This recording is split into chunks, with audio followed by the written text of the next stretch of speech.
Hey, there we go. We are back live again. It's been about 2 months, and we took that break there for the unfortunate events back in October, and that's mostly blown over now. I hope everyone out there is doing well. But it is time again for a new Path of Exile 2 season, and I'm not gonna miss that. So here we are.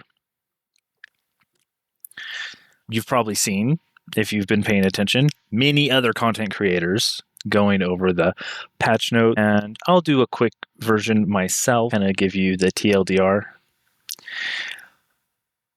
of what's coming if you haven't heard. But they came out with the Druid with 3 forms, the Wolf, the Bear, and the Wyvern, and 2 ascendancies for the Druid. They also have a build your own dungeon minigame this time around, a new pinnacle boss, 11 new unique items associated with the Vol, the Aztec. Hey, Nancy. How you been, Nancy? Welcome.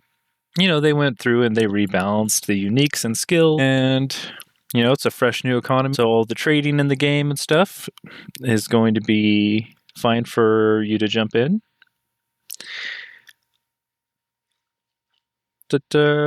What else is there? 250 new passive skills to the passive tree. Lots of new skills, support gem. Biz from the last league goes to the core. On the road. Tell them I say hi right back. How's the Deconstruction Gaming crew doing over there with your Stardew Valley? I miss that game. Stardew Valley was such a good time. But there's an abundance of balance changes here. The biggest ones to note are the Pathfinder and the Smith of Katava. Huge changes there.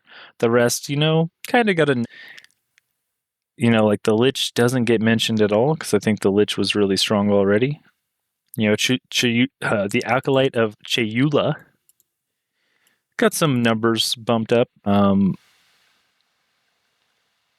absolute ton of passive skill tree changes, The strongest summon got taken out of the game, but they're going to buff other ones. They're buffing a bunch of... Also, a lot of the lesser used skills are getting buffed. Tons of them. Lots of unique items are getting buffed up, so you might actually use them. Or do expanded mod. I'll have to check that out. At 11, Talkative Tri is doing an interview with Jonathan Rodgers, one of the game developers. So I'm going to check that out. Around that time, I'm already getting warm here. This hat is not helping me. It is a warm one today. For the winter, I think we're in the El Nina, is what they call it. A little bit warmer weather this winter, thankfully, because last winter was cold and wet.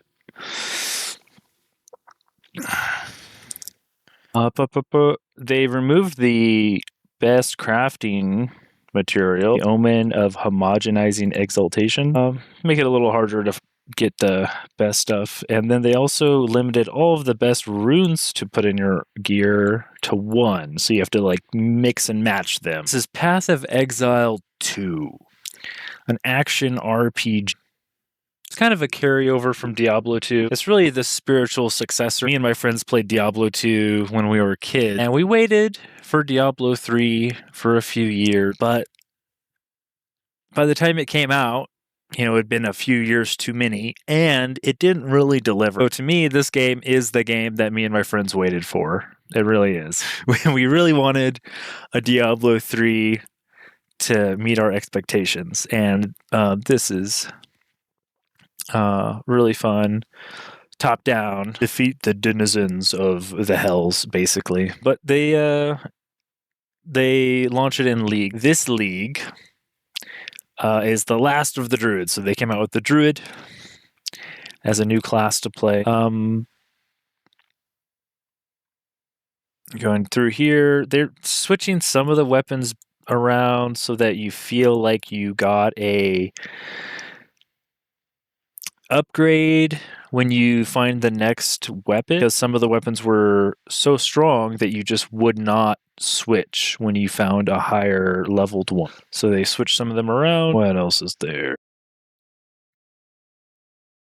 They're buffing all the rarity on the tablet. They're taking away some of it from the gear, apparently. Lotro, the Lord of the Rings online, right? Yeah, I played EverQuest 2 back in the day myself. Didn't get into WoW, thank because I know some people are still playing it in its mini iteration. All right.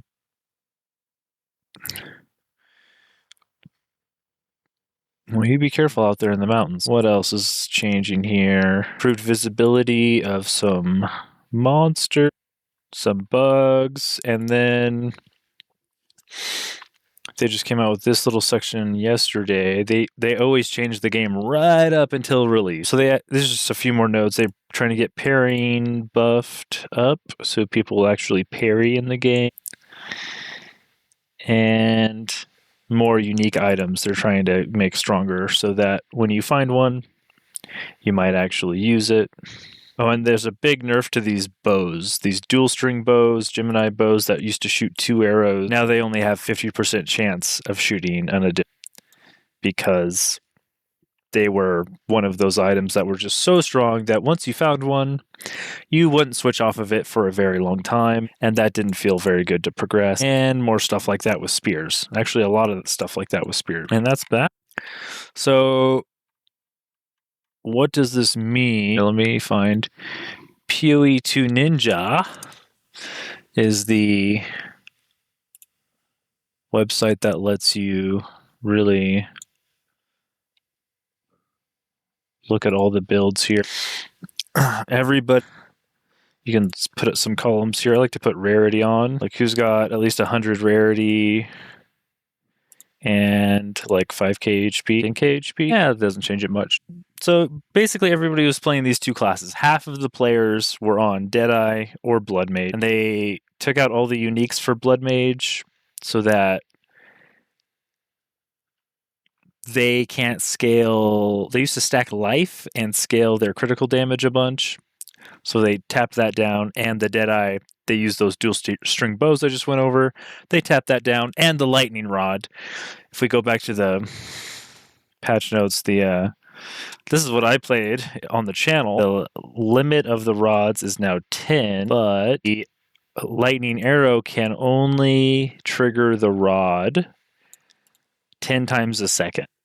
And that's how we were one-shotting all the bosses. We'd trigger we'd put down all the lightning rods. The boss would do its animation to come out and try to fight you. And then we'd shoot a bunch of lightning arrows through tornadoes, and it would multiply the lightning arrows. And they'd all hit the rods, and all the rods would shock the boss. And that's why I didn't get to interact with many of the bosses in the game. I still don't know what all of the ones in Act 4 do, because they just instantly die. So they're tapping that down, and they're also giving the bosses this damage reduction of 80%, I think, when they just come out of their animation. So if you try to do that, they at least get a few seconds of damage reduction, and you can't trigger the rods as much. So both of these should go down, which means Ritualist, Lich, and Invoker are all going to be the next classes and builds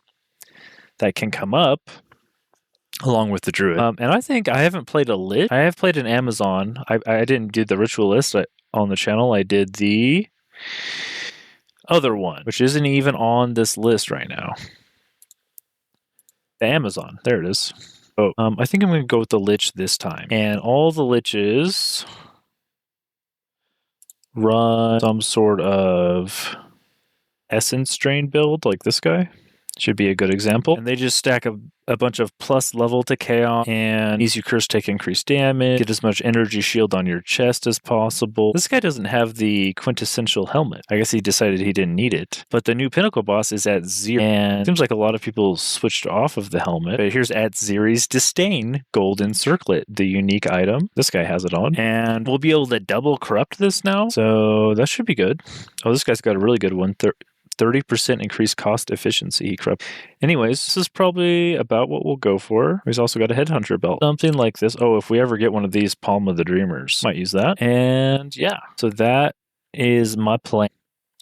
I kind of want to play the Druid, but this is more reliable, let's say. We can already not necessarily like follow a guide, but we kind of know, we can kind of we have evidence of what the build is, so it can be a little complicated, and it's nice to have something that's already, the path is already forged, and that way I don't need to try to pay a lot of attention to what's working for the Druids. You know, they might have a new secret ascendancy like the Abyssal Lich last time, but obviously not for the Lich. This time I would assume it's the Gemling Legionnaire that's going to get a secret ascendancy, and I think it'll be like a Val Legionnaire, because they have one mechanic that you can replace your limbs with other body part, with like mechanical body parts. And I feel like if you do that to a Gemling Legionnaire, these guys socket the gems into their body. And that one makes the most sense to me to put as a secret if you were going to do a secret ascendancy. It would be that, or it would be the Blood Mage. But I don't think they're going to do the Witch twice, because the Witch already got the Abyssal Lich. So my assumption is the Gemling Legionnaire is going to have like a Val Legionnaire thing. On the database, we have all the new skills for the Druid on here, all of their forms, like the Wyvern's Flame Breath, and all the new currency from the new Build Your Own Dungeon mode. But yeah, let's get in game, and I'm just going to run a little bit of Witch and see how it feels. Hardware survey. I'm good, Steam. I'm good. So they didn't move my Deadeye into standard yet. It is still in the Rise of the Abyssal League, but we have 2 hours until the interview. Let's see how far we can get in 2 hours. I mean, we can do it in the Rise of the Abyssal League, but let's just do stand. Yeah, let's do it in the league. The Lichy Witchy. They said they did a lot of performance improvements too, so hopefully we can get better FPS eventually. Not that my rig has been having too hard of a time. I also need to take off my item filter. Take off the item filter. Little blood. Okay, gotta equip that. So I think what I do is normally kill everything, and I'm gonna have to stop doing that to try to. Whoa. Okay. We put that on right click, I guess. Oh, there's Unearth. Okay. You have to use the skill. Okay, I see how. I always get stuck there. I was like, you have to use the skill that it gives you to put down the wall. Okay, that seems good. It's just this guy. I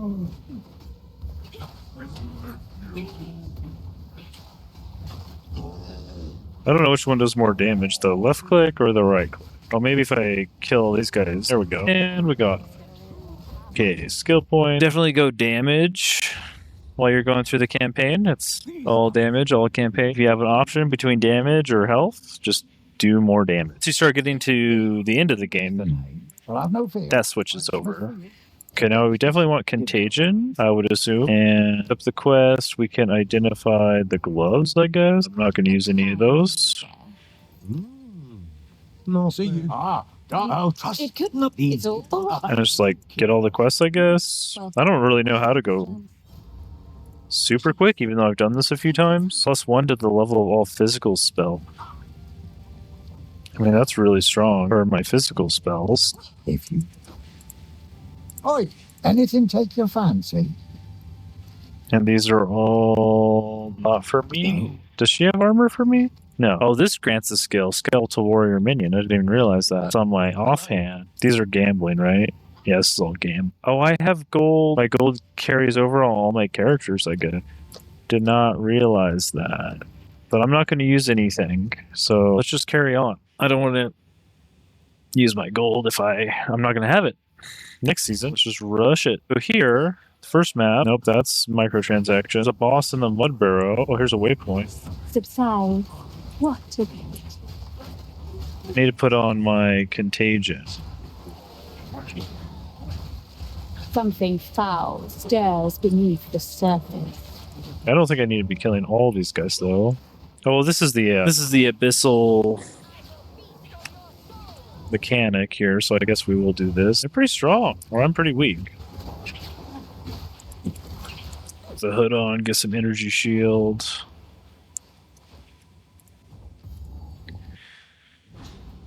Well, this is the side boss. Probably there's a blue pack. Oh,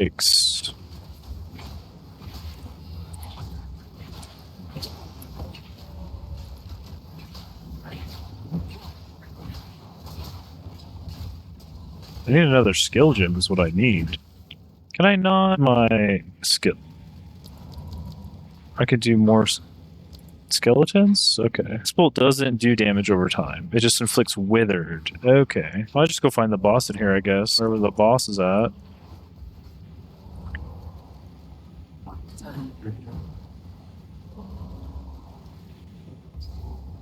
There's also like a loot room. Here's the boss. Okay, my damage is not good.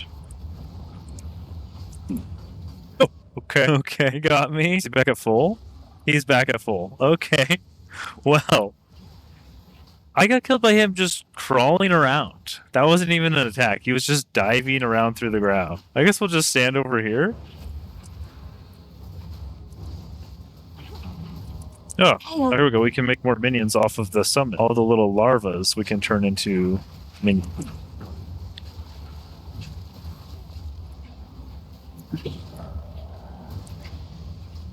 Now we should get some good damage. Dang, I really want to find a better weapon or something. This is not very quick. Should have took that +1 bone skill. Oh, I stunned him. Okay, that took forever, but we did it.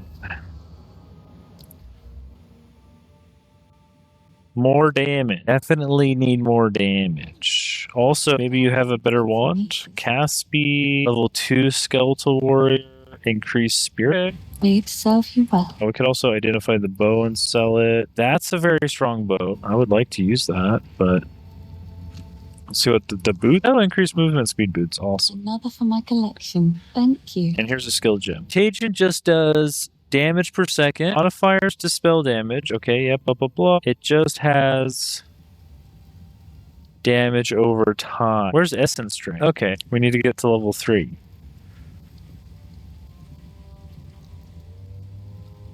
Let's put the snipers on. That's all my spirit. Okay, 2 snipers. Yeah, that seems fine. And put these away. Rinley.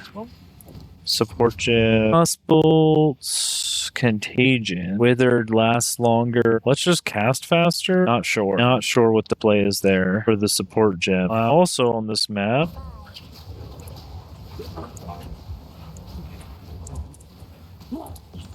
There we go. We got another skill gem that we don't need, that I know of.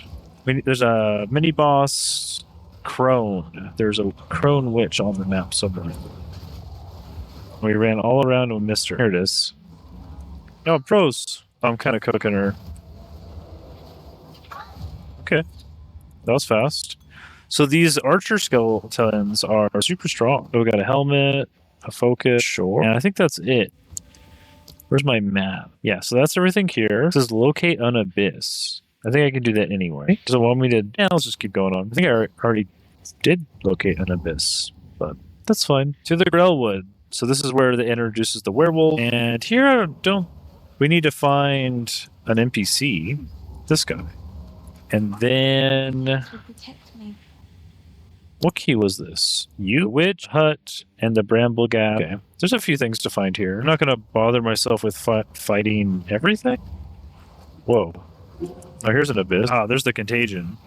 Now, like, my FPS here, it's struggling to stay at 80. And none of this stuff really matters. I gotta not pick up as much. That's kind of my downfall. Just do damage. I still can't do these skill gems. I don't need to kill any of these guys. Typically, the blue packs are worth killing because they had more experience, but not the normal ones. Here's the hut. Okay. And here's the witch. Killed all my minions. None can oppose me. You tarried too long, dear sister. I just got evasion boots. Another support gem. Unified area. Force skills remove 100% of your maximum life from a nearby minion on use to deal more damage. Okay. That's cool. Why not? And here's where you get your medium flasks. If you put them on right away, they're empty. You have to go back to town, to the well. But now we just need to find the bramble gas. Pretty sure that's a dead end. And it's all a dead end. Okay. Wonderful. Oh, there's a skill gem. Nothing over here, huh? Okay, I can just get this to level 2, I guess. Oh, I can actually highlight the corpses now. I guess there's witch skills that target the corpses. I'm not used to doing that. No. Now, see, I've already picked up too much, and I just need to toss stuff on the ground.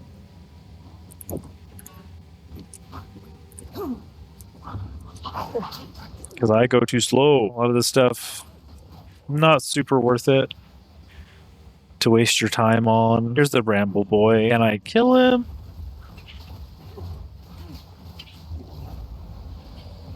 Do I need a dodge? Oh. Oh! I need to dodge that. Ooh. He's smacking me up. Okay, I don't need any of those items. Just another level 2 gem.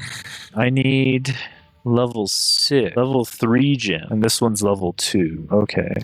Well, that's everything here. Now we just go into the next area, which I think is just straight north.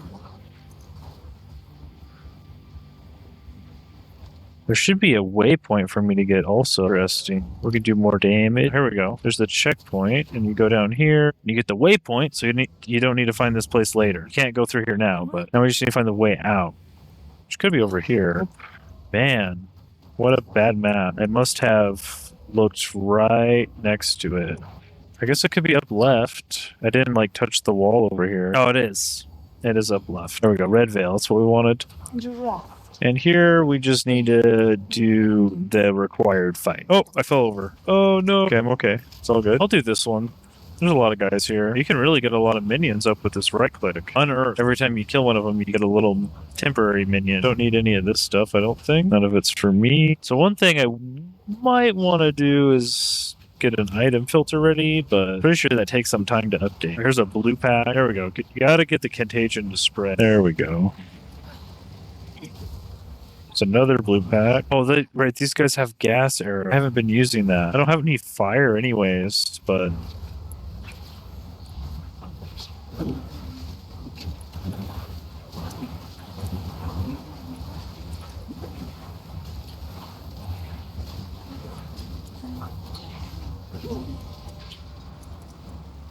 Impudent undead. Okay, anything good? I don't think so. Let's drop some of this stuff. And get you running. Here we go, another blue pack. Let's make sure we use our skill point into another obelisk. That was good. Nice and quick on that one. Let's see the other thing on my map. I'm just kind of winging it. Oh, it's over here. Okay. Yeah, this is a lot. I may have messed up on this fight. But not too bad. Feathered robe. Can I get the tower shield in my inventory? Doesn't look like it. Anything else here? I don't think so. No, that's all that's in the zone. Very nice, very nice. Now, at this stage of the game, you can't identify... Oh, maybe we can just go do that real quick. Travel to Clearfell. I need to talk to somebody, that's right.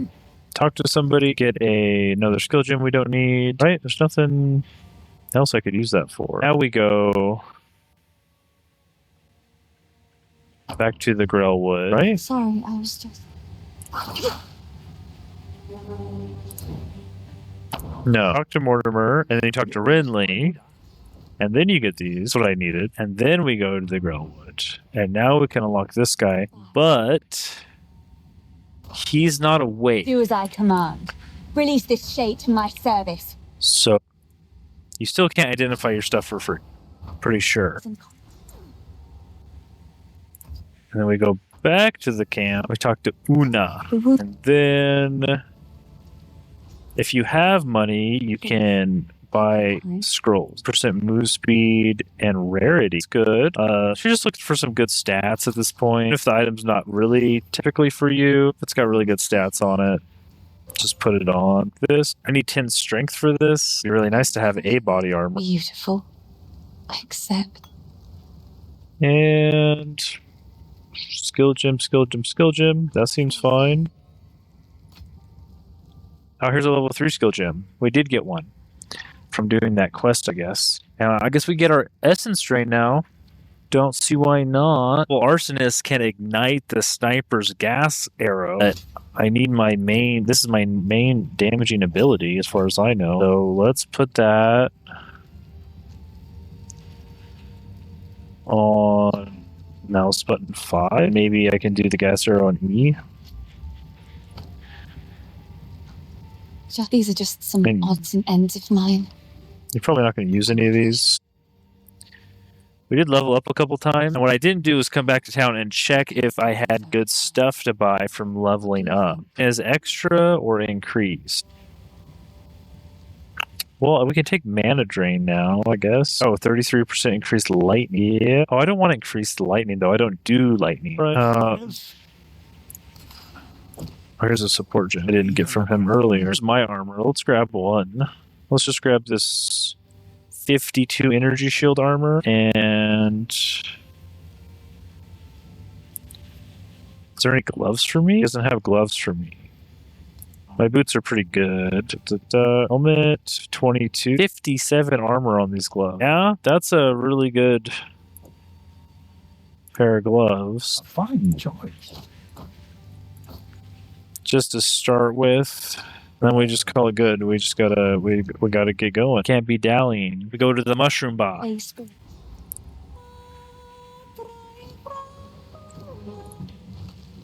Sing it. Essence Drain. Long duration, less duration, more damage. Just do duration, I guess? I don't know. So this, if I remember, down here is not a great area to hang out. There's like, okay, that's mana drain. Don't remember. This is just afflicting me with spreading debuff. Oh, this is both contagion. Where's Essence Drain? This one? Okay, that one does a lot of damage. I see. There is an event here, though, from the mechanics, so I don't really want... Let's put this here, and my right click can just be contagion. Okay. Getting my keybinds right is... Changing them is always annoying, but you gotta get them right eventually. Sooner better than later. That's better. So, yeah, we just spread this across the whole group of them, I guess. Should we get some arsonists? Level up contagion. I guess we should level up contagion. I think that's all we really need. There's the boss. Awesome, we found him. That was slick. Uh-oh.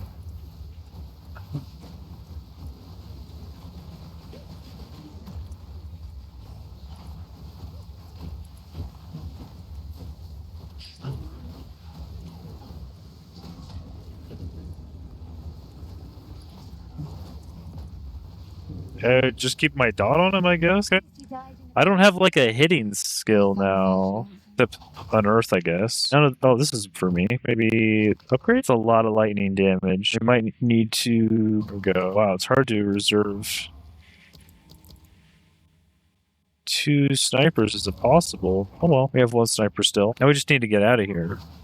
Uh-oh. I am having trouble walking through these tight corridors without dying. Oh, here's a boss. No wonder. Oh, you spam Essence Drain and the projectile does base damage. I didn't realize that. It does do base damage. Okay, so I should just be spamming this. I missed my Withering Wand. Oh, we don't need to kill any of these guys. Let's just run it.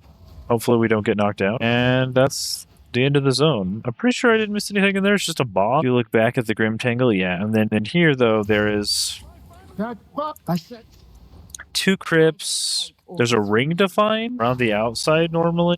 You can get your first ring drop, but don't really need to worry about too much here. Oh, a bit of the chest, I guess. Too much. Here's one of the... Oh, here's the ring. There you go. It is a mana ring.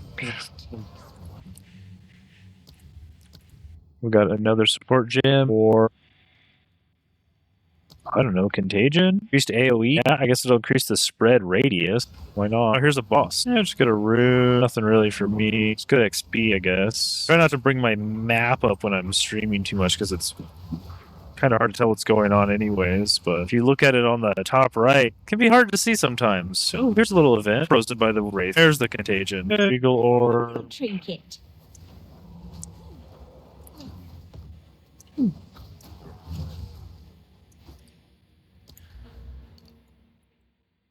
Where are we going? Chaos damage? Yeah, I think we go chaos damage. That is the build. And here's the first 2. And we're almost an hour in. In here, I don't want to fight these guys, but I need to get better at like rolling through the hallways, I guess. Roll by them. There is a loot in here, an armory or something. Some sort of... Oops, is this worth it? Let's put it on. It's got a lot of stats on it. It's probably good. Event. I mean, this seems pretty smooth. I remember going through here at the beginning of the season, and I was getting kind of dumpster. Scepter. I can't identify it. So I just need to get this contagion to spread.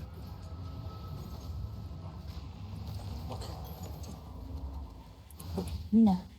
Getting lots of drops. I think we just ignore most of them. Takes too long. Find better stuff soon. There's a blue pack. I don't mind killing a blue pack.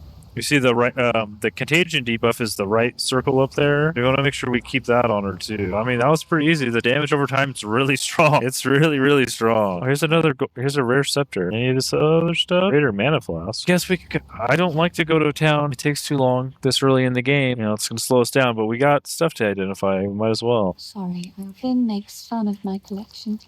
I think some of these are good. Spear physical damage, attack speed. That's got to be better. We can't equip it. We need level 10. Oh. See, we've been skipping so much. I've never ran into the problem where I'm under leveled for. I need level 10 for that. Double socketed, but the energy shield's really low. I think we can just sell the rest of this stuff. Should be fine. So, I'll just drop this stuff in here. Maybe I should hold on to it so I know what I've picked up, because I have all my stuff from the whole camp league in my stash. So I'll just hold on to some of these orbs and stuff in case I want to use them. But that's an hour. That's pretty slow for an hour. We gotta find the other two. Oh, well, that was right next door. Pretty quick. One of these has the reward treasury. I'll do this, I guess. Do need level. Oh, here's a boss. Awesome. So I think the trick is to target a little minion and get them to spread. Oh, it's just a white item. Oh. That's gold. I guess it's just a bunch of gold. Nothing we need. Oh, there's another boss. I see. He just targets the minions and we can stand behind him. Those guys are normally really annoying because they reflect your projectile. But when you have minions, they just attack the minion. Kill Jim. Should we get some arsonists? Some skeletal arsonists? I think so. Can I get one arsonist, please? It costs 50 spirit. I cannot get one arsonist. Unfortunate. I wasted that. Until I get more spirit on my character. There's a bone wand. I'll pick it up. I gotta get through this area. I don't need to kill all these guys. I don't know where the middle of the map is. So over here? Oh, here's an event.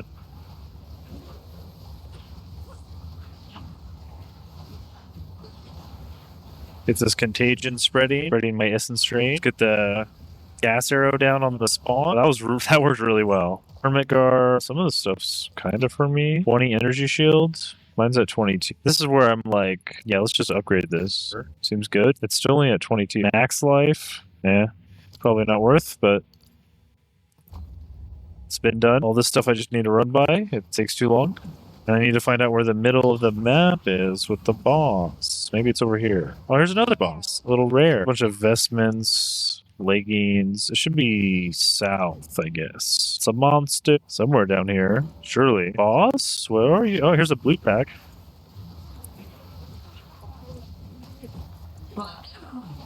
lovely creature. Point.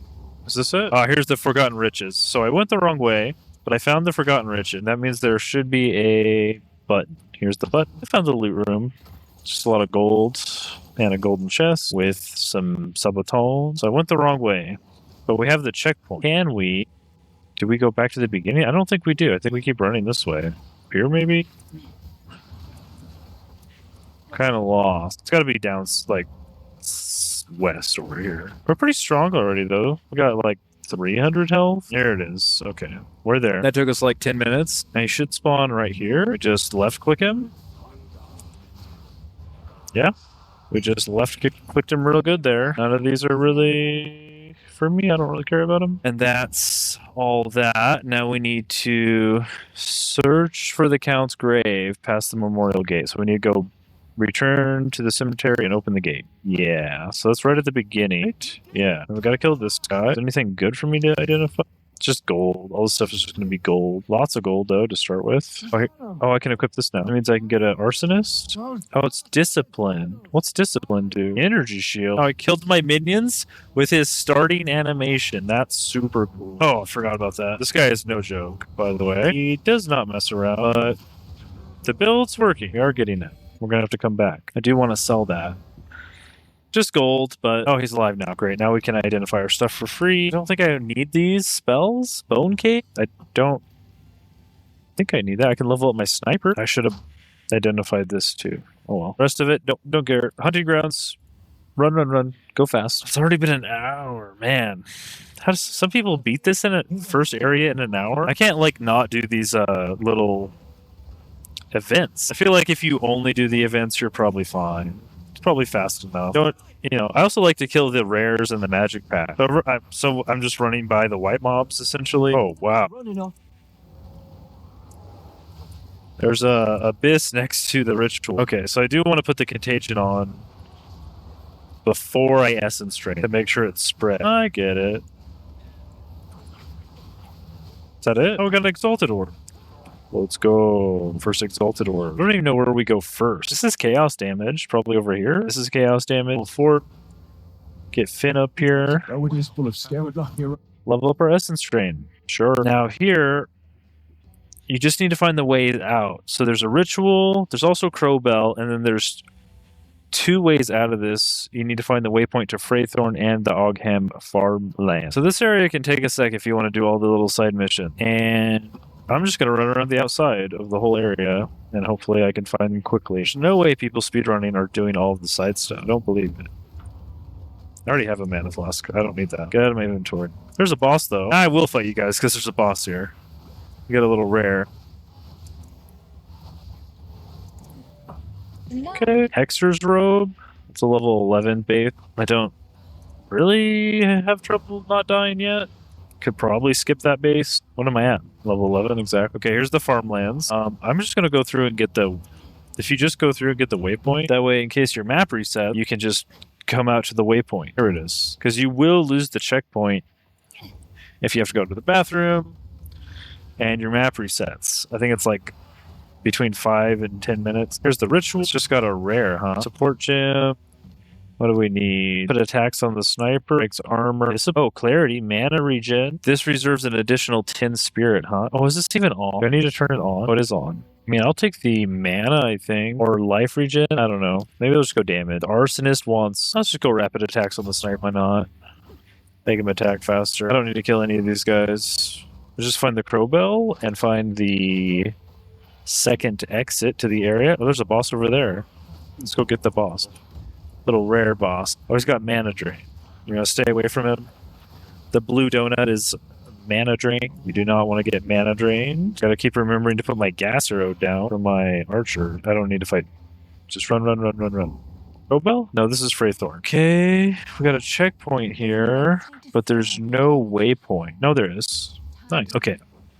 Now we have both the exit. I just want to find the Crowbell boss as fast as I can. Checking the game out. Oh yeah, it's a fun one. You should definitely check it out, Nancy. You can do all kinds of stuff. Crazy builds, different characters. Here's the boss. Nice. We just get all of our curses on him. Keep all those little buffs active in the background. Oh, that projectile's really slow now that I'm looking at it. And he's angry. We just left click him. Give him some left clicks, keep him purple. I mean, this build does a lot of damage. It's not too bad. I mean, seems pretty smooth. Got some extra points here. I don't think we need critical stuff or anything over here really at all. So we're just going to go intelligence, increase spell damage. Yeah, these seem fine for us. Increase spell damage should work. But we have all of our exits, right? So what we can do, identify, sell, and then jump back through our waypoint. I don't know how to fix him now. Please, take your time. And just go 67 arm. I don't have 21 strength though, so we just sell all this stuff. Another mana flask. I don't think we need that. We got some root. All my stuff's already level 3. I don't think I'm going to use any of this. Maybe I'll keep on Earthbound to a button, and we just jump back into the waypoint. And Freythorn is the side mission, and it's a lower level, so let's go to Freythorn first.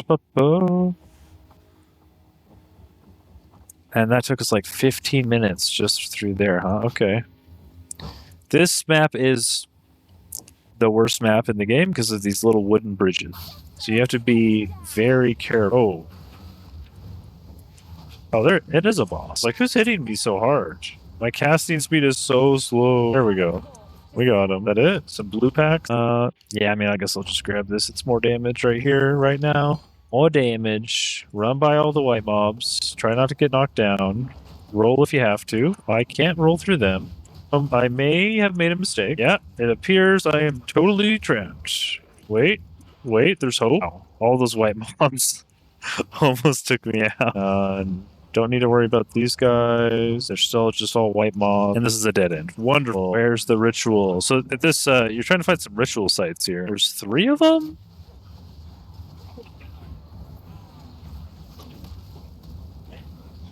I can't get the contagion to spread. I'm having a little bit of an issue with that. Where, like, I can get the spells on it, but I can't kill... There it is. I got it. Can't kill the one I want out of a huge group. As soon as that spreads once, it's pretty much I win. The pack's pretty much cleared. And there's one site. I probably missed one, but here we go. We'll just keep running through. This looks like one, yeah. Seems like it's working.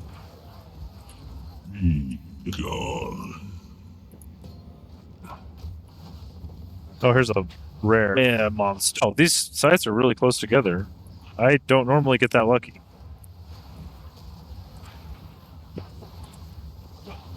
Just gotta spread the contagion to the whole pack. If I can keep doing that.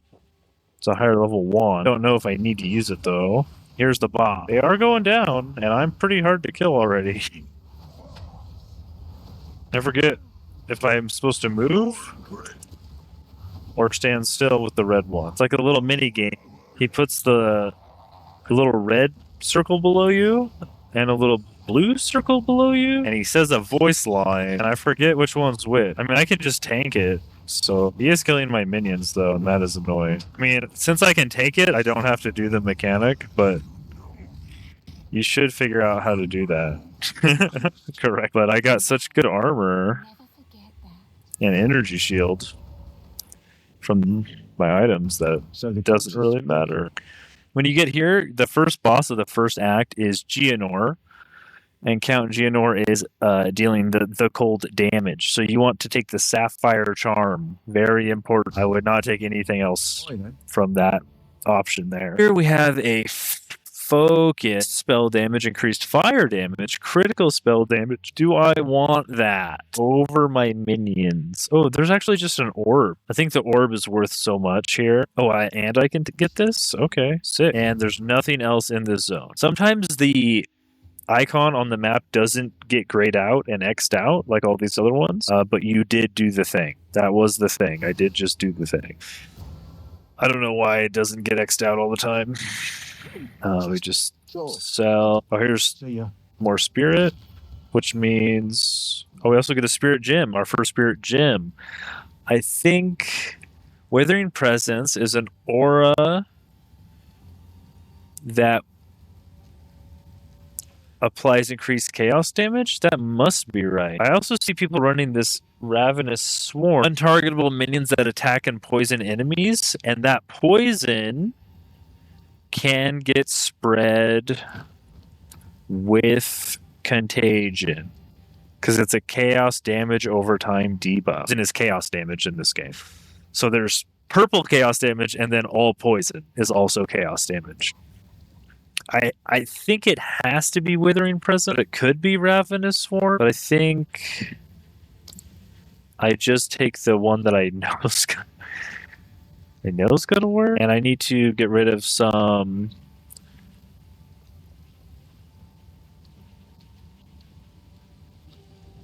other stuff to free up some spirit to activate it. No, okay, I got it. It works. I have 1 sniper and 1 arsonist. Seems fine. We just sell everything else. Do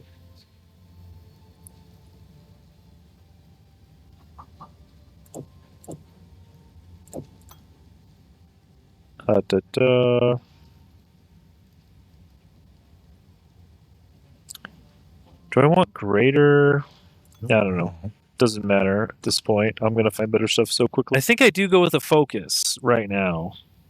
Over the spirit, even. It's hard to say. I don't know how much my minions are actually helping me. But I lose that discipline, which is the additional 32 energy shield. I think that's fine to lose. I still have Withering Presence on now. I just have no minion. That's fine. I should have... I can just throw this in here, I guess. Just in case I want to use it. I got a few orbs here. I got some currents. And we're an hour and a half in. Still pretty slow by most people's standard, but pretty quick by mine normally. So we'll see. I don't know what the damage over time difference is from equipping this. It's 68. And I don't have the gas arrow to spread. This is active, so let's just see. Don't need to test out too much, but I just want to make sure it's working. Yeah, so they got this new thing over their head. Thing is, can I kill the one I want? There we go. And if you kill the one you want, then you get the contagion to spread. Alright, so this area has a crop circle. It has a chest with a loot in it. What else is there? It has this rare monster over here we can take out. Oh my goodness. Oh my goodness. What modifiers did he have? I can't even see. Those arrows, though. Oh, can I still try it? Really, it reset all the monsters on the map, right? Yeah, it reset him. I don't know. Those whatever he had on him, those guys were chunking me.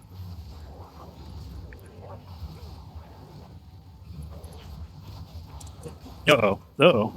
Uh-oh. Yo, wait. This area is way harder. What the heck? Okay, let's try this the other direction. So I am having a little issue killing the target. How do I isolate? Like, these guys are slow. I can isolate one, spread the contagion. But when the pack, they swap out whoever's in front, and then whoever's in front eats my projectile. And it's not the one I put the contagion on, so it doesn't spread to the whole pack. That is probably the hardest part about playing this character so far.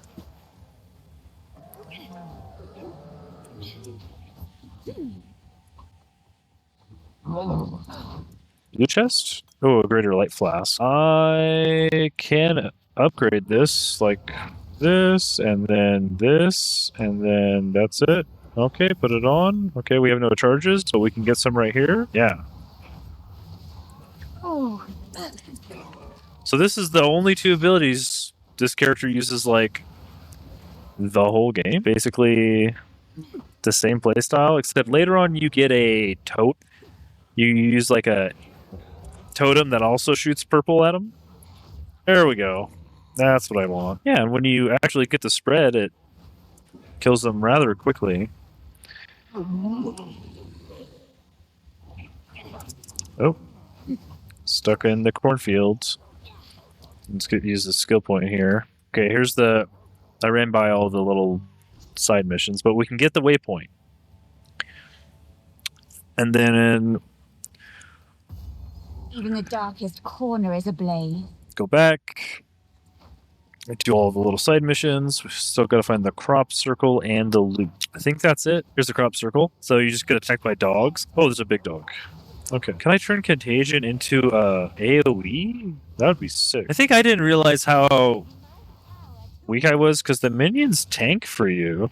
We got some gold there. I think there was a level 4 gem. Yeah. Okay, Contagion level. That die while infected with Contagion.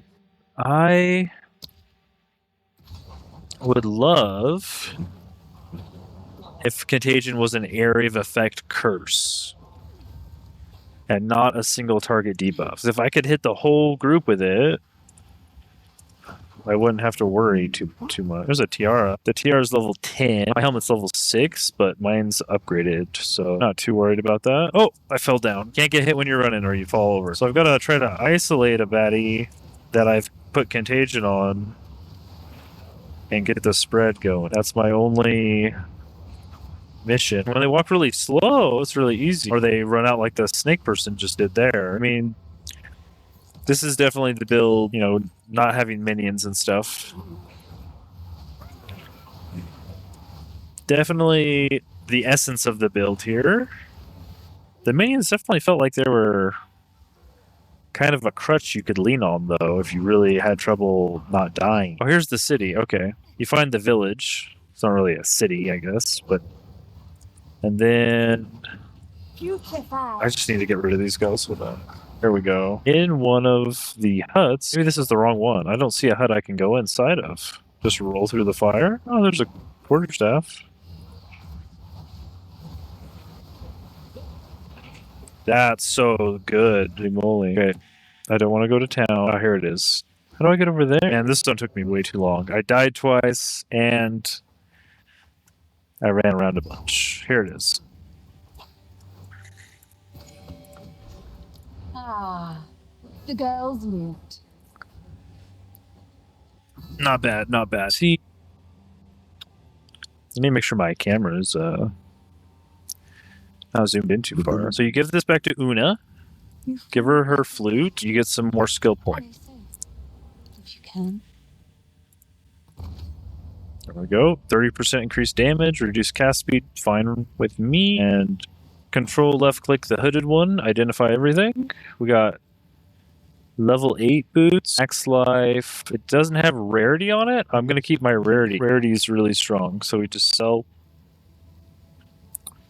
all this. We're not using any of these. And we get leveled up surely, so let's check Una. +1 to lightning spell, not what we're looking for. 44% increased spell damage. This is a level 14 one. +2 to all cold. That's really strong. I think I'm going to take the increased spell damage and hold on to it. I don't know if I would normally do that. Depends on how much gold I had at the time, I guess. And for armor, don't know if we're going to find any upgrades. Our stuff was pretty strong. Just barely more energy shield here. I probably wouldn't buy that if I was just starting out in a new league without all my gold. So that's that. We already got the waypoint. We're going to the village. Let's see if we can kill Geonor at least. We've got to run through here and find the blacksmith's anvil, which in one of these huts, and it's very easy to miss. And almost every time I miss it, without fail. Just do a little running around, I guess. Don't need to kill the white mob. Takes too long. Here it is. Oh, there's a little pack in here. The wands I will look at really quickly and finish the quest. Physical damage. We get an iron rune almost always. You could take the glacial rune if you had socketed armor and you want more cold resistance. It's a sick hammer, but don't need any of these. A minion flask, interesting. All my stuff's maxed out, and these are actually starting to take up a lot of room in my inventory. I think that's the first time I've ever found this blacksmith before finding the exit to the level. So I think that's it, though. We just keep running through. It looks to be to the right, unless I went in a big circle, which I probably did. It definitely looks like I ran in a big circle. That's okay. Here's an event. We'll do that, sure. I think if I had like really fast cast speed, I might be able to get this thing to spread easier before that mob that I put the contagion on gets hidden behind other monsters. Oh, these guys normally kill me. Maybe they nerfed them. Or maybe I'm just stronger than I was when I played through on the Ranger. I mean, that was not too hard. Just using these two abilities together is pretty much all you need to do. A lot of stuff, none of it I need. Yep, nice. Where are we going now? Mana, energy shield, critical hit. Kind of just want to go get this lingering horror cluster. So we'll just go intelligence over here. Nice. I'm actually kind of stoked I found that on the first try. When we do this for real, it'll be that easy. Don't execute him! Oh, no! Okay, so I have two abilities. I just left-click him. Yeah, I just keep left-clicking him. And we keep the right-click. Oh, let's kill these guys. Not too bad. Oh, yeah, that wasn't too bad at all. I don't need any of that. There's always some leftover mobs here that are really annoying. I usually just take those guys out just to make sure I can talk to this lady without... I think I did miss something, though. No. It's in the next area. I'm thinking about the next area already.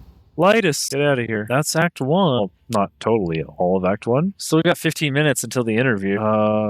We did get love. 15 energy shield? There's no way that's better than all that armor. So one way in here goes to... Oh, we gotta go back to the camp? There we go. Skill gem level 5. Don't know if we need any of these spells. Pain offering, minion aura, minions increase attack speed, increase damage for minions, raise zombie. Zombies created by from power charges are empowered. This is getting a huge buff. I don't know if we will want to run it. It's a physical zombie minion. Right now, I think I'm just going to bring Essence Drain up and call it good. I don't know if it's worth going back to town to check for upgrades every level. That the shopkeepers do refresh every level. This is the dead end, right? Okay.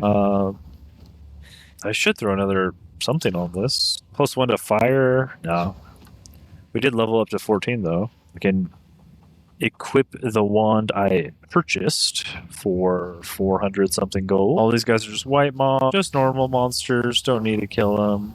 And I ran in a circle. Okay, well played. If you get hit, you can roll at the last second and not get knocked over if you're sprinting. So keep that in mind. It'll make the hit sound. Here's a rare monster.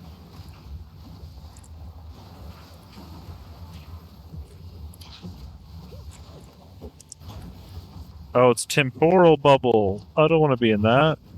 It's just some straw sandals on him. No speed on him, though. It's all you're really looking for on the boots is movement speed. Some magic monster. Go ahead and take them out. They offer more experience than normal. Here's the rope. This is what I was thinking about.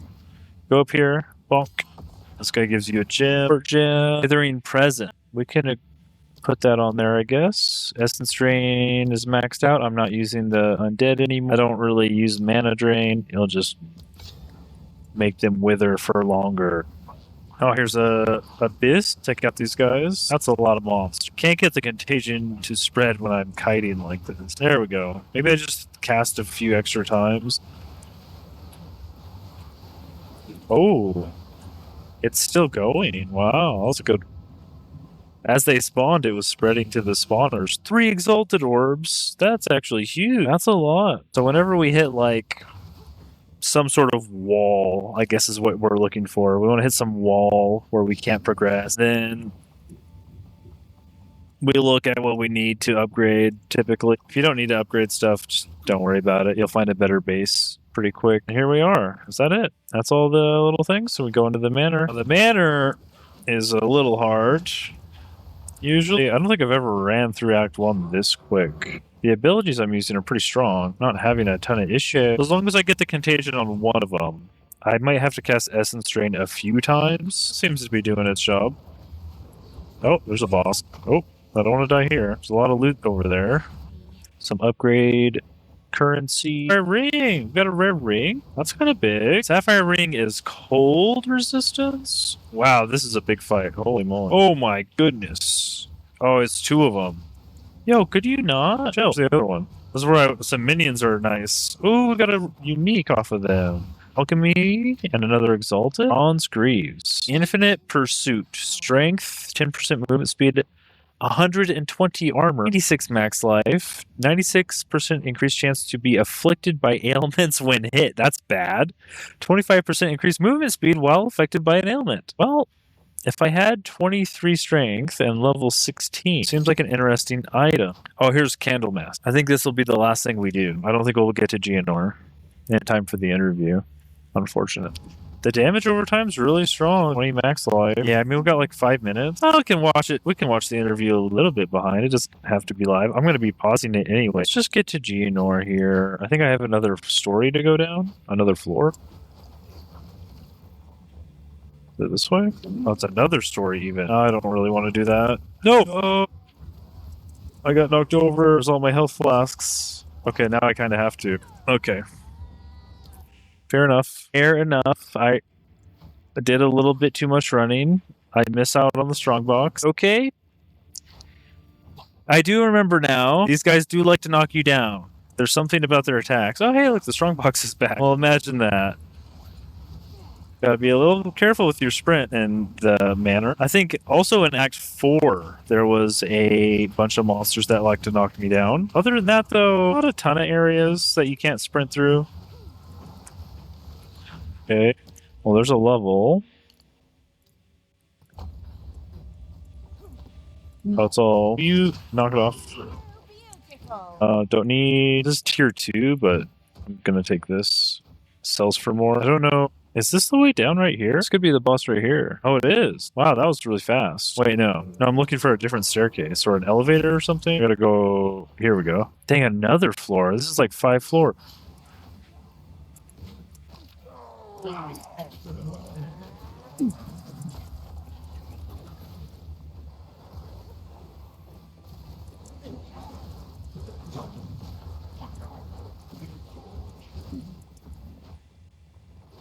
wait, I think it's up there. I need to turn around. Yeah, I see him. Here's the checkpoint. Don't hit me. Oh, here we go. Yeah, let's try it. We got 1 minute till the interview starts. This will be 2 hours to get to Geonor. Wait, what? Okay, there we go. Okay. Oh, I don't have. What's my 19% cold resistance? It's not a lot.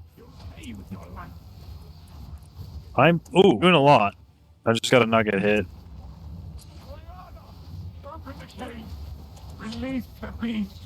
He didn't even turn into the wolf yet.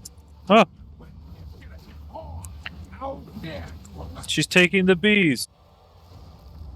Okay, so now he's got his health back. Now let's see how much damage we do. Yikes. Gotta be careful. We're doing quite a bit. 2,000 already. Ah, too soon. Ooh.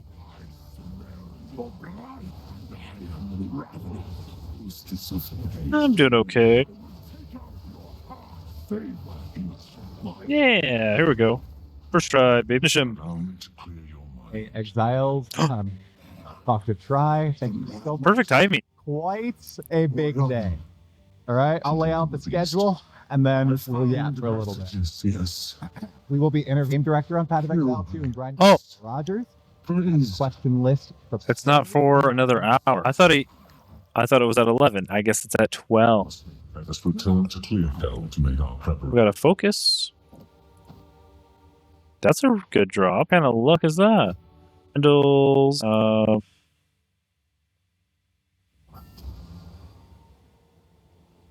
Count, we can stay. We've done good. It seems shadow. We must do whatever it takes.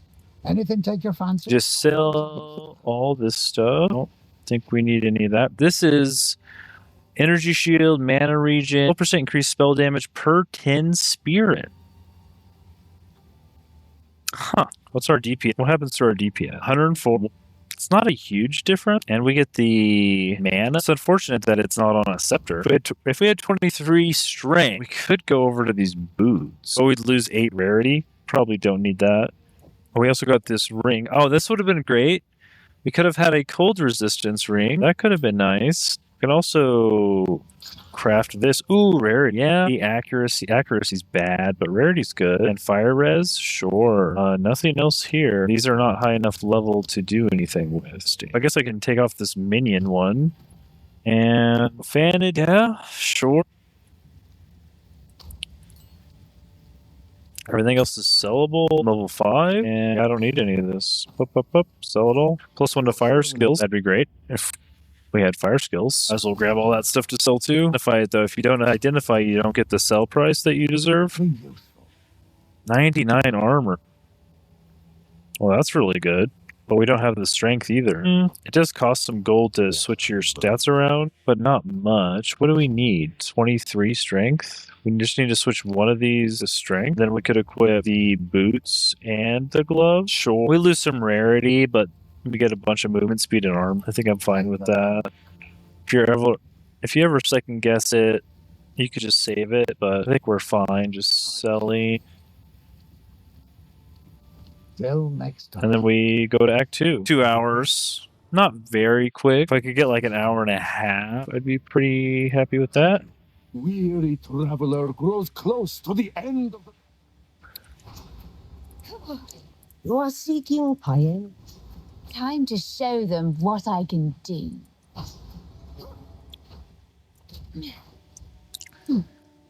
I think the act boss of this act does light. But right now we just need to go kill the hyena boss. So all these guys are just normal monsters. Don't need to worry about them. They just take too long. The ruby ring. I knew there was a boss here. That's why I stopped. I figured all these little desecrated camps that you find, a boss that desecrated them, or a rare monster right next to them. So you gotta keep an eye out for that. But the rest of the stuff here is just normal monster.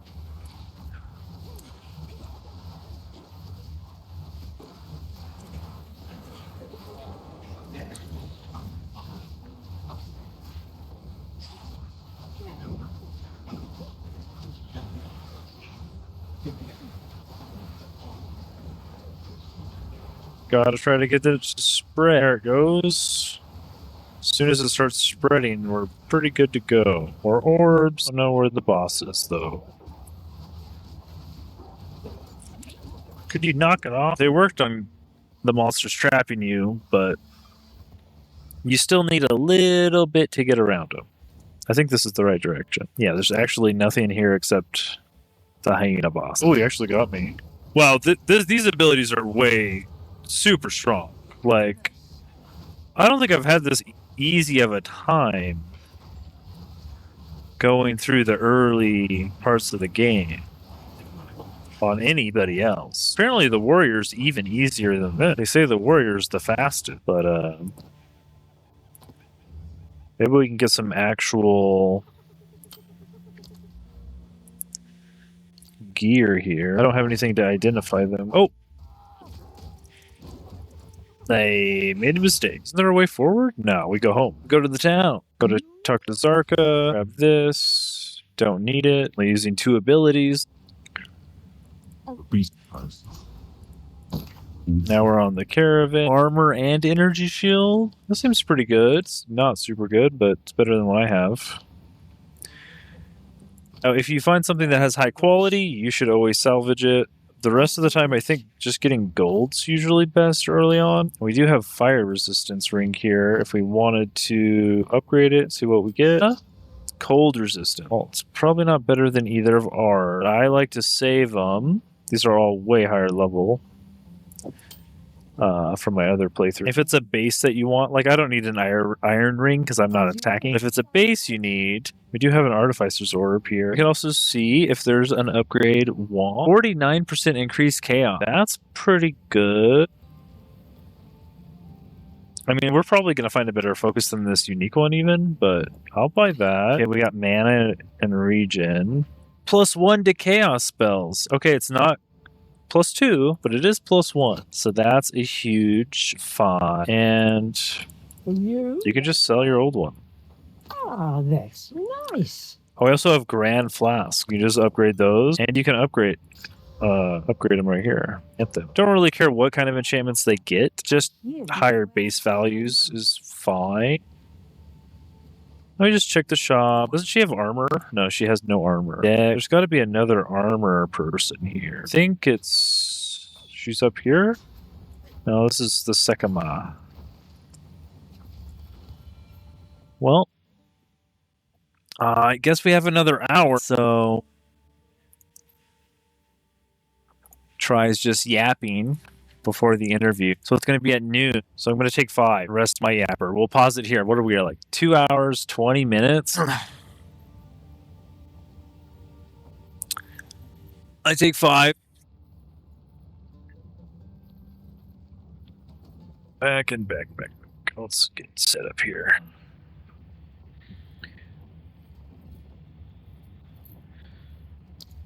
Okay, let's see. So here we gotta find either Trail of Corruption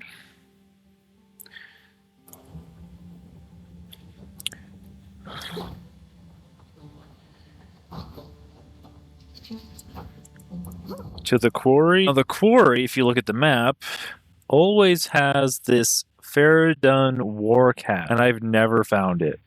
Actually, I don't know if it actually exists, honestly. So, you tell me, but this is one of the side missions that I have never done, and all of these are just normal monsters. Oh, here's some magic monsters. Take the magic monsters out. Don't mind if I do.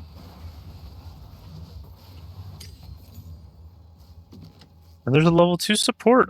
That's our first one, right? Level 2? No, we need a level 3 support. Oh no, we can get these. Or Intense Agony. Oh, we got a Spirit. This'll take a second. But he's Chaos resistant. He's resistant to my only damage type. That's why it's taking so long. Does this even work? I mean, for being Chaos resistant, I'm still doing a lot. He wasn't impossible to kill. Just took a second.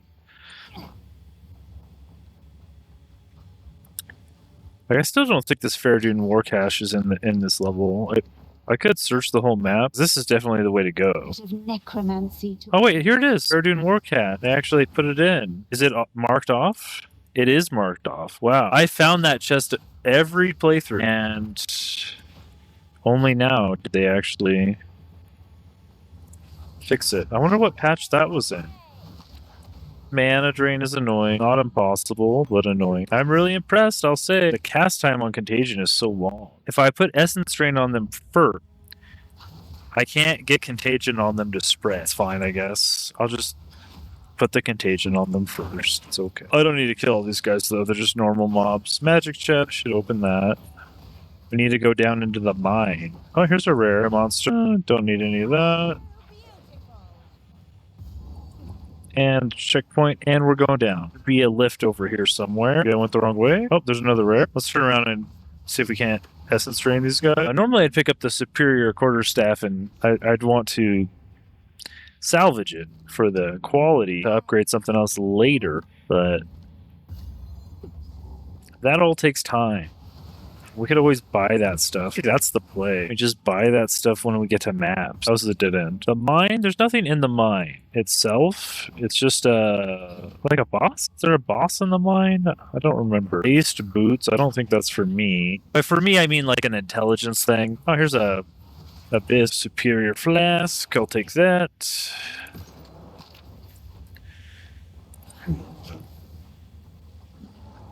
I have 1 node spec'd into strength.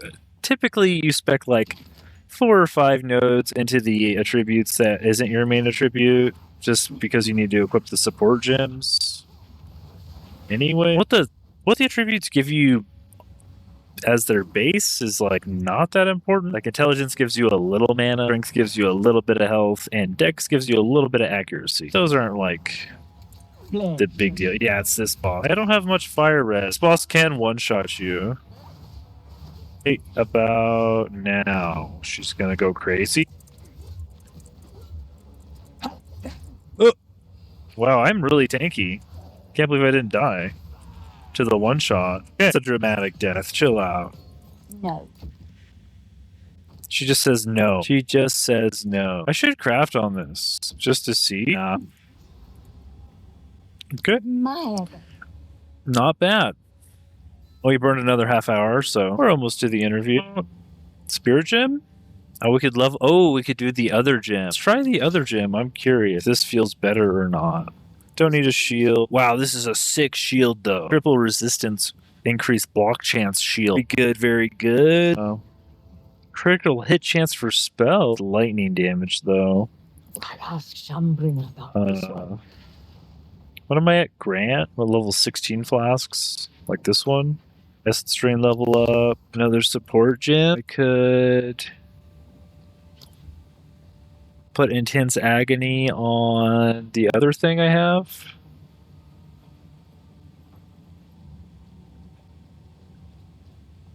This requires more spirit.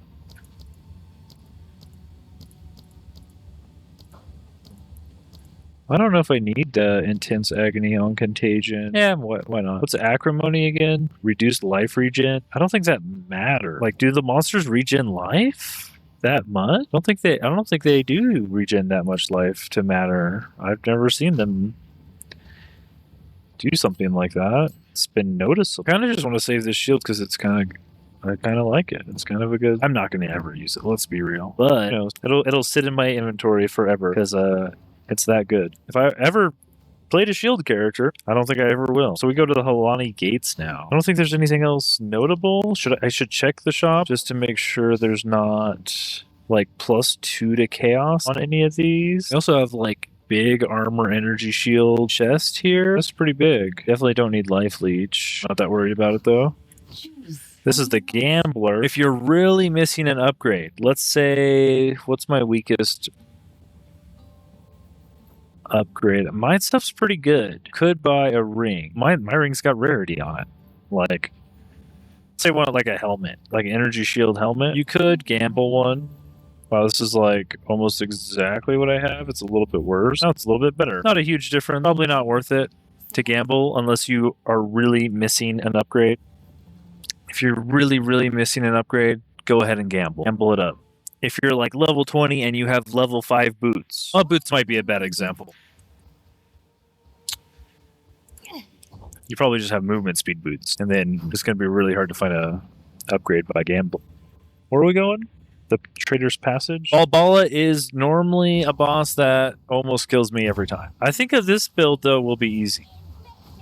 Oh, now we're getting them.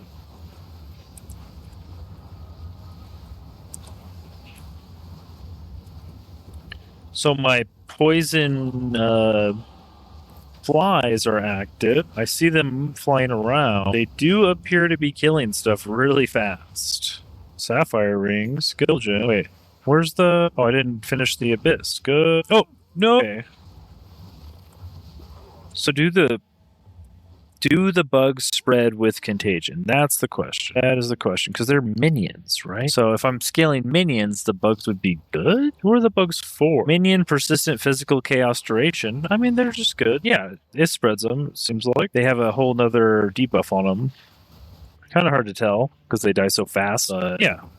Oh yeah, I think they're better. Yeah, no, I'm definitely doing more damage than, like, I think it was like 30% more damage after the other, I don't remember what it was called, Withering Presence. It goes up to 30, but this is a whole nother skill that damages that. So instead of doing 30% of the damage I was doing already, this is 3 active swarms is the limit, huh? I think that's plenty. I don't need to be killing all these normal mobs. It's taking way too long in this area. I need to find Balbala. There's also something to pick up in here. Balbala and the bell chest. That bell chest is usually down one of these side rooms. Hard to say, though, which one. There's a magic monster. Oh, yeah. So, well, I think this is Balbala, right? I think I ran too far. Oh, and here's a spirit. So we're going to do a little fighting here. Yeah, no, these bugs are going crazy when I spread them around. I am pretty happy with them. It seems like the DPS is up. I think it's a little worse on bosses, though, if I have to be honest. It seems like the bigger guys are going down slower. Oh.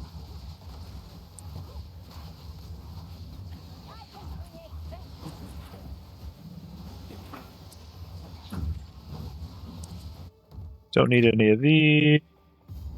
Here's Ball. Yeah, we can go back for the chest. The chest isn't super important, I don't think. Honestly, do I even go back for it? Oh, forgot about the daggers. No, this is really easy. Much easier than my Ranger playthrough, actually.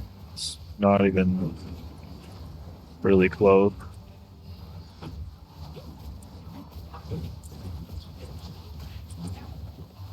Nicely.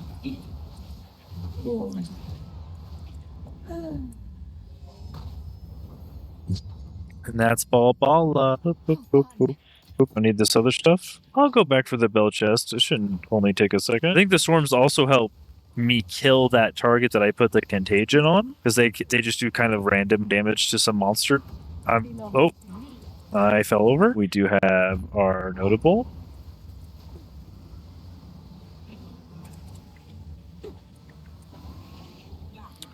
Checkpoint. There's the Halani gate. Oh no, I fell over again. Gotta stop getting hit. Don't know where the bell chest is. Here's a rare chest. Close. Some magic monster. It's gotta be... Should have teleported to a checkpoint. Yeah, it's off this early hallway split up here. So it's gotta be down this way. And normally I go this way first. Yeah, here it is. I think it's called the bell chest because it rings a bell.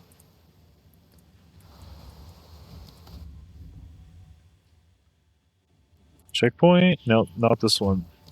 This one. Okay, we're outie. And then we gotta open up the gate and we find the boss at the end. There's one zone here, some mini boss off to the side. My inventory is full though. So I hate going back to town just for rares. Probably means I need to stop picking them up. Yeah, don't need... some of these are really good, but... alas. +1 to the level of all minion skills. Wait a second. I have to equip that. It's not even an option. What? Contagion level 6. I don't need the rest of this stuff. Craft on my ring. It's bad. Just gonna sell it. Oh. No, that's not sell. This is sell. Plus 2 to chaos. Level 22. Okay. I actually, in my stat, I have a level 72 plus 4 to chaos, but it's a level 72. We're really far away from there. We're not hitting that. Yeah, I think that's good. We just wanted to clean up our rares out of our inventory. And the main thing is that you want gold early because it's almost better to just buy stuff from the vendor than try to craft. Eventually you stop leveling up as quickly. Then you want the crafting material, but that takes a little bit. Okay. Salt, staff, everything else is banned. So we got to find the offshoot for the mini boss. I don't remember exactly whereabouts that is.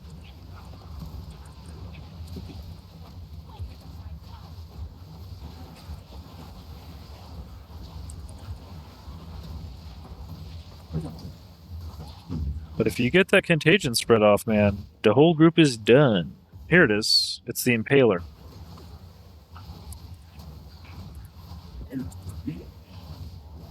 There we go. Oh, all the corpses are magic, too. What a big, lucky roll here. None of these are for me, really.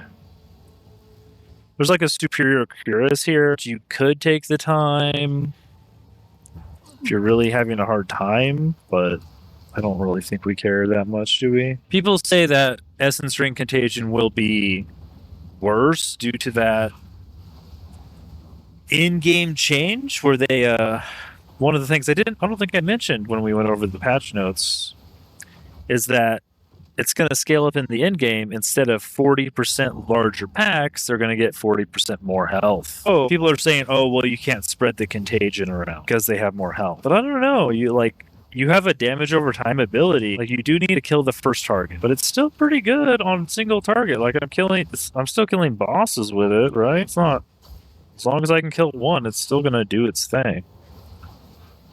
The thing is, I just don't need it to spread as much. That's another way to look at it. It's going to be harder to make it spread, but I also don't need it to. I mean, you still kind of need it to. Curses, no. I think the next closest one I saw was up here. It means you curse have minus chaos red. Now, if I have this, I want to switch back over to the other thing.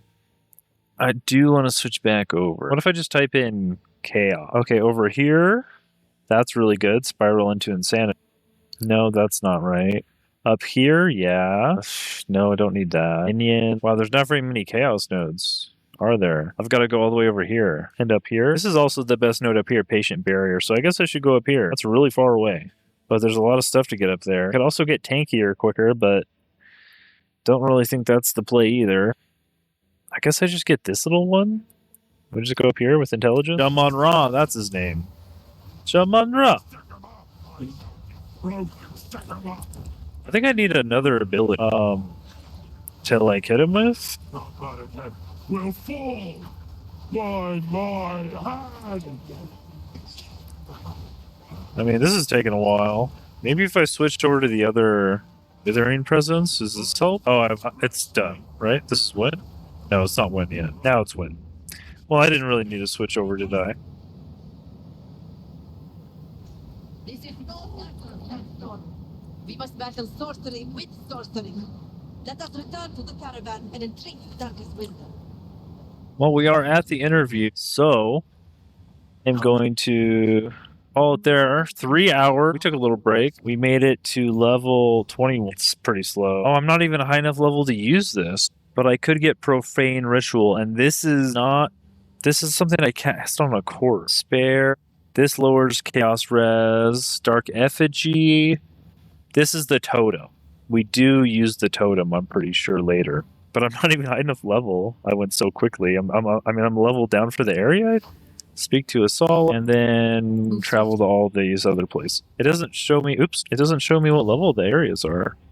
I think they're like level 22, 23. Let's call it there, though. Let's bring up the interview. Should be doing it now. And then we will go over and see what they're talking about. Let me use the restroom first, though. Check it out. Check it out. Unmute him. Yeah. There we go. I love YouTube added this working remote. He's at home. Oh, that's nice. It's good. He's just so casual. I love Tri. So human as opposed to All right, we're gonna do an audio test. Some people. I just enabled. Just under John. I should be fine. How does he He's- sound? Hopefully everyone thinks it sounds all right. I've got my microphone just propped up on a box here, so hopefully it's, I don't have a good audio setup in my, at home. It's a little echoey, but Good. Okay, they're good. Okay. I think John just needs some more stuff on his walls or a better mic, a little louder. I'll do it via Discord. reverby, but it's whatever. He's at home. Give me one more test for chat. Testing 1, 2, 3. I'm Jonathan Rodgers, game director on PoE2. Perfect. All right, I'll do a silly YouTube intro and we'll hop right into it, man. Thank you for doing this as always. Hacked into it, right? Big revamp for 0.4. It was pushed to 0.5. You guys were very upfront about that. Now, one It's like a question I've punch seen in a lot the in gut. community is given in 0.3, you guys did push a good chunk of substantive endgame changes in that 0.1 update that ended up being pretty positively received. Yeah, they took out the tower. Doing that would be because we're seeing feedback about, more mechanical things as opposed to content. Like one of the big things that we like, that's supposed to be coming for the end game is a lot more content stuff and, change to the Atlas tree. So I don't think we'd be doing that in like a 0.4.1 type update. It's more about like, if there's something that's like going wrong with what we've got or like, things where we're like, we're unhappy with, the current wages that we would then do in a 0.4.1. But in terms of like content, those would usually be for the, the larger kind of releases. So that's No content. That makes total sense and expected from me. Then the systems that you currently have implemented, the Arbiter of Ash, okay? He has this new reward to beating him. You unlock rare tablets so you can juice a lot more than you could previously in 0.3.1. Now, so if you don't know, I haven't even fought the Arbiter yet because you need to get a lucky spawn on your in-game map of these citadels that have 3 keys, and then you put the keys into the Arbiter of Ash's door, and you unlock a boss, essentially. And I haven't had a reason to play that much in the end game until now, because now you can't get the full amount of loot and really the full amount of difficulty out of your end game until you beat the boss, essentially. The Arbiter, unless there are some secret changes not in the patch notes, is still an RNG gated pinnacle boss. You have to go out from the middle of the Atlas, you got to find the citadels, and I got to say, just from my own personal experience and many anecdotes I've seen across, people will get to level 92, 93, pushing out, looking at the burning monolith, and they will not find the Arbiter. You guys have any changes planned there, especially now that he's locking behind such a substantial piece of endgame juicing content? Questify. What a great verb. Questify the end game. That's exactly what I thought they've said, they've hinted at. I don't know if the public's understood, but to have goals in the end game, you just have a quest on the sidebar like every MMO with some story attached to it, but that means content, that means voice line, and maybe some small scenes and stuff like that. Let's see what his full answer. Like, the various league mechanics and so on. So they've kind of got like predefined places where you can kind of do those things, like at the start, right? So the idea would be like at the start, there's kind of a quest line that's going to tell you, you need to go here and do this, that kind of thing.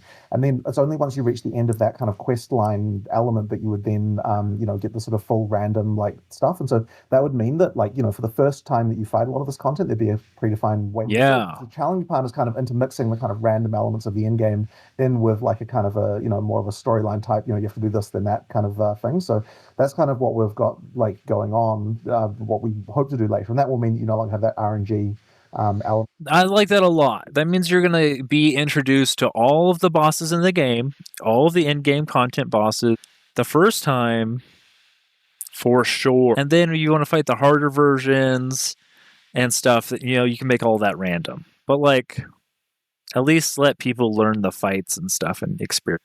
For some of that stuff that's sort of imperative to do.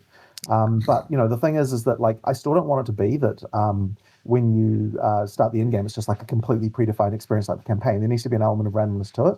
So it's really just a question of like how to kind of get those mixed elements. But yeah, one thing I can mention, I don't know if if people know exactly how this works, but there are these like macro blocks in the in the random algorithm. Within one of those, we do guarantee. Actually, how does it work exactly? There's something like there's an arbiter, like out of one in every 2 macro blocks. And like within a macro block, it's like a certain defined area. You're always going to find all three citadels. Kind of like it's not fully random. Like we have sort of like toned down the randomness compared to how it was like right in the beginning. Right. If you don't know, what do they even call it? Now it's skipping my mind. As soon as I paused it, procedurally generated maps, the randomness. That's how like all the maps I just ran through in the game. They're set up with. They're not totally random. There's like blocks that must connect together. That way you like as soon as you figure out which way the map's going, it's going up and to the left. And that means that this thing will spawn here and this thing will spawn here, and the map puts itself together in the same couple pattern. There's a organization to it that you can figure out, and that's how you read the map after you've played through it a few times. You kind of know where the exit of the map is once you figure out which direction it's going and kind of how it generates. And that's the same thing with the in-game Atlas map. But I do understand you can still have a situation where, like, just due to unluckiness, you kind of like go right between 2 of the blocks and you don't really know. I mean, they're not obvious, right? So that can kind of mean you can still feel quite unlucky, even though, technically there's kind of a defined rate of them. Right. Okay. All right, yeah, I just know a lot of people are probably going to end up trading for... Go in a circle. You got to go... So. You probably should play in a spiral at the end-game map is what I'm thinking. Because if you just shoot off one direction, you could miss all of it. Hopefully with 0.5, we get, the improved, like, more, like you said, streamlined for... I think that you'll appreciate that, the changes that are coming as far as, like, the Atlas story, as it were. Yeah, okay, awesome. Exciting stuff. 0.5 is going to be good. Okay, a few more endgame things that I just wanted to touch on here. There's also been a lot of people asking about greater zoom for the Atlas, since there's so many nodes and everything. Is there any plan on making that happen? I do want to look into that pretty soon. One of the reasons we didn't do the zoom initially so much was just because I've been concentrating a lot on performance recently. So This is something that I could now probably look at again and see whether or not the performance is going to be better. There's still quite a lot to come there though with performance, and so honestly at this point I should probably check again and see what the performance is like if we allow greater zoom. It really is just a performance concern, so we can definitely do that. I mean, there might be some clarity issues, but I'm sure we can solve that. I mean, people have like got various hacks to allow zooming out extra and that kind of stuff, but therefore like it's not like too bad or anything, and people do want it. So yeah, as long as we can get the performance of it fine, then it's probably... Okay, he already knows about the hacks. That's funny. It's strange to me that rendering a relatively still map is going to cause performance. They must have little animations going on that map or something. So if it was just a still image, there would be probably no issue in rendering it smaller or more. It might be the case where they would want another screen that is a simplified still image. If you zoom out far enough, you switch into another mode. Fine to do. A slight side tangent here. You mentioned you've been focusing a lot on the performance, and I know you also said that you coded the core system of Fate of the Battle, the actual temple. Do you do a lot of the hands-on like coding with all these things right now? I don't usually, but in this league, I did the Fate of the Val core like simulation. Yeah, I did get a bit involved in the performance work. Like, one of the things you can get in a game company is that like you've got all these specialists, right? And it's like, here's a guy who's working on UI, and here's a guy who's working on gameplay, and here's a guy who's working on like core engine stuff, and it's like people can often lose focus on the larger picture, because it's very easy to look at something and kind of be like, oh, okay, well, this is, the gameplay team needs to work about that. And so it's hard sometimes for someone with a more global look to come along and kind of say, okay, well, if we look at all these together, what are the problems, looked at as a larger system?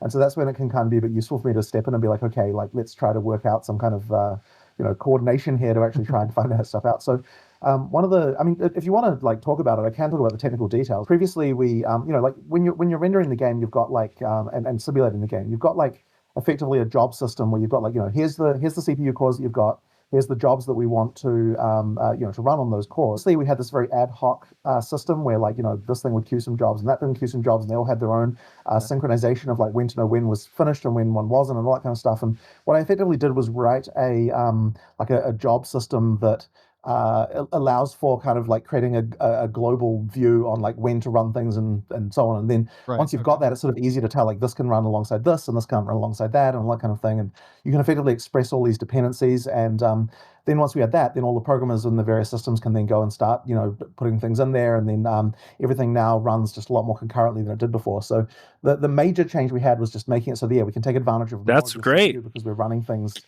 concurrently that previously weren't allowed to run at the same time. And then, of course, there was also just other optimizations, just like, hey, this is slow, that is slow. We get spikes when you do this, you get spikes when you do that. Right. Just that kind of stuff, that I just kept on pounding people, like, no, we need to fix this, we need to fix this. And one of the other things as well is just really making sure that we never get a situation where a resource that's needed is not available at the point where we need it. So that's been something we've been focused on for quite a while. Because that'll crash. That'll cause a crash. That's great. That sounds really hard. He said he had to keep pounding his employees because obviously the first time they wrote the code, they wrote these issues into the code. So that means that that they wrote the code probably the easiest way they could. And it's hard to solve those issues. Essentially, he just wrote a management program on top of all of their code that says, hey, no, we can run all this stuff at the same time, that's great. A lot of the time, that's what leads to spikes because you go and you use a skill and then like, oh, the texture for this wasn't loaded or whatever it is. And then now you have to wait for that to happen. So you get this frame spike. So we're just like fixing all of those kinds of problems and generally improving that kind of thing. Well, the baseline performance improvements look fantastic. And I know that was the number one thing that people had a lot of problems with. Console, there's so many things. But so it's awesome. But there's still a lot more to do. Like I know, like just even looking at what we've got, like there's quite a lot more that could be optimized. Like just on a more individual, it's still funny the way that you will find things. Just to pick a random example, like we found out like a week ago or something that we were iterating through the whole UI 3 times every frame, that kind of thing. It's like you look at it and you're like, okay, that's not really very good. Like it doesn't matter that much. Like in the end, right, that particular thing only was like 0. Not actually adding up to like a huge amount, but like in the it's like it's just lots of little things like that all add up to something which is a problem, right? Yeah. So you go through things and you find them, you remove them one at a time, and now a funny thing we actually ran into the other day is we actually ran into a problem that only reproduced when the FPS was too. So we're like over 400 FPS, you actually start to get this kind of problem. And I'm like, that's not normally a problem that you normally run into. I mean, this is in like a test scene that was like really empty, but previously we couldn't even achieve that kind of FPS. Right. So we never found that kind of problem before. And another funny thing about that one is it turns out that the code for that was bugged, went back to commit number 1632, which I did 18 years ago myself. It was a bug in my code from 18 years ago. That was like right in the depths of the code base. That's hilarious. With that I added that long ago, and so it was kind of funny to see that sort of stuff. That's great. That would blow my mind if that happened to me. I was like, oh man, years ago, this is coming back to haunt me. That means they're using Path of Exile 1 code base, so like a lot of it, like at the core, which is interesting. Just in a new engine, or maybe they just updated all the art and they were literally just running on the old engine and the old code. That's interesting. All the way back in the early history. Okay, that's wild that you have the date, like the date's going all the way back then. You have everything tracked. Yeah. I mean, we've got our version control just goes all the way back to the very first commit of the company from right from the beginning. Very nice. Okay, and I know it's interesting though. Massive improvements. Thank you for the tangent. I appreciate it, Jonathan. Okay. Oh, I was gonna say, League of Legends also has that issue. Lots of games have that issue. If you run the FPS too high, you'll start to get artifacting and problems, just like if your FPS was really low. There's actually like a sweet spot that you want to run on the upper end for your best quality gaming experience, but too high, uncapped FPS on a really strong system can actually mess up the program also. Swapping gears back to PoE2 specifically. Mm-hmm. So another question that a lot of people have about PoE2's endgame is the severe punishment for death. Okay, we have minus XP. We have the inability to use tablets on map nodes. We lose any special things that were attached to that map node when you die.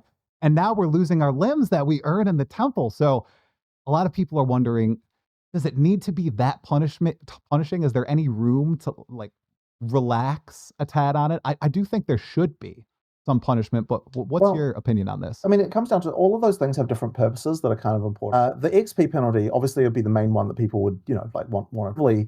That one, it is important to me that there is a reason why you can't just build entirely glass cannon. And if we didn't have the XP penalty in in-game maps, you wouldn't. You'd just be able to do that.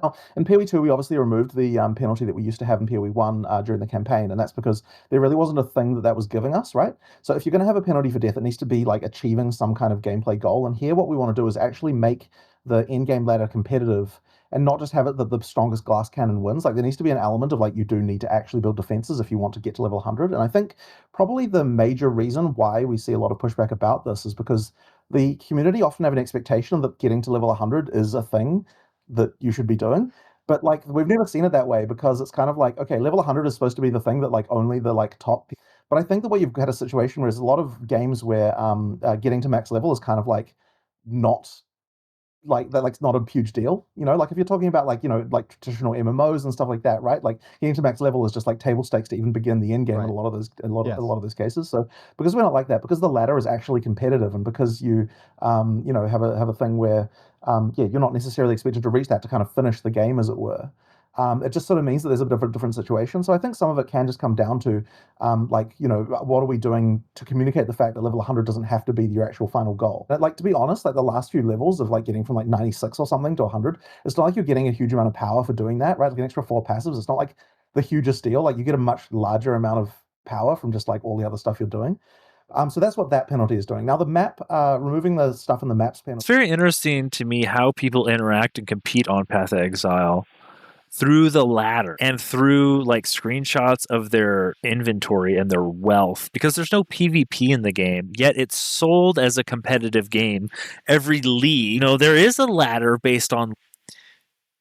I've never really had an issue with dying and losing some experience, but I guess it does slow your progress to level 100 if you are trying to compete on the ladder. I guess maybe eventually that's something that, people shoot to do, but it's never, I don't know, it's never really felt like a goal, because there's no content in the game that requires level 100.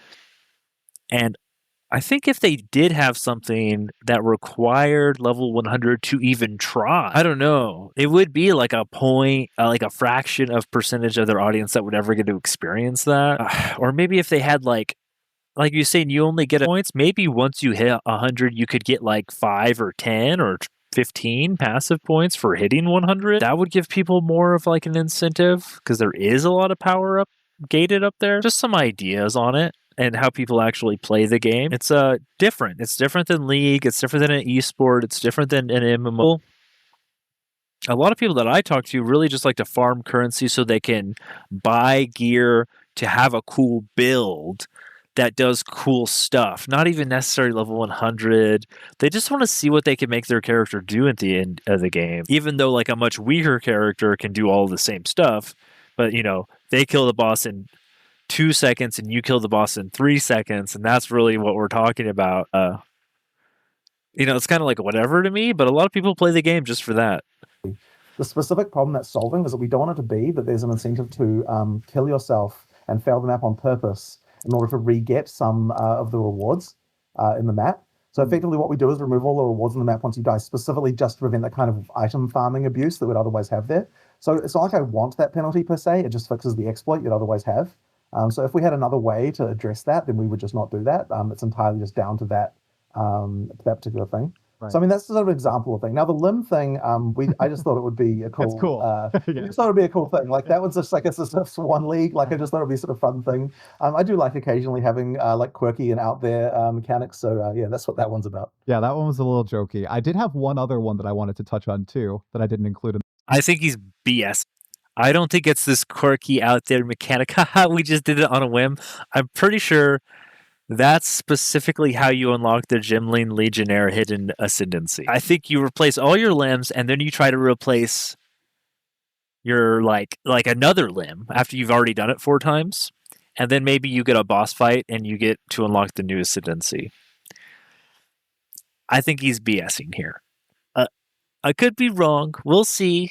In a couple days, we'll know, actually, when people get there, and probably not long after the launch. Actually, even with the pre-download, the data miners will find ascendancy. That list. So when people juice maps now in PoE2, the more mods equals the less portals. When you have maximum number of mods on your waystone, you get 1 portal. Do you think that might be a tad too punish? Like would you ever swap it to 2 portals?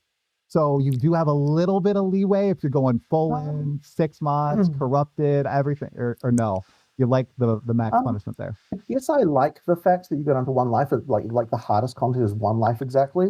I guess the thing there is, once again, like there's the expectation. Like I would hope that most people towards the end game aren't dying most of the time. And really, there's a bit of a communication element here too that we're trying to do, which is to communicate the idea that if the maps are too hard for you, then maybe run less mods on them, right? Like make it less hard for yourself, so you get a little bit of that. And so my hope is that can kind of is the thing that gets communicated by that, by that element. Yes, this is true. I don't get it when people say, "Oh, it's too hard," and they're the ones opting into the difficulty. You don't have to craft your map to be that hard. If you're dying, like normally when I get to end game, I want to try to do the hard stuff, but if I die, then the next one I make easier, right? I want to do the hardest one as fast as possible to get that most amount of growth on my character that I can. But as soon as I find out right about how strong I actually am compared to the content, I want to stay around there. I guess it's not been something that's particularly come up for me as a problem recently, so I guess it's one of those things that I'd have to maybe have another think about. But it's not really on my radar as like that being a particular thing as a problem for people. I'm curious. A lot of people were wondering if you were going to stream your gameplay at any point. Is that something that's still in the cards? I know you mentioned. So I actually was JP interview. I was pretty keen on that, and I was actually talking to another streamer recently about it, and he was sort of saying that he didn't think it was actually a good idea in practice, and the reason is because, like the way I would treat it would be it's like a good time where I can just enjoy myself and have a gaming session. But what he was saying is what people will treat that as is like judging me continuously for every single minor thing. It's yes, like, my man. If I don't pick up an item or if I just don't over there, I'm going to be completely judged by that. And he was sort of saying you really shouldn't do that because all it's just going to result in is random. The streamer gave him good advice. People will just pick it apart and say the developer's playing this way and it's so unoptimal and he made all these mistakes and he really thinks that blah blah blah. And if you want to see what good gameplay is, go watch the top 1% streamers. Go watch Fubgun or Captain Lamb. I think depending on what build's strong, go watch the streamer that does that build. The community of streamers essentially has broken themselves into being special. Gazzy's the minion guy. Captain Lance is the spellcaster guy. Fubgun is the bow guy. Right? Like, if you can't identify one of these guys on the patch to kind of see what they're doing, to follow, what the developer's doing is he's gonna play to have fun. He's not trying to play the game right. So yeah, it's not going to solve anything watching the developer play the game, because it's just because you developed the game doesn't necessarily mean you've sat there for hundreds of hours optimizing your play of that game. Of issues, and I feel sad about that because honestly I would love to just have a good time just having a chat to someone, playing the game, that kind of thing. But he was saying you're probably gonna regret doing it if I do. So I'm not so sure about that one, unfortunately, due to that reason. But people can be brutal. They can be brutal, dude. So I was asking because you mentioned you didn't have the issue. Have you been playing some of the end game?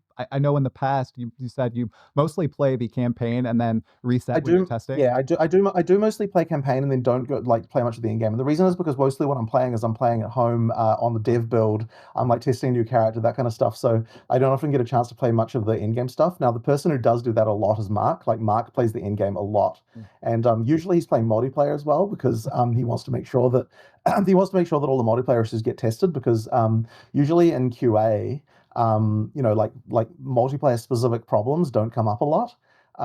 Because they're obviously all testing individual things or whatever. So by testing multiplayer, you can actually make sure that we don't have kind of catastrophic issues, and a lot of them come up and especially more subtle ones along with bosses and things like that because bosses need to have AI specifically for multiplayer and that kind of thing, and you don't necessarily got a lot of opportunity to test that in the normal office environment. That's Okay, great that they're let's testing move on both. to, I think, one of the most controversial topics of the entire patch. One that I was so pumped about when I first heard. I think it came out of, I think it was Mark's mouth. 40% reduced monster density in endgame maps. Okay, that was a Right. big change that was made. I played a ton of 0.3 and I had a great time. But after that patch, I had seen the game as moving a lot more toward the Path of Exile 1 identity. You're zooming through maps, you're blowing up screens of mobs. There's not a lot of engaging combat going on in the end game. And I was like, okay, that's fine, whatever. They'll kind of morph into the same game eventually. And then when I read through the patch notes and when I saw your guys' presentation for 0.4 and you said that line, I was like, oh my gosh, they're trying to build, more visual clarity back into the game. They're trying to maybe make combat more engaging. Could you break down what your goals were with that? I know you talked about swarming. Was it more beyond that, or is it just the swarming thing? So, I mean, I guess there's several issues, right? So Yeah. one of them is the swarming for sure, just like the problem where like a lot of people were very unhappy about that. I do think that it was too much. Like I think in fact the numbers were just wrong from the start. Like we just, for whatever reason, got that incorrect with the monster pack stuff we did in endgame. The issue that we had, of course, was like, nerfing this is controversial, like 100%. I mean, like I say nerfing, but it's like, it isn't so much a nerf exactly, right? Like there's still the same amount of life you have to kill from monsters. It's a question of whether it's distributed from multiple monsters or not. And I think the issue that we really had was just that we were limiting the number of builds that were viable at endgame. Right. Like kind of unintentionally, right? Because you had like there was just a minimum amount of kind of AoE clearing you had to do to make it work. And so we wanted to make it so that you can play a spammy build, but you can also play a build that like concentrates on bigger hits that are smaller in AoE. Like both of those things should be allowed. And the current way it was just kind of wasn't really allowing for that. Now, because of the Atlas tree, and especially what we'll do later on, there's like, and just like general speaking, you can add more monsters, you can get more of that stuff, right? So that can still happen. And so I don't think that it's going to end up being, like something where you just feel like monster density is like, I don't want anyone to ever be thinking like, where's the monsters, right? You don't want that. It still needs to be that, like you still want to be at endgame blasting some monsters. It's just that you really need to have it so that it isn't so overwhelming that a person who like, is so that you don't want everyone to feel pushed into, okay, I can only play like the biggest AoE, like lightning spear, this kind of stuff, type of thing, right? Or like whatever is the most spammy. So that's really the key goal there. I think we're gonna have to look at it again, like now that we've got another playthrough here, and like with all the people and see how that goes.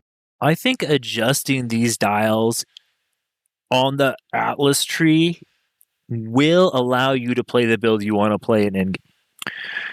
The thing is, the same amount of health on less monsters means that there's less potential DPS coming at you. You can't be swarmed, essentially. But also, I mean, just getting through, just killing the monsters and getting the drops is the important bit. Like, I don't know. There is a threat of dying, but I do feel like less tankier monsters will be easier. And so like if you can make it as small as possible, the packs as small as possible, and clear them because their damage isn't going up, that would be the best way to, pretty obviously to me. However, if you can clear a bigger pack and they still have the amount of drops, it's still going to be more loot and more lucrative to try to get the packs as big as possible, like on my Essence Drain Contagion, which I was just playing. That can clear a whole screen when that's... And the lightning abilities can all chain and clear the whole screen. So if you ever can get the pack size back up while maintaining this 40% monster effectiveness, because it's not just 40% more health, it's 40% more drops. But if we could ever double the pack size, we're getting 40% more drops on a twice as... they'll all have that 40% more health, but that's just food for thought. If you want it easier, do a small AoE build and have less mobs that could potentially ever hit you at once. But if you want more loot, you're probably still always leaning towards the spamminess. I think what they need to do is have a scale, and they need to have it to where if you spec your in-game Atlas map a certain way, you can have a spread out distributed pack, but also distributed loot amongst the pack. And if you want to have concentrated, like just rares, like the whole map is just rares, maybe there aren't packs at all. You're just fighting bosses, you know, but they hold all of the loot that the other player's pack would have held, you know, and you know, I mean, that's too far scaled to just fighting one target at a time, but those one targets also need to output the potential DPS of an entire pack, and right now they're not doing. It's really a difficulty and a reward slider to have a smaller pack that doesn't do any more damage, and gives the same loot. Potentially the same. I mean, well, it's not the same loot. It's actually just less loot because, you know, if you could ever scale pack size up, essentially that monster effectiveness would also apply to the additional pack you've added. But yeah, I mean that's the basic idea behind it. Okay. And about the packs and everything, I think there's 40% less monster packs. That also mean there's less rare monsters, or is the number of rare monsters in maps the same as? No, the number of rares is the same. Because we didn't reduce the number. We didn't reduce the number of packs. We reduced the number of monsters in a pack, and that, by the way, like the way that's done is by there's the system called effectiveness, which is basically every monster has like a budget of how much. Like how much they are worth, as it were, as a monster, in terms of like how, and it sort of loosely correlates in how damaging they are, but it also translates into lots of other factors, so like how much do they drop? How much Oh, it is damage. They didn't say that. Monster effectiveness is also damage, so it is exactly as I just said. That if those lesser, that means the monsters are going to hit harder. Which they didn't say. They probably should have said that. It's called monster effectiveness. You should probably, well, thankfully now, thanks to Tri, he's explaining more about it to us. And I think what we did is reduce the effectiveness per pack to be lower, so that like the individual packs can be smaller. And that can still be grown again by mods and all the things. Like, so when you add extra monsters with mods, what that's doing is it's increasing the effectiveness budget that a pack has, so that the pack can grow larger. But it doesn't actually change the number of packs, which is what controls things like how many rare monsters you get and other things. So they have a budget per pack. How does it interact with league mechanics like Ritual, wherein the more monsters? Okay, wait.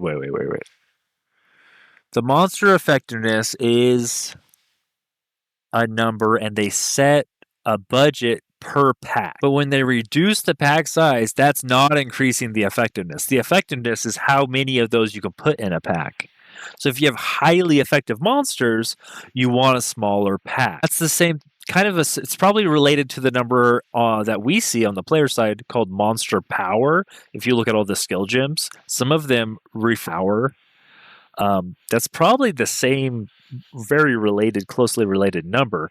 How strong is this monster? And then that's also related to if you capture them as a specter, as somebody you raise as a on your side as a minion build, how much spirit it costs to summon them, because if it's a more effective monster, it should come. Really interesting, but I think now that I heard his whole explanation, that's it. They're not going to do more damage. They just have a higher effective if they do more damage already, but like scale, they're reducing the budget of how many they can put in a pack. So if you have like a bunch of little monsters, you know, you can have like 20 of them, and they just reduce that down to like 10. But those monsters themselves aren't going to deal any more damage. It's probably something I don't know if they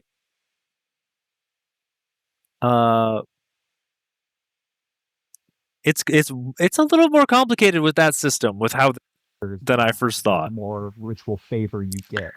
Have you guys thought so about ritual numbers were balanced basically to counteract this. So like, you know, like it's just like basically, because the goal is not to nerf rewards here. The goal is to keep those the same. So therefore, anything like that's going to care about something like that, we just adjust the numbers to kind of like sort that out.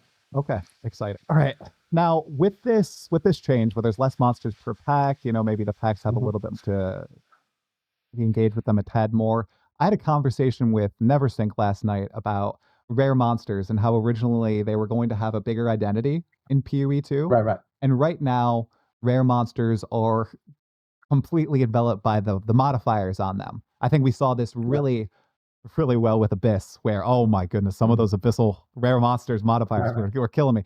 Do you see a world in which PoE2 maybe returns to that age where each rare monster is going to be, you know, kind of special? Maybe it's like a 3-4 second fight where you care about the monster and you don't care so much about the modifiers on the rare monster. I do want to make rares more interesting and identified like that. It's just the issue with that is that it's really hard to get time for a change like that, which doesn't see it in. So it's one of those things where, like, once we get a bit of time, we can do something like that. And what I sort of suspect is we'll probably have like a launch at some point where, like, that's a big focus and we make it into a feature and, like, we try to, like, make sure there's something there. But it's just, it's kind of like, it probably won't be soon. Like, I certainly don't think it would be before full release because it's something that we kind of can't. That sounds like a lot of work and not a lot of payoff. You're going to have to go in and edit the monsters to have not only a base form, but a rare form. And then what is different about the rare form other than these modifiers? Because the modifiers are just kind of copy and pasted stuff. But, like, specifically, this is a Countess rare. What does the rare Countess do? You're basically making little mini bosses. And, with new animation, new special effect, that's a lot. That's a big overhaul on top of everything they've already done. Like, a company would normally ship something like that as a whole DLC, like a whole big. They would have had to have done it from the start, and if they did that from the start, they would be behind probably a whole act or more. You know, we might only have Act 3 still, no Act 4, but, you know, but we'd have a whole another tier of monsters between a rare and a boss that you could see on the map. I think justify while we're also trying to make, well, in particular, right, like, we need all the people working on monsters to be working on, you know, Acts 5 and 6 and that kind of stuff. So, you know, like, there's that's the issue that we'd face trying to do a change like that right now. Every monster needs the Death Knight treatment. Come on, we want all the monsters to have special abilities. Okay, another question, a little bit on the Death Knight is the best monster. If you didn't see, I just went through Act 1. The Death Knight was the shield guy that reflects the projectiles that I said was so much easier because I had minions, so I could just shoot him in the back with my projectile. Whereas all my other characters, that guy is annoying. You have to dodge behind him, and you get one spell off, and then he turns his shield to you, and you have to keep rinse and repeating getting behind him to hit him with a projectile attack. That is way more engaging combat. It's probably the only monster in the game that you have to change your playstyle to react to, but more stuff like that is much more Dark Souls-y, right? It is much more meaningful and engaging. It would be nice if they would just develop the monsters like that in the first place. Hey, bro, crazy idea. We don't need to make a whole nother version. Just make the monsters do cool stuff like that requires not just dodging out of the way, but maybe some abilities you can cast that has an interaction where you don't have to dodge. And that way you can go, oh, I need to use maybe it's a movement ability, maybe it's a shield ability or a block or a pair, or a teleport. Something you have to react to. There's only so many things you can do to react. Counter spell would be a sick one if you could throw that on the sorceress as a react, where it's like, hey, if they cast the spell, it doesn't really matter. You know, you have to have all the characters have to have some way they could react to it. But it'd be cool to have like counterspell on the sorceress or something similar to that. What are all the other reactions? There's not a ton that, you know, heroes can do in these fantasy games. You have block, roll, you know, like parry, riposte, counterspell, and then there's like teleport. I mean, there's not a ton of reactions, but you know, some of the monsters should make you react in some way. Want to allow, or something you want to rein in eventually? You know, I think that they split. I think they split the functionality of the Nova projectiles thing to kind of like make it so that was a little bit less crazy. Like we do sort of adjust it where we need to adjust it. And like I know that there'll still be more that we can do as well. Like there's still more temporal culling stuff we can do, which is like a new culling system where we make things a little bit less spammy.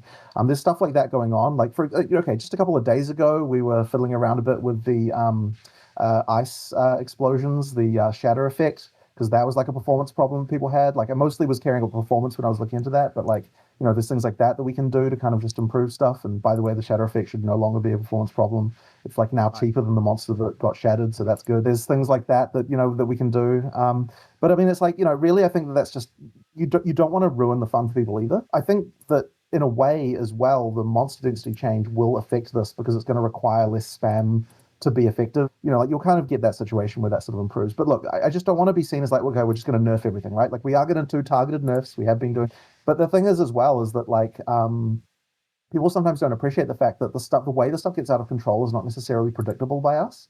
Like it's to do with the combining overlap of like many different things that sort of come together as like, oh, now this is really easy to do. Usually when we've seen situations where the spam could be high, we've kind of been like, okay, sure, it's possible to spam this thing and we can see what the limits of the player are. But we've always been of the opinion when we can see that and we can test that in advance that, oh, but no one would do that because like for this reason or other reason, the damage is going to be low. It's not actually going to be worth doing. And so then the trouble has been that like someone finds a way to make the damage good, through some combination of things, and then now suddenly there is an advantage to doing this like crazy spam. And so that's always kind of been the thing that's taken us a bit by surprise with some of these balance things. So really that just comes down to better balance and just improving, a lot of those things. I do appreciate that like there's still concerns around visual clarity. I mean, so like another one, right, was like ground fire can be annoying and that kind of stuff. Like there's certain things that can like be really sped. We probably just need to adjust the effects in some cases. But the issue once again there is that I don't want it to turn into like maybe this is a bit of a deep reference, but you don't want it to turn into the kind of like Quake 3 scene of like just textures to nothing and all that kind of stuff. You do want like some level of visuals to look reasonable. So yeah, it's just a tough balance, and we just like have to slowly grind out and get there. I'm sure you've seen or heard the feedback about maybe implementing a visual opacity slider for player character effects. Yeah, I'm not really a fan of that kind of thing, because like I understand the desire for it, but I do think that it's better just to like fix skills individually until you get to the point where it's not a problem anymore. Like just making everything invisible, I'm just like not a fan of. I really don't like it in games when like something happens and you don't see it. And like also, by the way, just having there are a lot of effects. If you made them transparent, they would suddenly be very expensive. Just as a random side note, since transparencies do cost more than opaque things in really graphics. Wow, that's interesting. Yeah, it's because you have to draw two things in that one spot, right? Like if something's transparent, you have to draw all the things of it that are there. But if something's opaque, then the thing behind it is not drawn anymore. Oh wow, okay. Interesting. Nice. All right. Oh, another brief density question here that people have asked about. And I know you already mentioned that you don't want people to feel like this, but there's a lot of worry that the game is going to turn into a walking simulator now that the packs are this much smaller. Well, and that there's certainly it's not going to be that. It's just not going to be that, right? Like it's just not going to be that. I mean, do you feel that way like in the early in game? Oh, I don't. Towards the end of the campaign, I don't feel that at all. No. Right. Well, then there you go. Right. I mean, it is only like it hasn't been nerfed below that. Like it's not like it gets like lower over time, right? I mean, it just doesn't. And I think one thing that's not in the 0.4 patch notes that was in 0.3.1, a lot of map sizes in Endgame were reduced by a tremendous degree. So maybe some people who might have bounced, they don't recall that. So I think everything is scaled a little bit down too. You mentioned targeted nerfs a second ago, so I want to skip ahead in my question list, Jonathan, and talk about something that is on everyone's minds. One of my friends said, remove it from the game. The Roa. Okay, I'm not a Roa enjoyer at all. I can't get into it. I know it's powerful. I'm not an enjoyer. Lots of people are Roa enjoyers. So Jonathan, can you give me like a dissertation on how the Roa is a balanced thing in PoE2 right now? Right. Well, I will preface this by saying that I'm not primarily a balanced person. Like there really is more Mark's domain, but at least the Roa, for whatever reason, the Roa got buffed when the sprint came out, and like that was kind of wrong. So like that's getting undone. It's kind of now back to just being normal movement speed again. Then also I think the spirit cost is probably a little bit too low. Like it probably just needs to increase a little bit. Like it shouldn't necessarily be the case that like it's completely mandatory to actually play. I mean, yeah, look, it's powerful, right? For sure. But, like, I don't necessarily think it's going to be across. Like, I think it's capable of being balanced. Like, I don't think there's a problem there. If you get the right spirit cost, you get the right numbers. But I think the key important thing is just that it does. I don't think anything less than 100. I don't think anything less than having it be that you stay at exactly your normal move speed when you use it will feel fast. So that's kind of why it needs to have that element of it at least. Yeah, I think it's just a question of, just make sure the cost is right, and then it should be okay. Yeah, like as I said, it has had some balance adjustments in 0.4. There are a lot of things to spend your spirit on that are all really, really strong. However,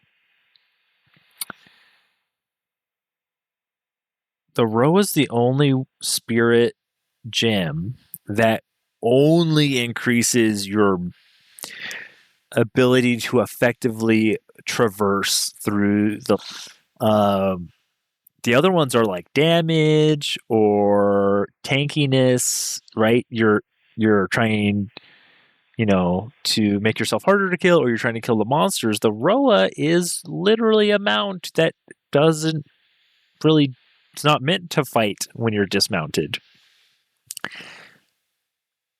And there's not any way for anyone else to have a similar way to move. I don't know. Is teleport, you could give the other classes the teleport or a charge or stuff like that on a spirit gem, I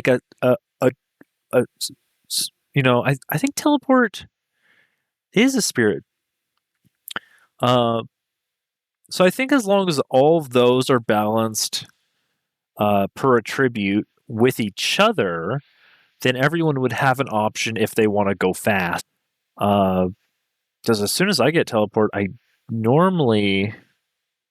put it on the sorcerers right away. But it's instead of rolling, I think it was, you teleport. I'm pretty sure it was spirit. It did cost spirit also. It's just different flavors of a movement spirit gem that you would all have to balance towards each other. It's just if everybody doesn't have access to something like that, it feels like you have to be a dexterity character to ride the Roa, and therefore it feels bad for everybody else.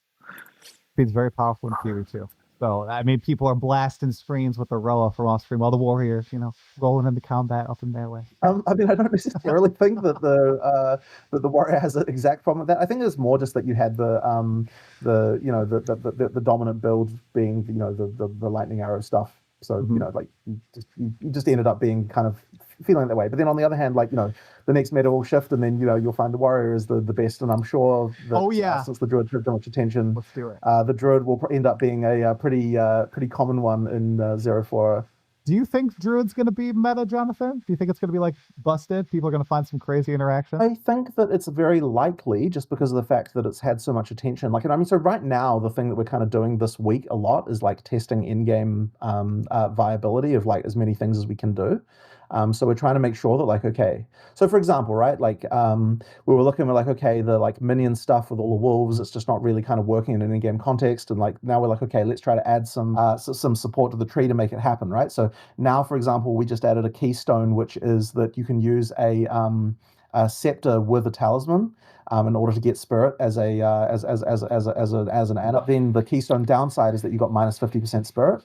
So you kind of have to you can't quite necessarily get as many minions as a minion character would have, but it kind of lets you do it makes it from a spirit perspective possible to do minion stuff as a druid, as an animal, to get the kind of pack leader wolf build working. And the other thing we did was we said, okay, there's that's cool that will make it so that your rage bonuses apply to your minions, so that you can get actually get the damage to a good place, with your wolves and that kind of stuff, right? So we're okay, we're just being very careful to look at the individual builds. That's cool. And be okay, let's try and make sure that there's support in the tree for that kind of stuff. So that's really what a lot of this week is kind of going into, just those kind of just make sure that there's the options there for someone, and that might be a unique, it might be a keystone, it might be a notable, just try to make sure there's something there that can make each build that we want to do work. And so that's kind of it just making sure there's that in-game scaling.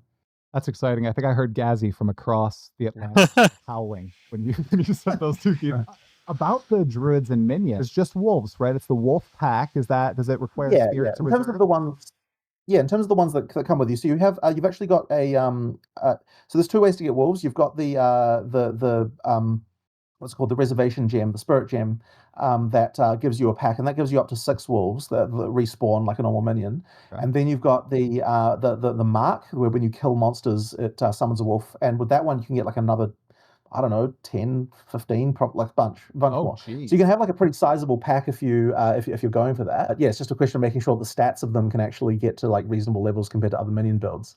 To make sure that's viable. Okay. Do you see more animal companions coming in the distant future once the game is shipped? We could potentially do more of that stuff. I mean, like, there's still plenty of other minion things going on, kind of adjacent, right? So you've got any kind of int minion stuff going on. Obviously, it's not in theme with the druid so much, but yeah, like we could probably do some more animals. But for the time being, we didn't think we really needed more to sort of make the druid work. And like, the druid isn't primarily a minion build, right? Like, it really is only the case if you're doing that whole kind of pack leader fantasy. That's like the main minion fantasy you'd have as a druid. Yeah, that's pretty cool though. To make sure at least Pack leaders are pretty sick. It looks sweet. I mean, the Tundra Wolf looks amazing. What they didn't do, if you don't know, Diablo 2 Druid has a tree spirit that increases max life of your whole party. And then they also have crows that are untargetable, but they deal damage. And then they had wolves, which did have health and dealt damage. So they just got the wolves. But somebody data mined something about a were tree. That could just be a placeholder weird name, or it could be something they were trying to do with that tree spirit from Diablo 2, where you're kind of like a buffing a character. Sounds like they scrapped it for now and put it on the back burner. But they also didn't do crow, which would be like the spellcastery druid, right? You have plants you can summon. It'd be really cool if you could like grow ints, like animated tree people as the druid. That's kind of a cool fantasy too, if you wanted to be purely in your spellcaster form.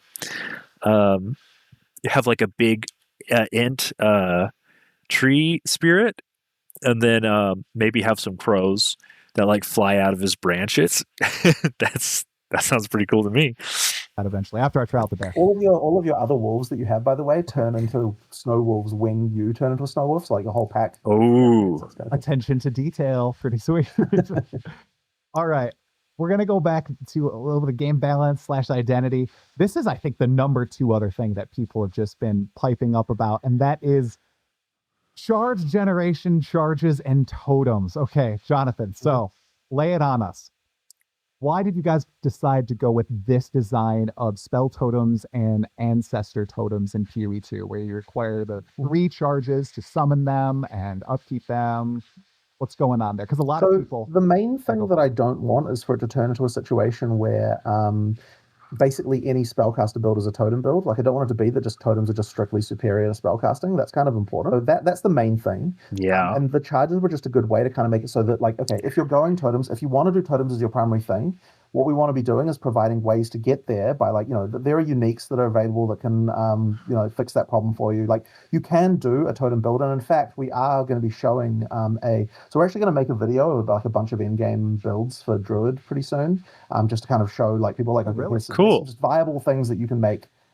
Just like made by our design team of like, that you can do things. And that's not to say those are all the builds or they're even the best builds. They're just, here's some builds that our design team decided to come up with to show off it. And one of them that we were doing is the, a pure spell totem build. Like, you can do it. And it's completely viable.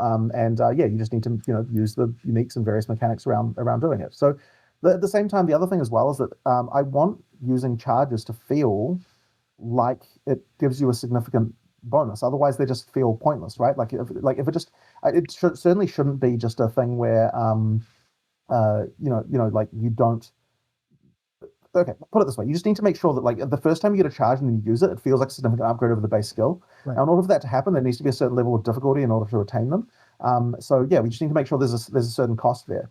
And it actually has been pretty hard to design the mechanics in such a way where it's like you can do it all the time, but also it doesn't feel like you just get them for doing nothing. Like, it's kind of that tough balance to strike there.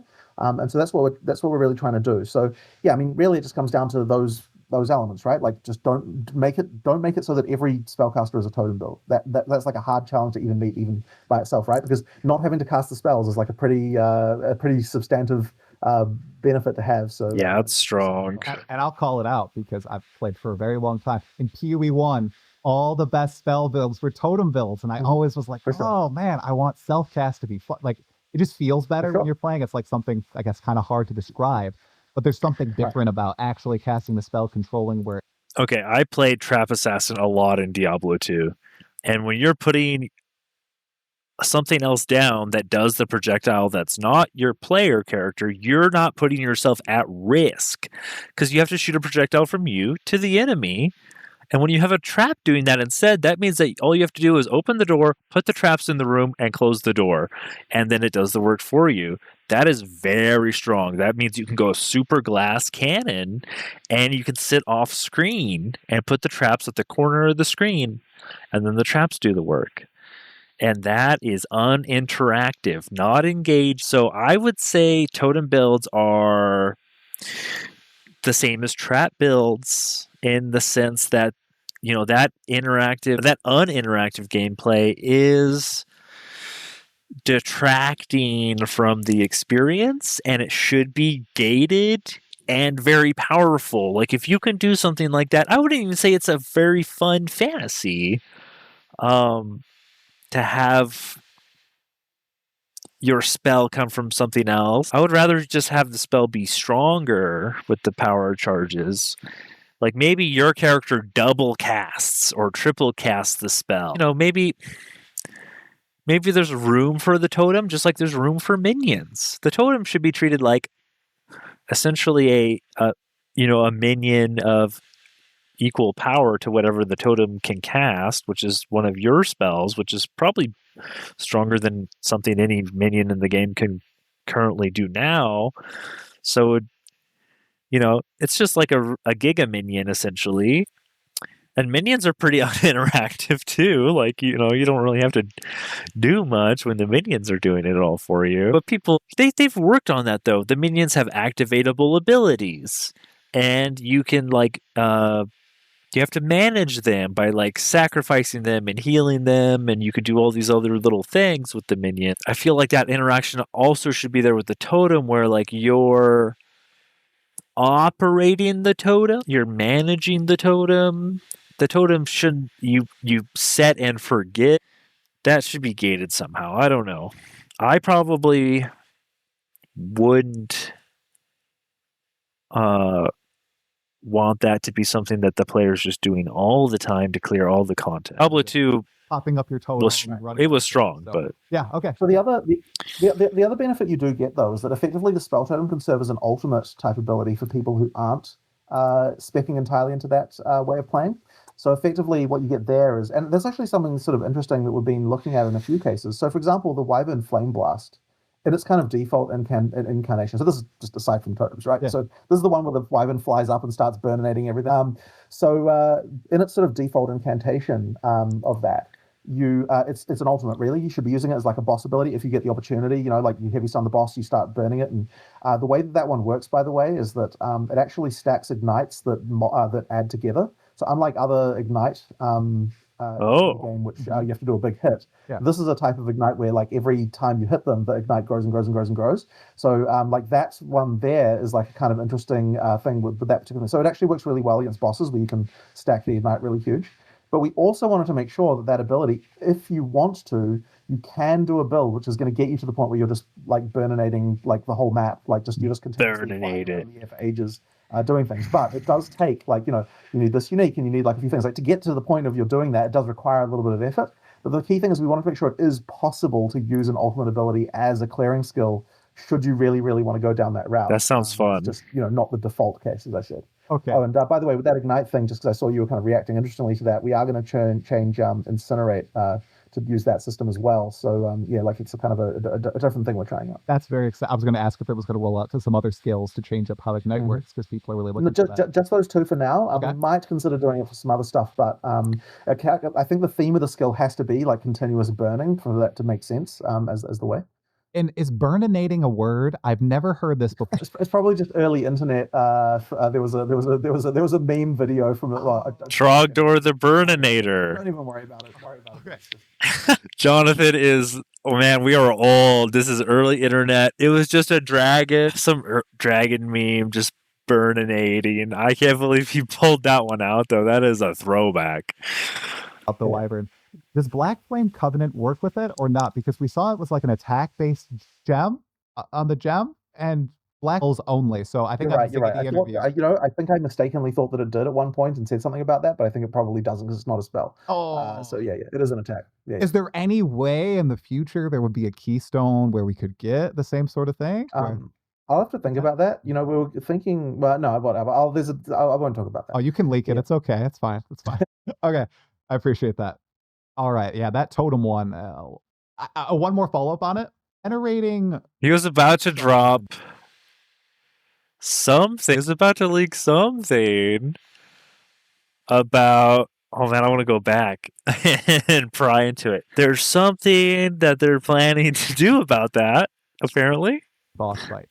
Is that something that people are going to be easily able to do? Because that's one of the big complaints that I saw. That I know you just said you'll be able to do a soul totem build, so it must be possible. There's just but then in terms of just the general way as well, we've got things like that are a little bit like in the kind of more mid-game options for that. Well, I mean, even early game, really. You've got things like Wing Blast that can generate charges, and like, so for example, what we're doing with that is like during regular clearing, it only generates charges very occasionally. For boss fights, you'll generate 3 charges when you use it on a prime for stun monster. So you can do that sort of. But as I said, in that context, it's more of an ultimate type ability. So if you want to do the kind of like pure totem build, you're going to need to find a solution to that isn't just in the like base skill set. It's going to involve supports and uniques and stuff like that. Yeah. Cool, thank you. All right, moving over to a melee focused question here. So back when a bulk of the melee skills were first developed, I believe the game didn't have WASD implemented, so a lot of movement was baked into the skills to make them feel really good. And then when WASD was implemented, you guys went back and you added movement to a lot of the range-based or spellcasting skills, but the movement is still baked into the melee skill. Do you guys see a world where you could go back and you could add moving while attacking to some of these melee-based skills? Because it does feel so much, I just got to say, it feels so much better when you can maintain full control of your character. Right. So the course of a skill animation. A couple of things with that. So for range, moving while attacking feels good, but for melee, what you actually end up with is a thing that feels really floaty. So you there are some games that do that, but I just feel like you end up with very floaty, like non-punchy animations. So what you generally have to do is you have to kind of lerp into get some kind of point of the attack where it becomes fixed. And that's what we try to do with our targeting thing, where like, so for example, the easiest one to show that on is like double slam, so it's called rolling slam, where effectively like you can steer it the whole way. And effectively, when we talk about moving while attacking, it's really more about skills like that, where you can do, like attacks, like the movement is still built into the animation, so you don't feel floaty, but you still have a level of control over that sort of stuff. And that's what we sort of try to do with our attacks, is like try to have it so there's a level of control, but it's not fully just like moving arbitrarily. Because as I said, you do end up feeling very floaty. So that's just a sort of really comes down to sort of a feels thing. And like as I said, when you do try that kind of stuff, it doesn't end up feeling that great. There's even things that we've tried before along those lines, and yeah, as I said, it just never kind of really felt right. So that's why we didn't end up doing it. Is it something that we would perhaps see with future melee weapons, where maybe you can move while attacking with a sword or an axe as opposed to mace? As I said, it really is more about the individual skills and like how they specifically function. Like I don't think that we would just generally have we wouldn't have completely freeform movement like that. You'll even notice like in a lot of other melee games, if you like you can have a thing where you can lerp into an attack, and by that what I mean is that you've got a bit of control for part of it, but it's like slows down into like being part of the animation at a certain point. And, we'll probably experiment a little bit more with that, but I don't think we'd want to just be like, okay, it's just like full floaty, just like move in any like arbitrary direction while you're attacking type thing. Yeah, the floated combat's bad. Now this next one, you want impactful animations that lock you into them. Number one most requested. It's just the I asked about again. It's just it's the animations that knock your character somewhere you don't want to be, and usually that's jumping back because people want to clear the map. So like the cross slash. Or the warrior had one too. I haven't played the warrior, but the warrior had one that made him jump back and like throw a fireball out of his mace or his shield or something.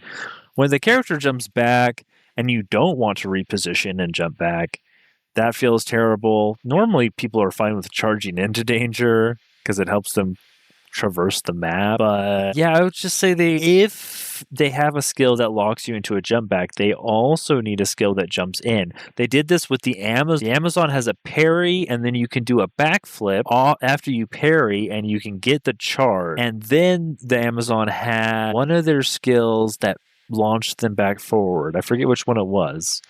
But it felt really good because you jump back and then the monsters chase after you and then you jump in and finish them. But some of these other characters, they don't have a way to re-engage. Like if you get to choose with another ability or a ranged ability, it was jump back throw. That's what I was doing. I would jump back, get the charge from parrying, and then you jump back off of them with a disengage, and then you throw the spear because you want to be at range because I have a ranged option, so I'm okay at being at range.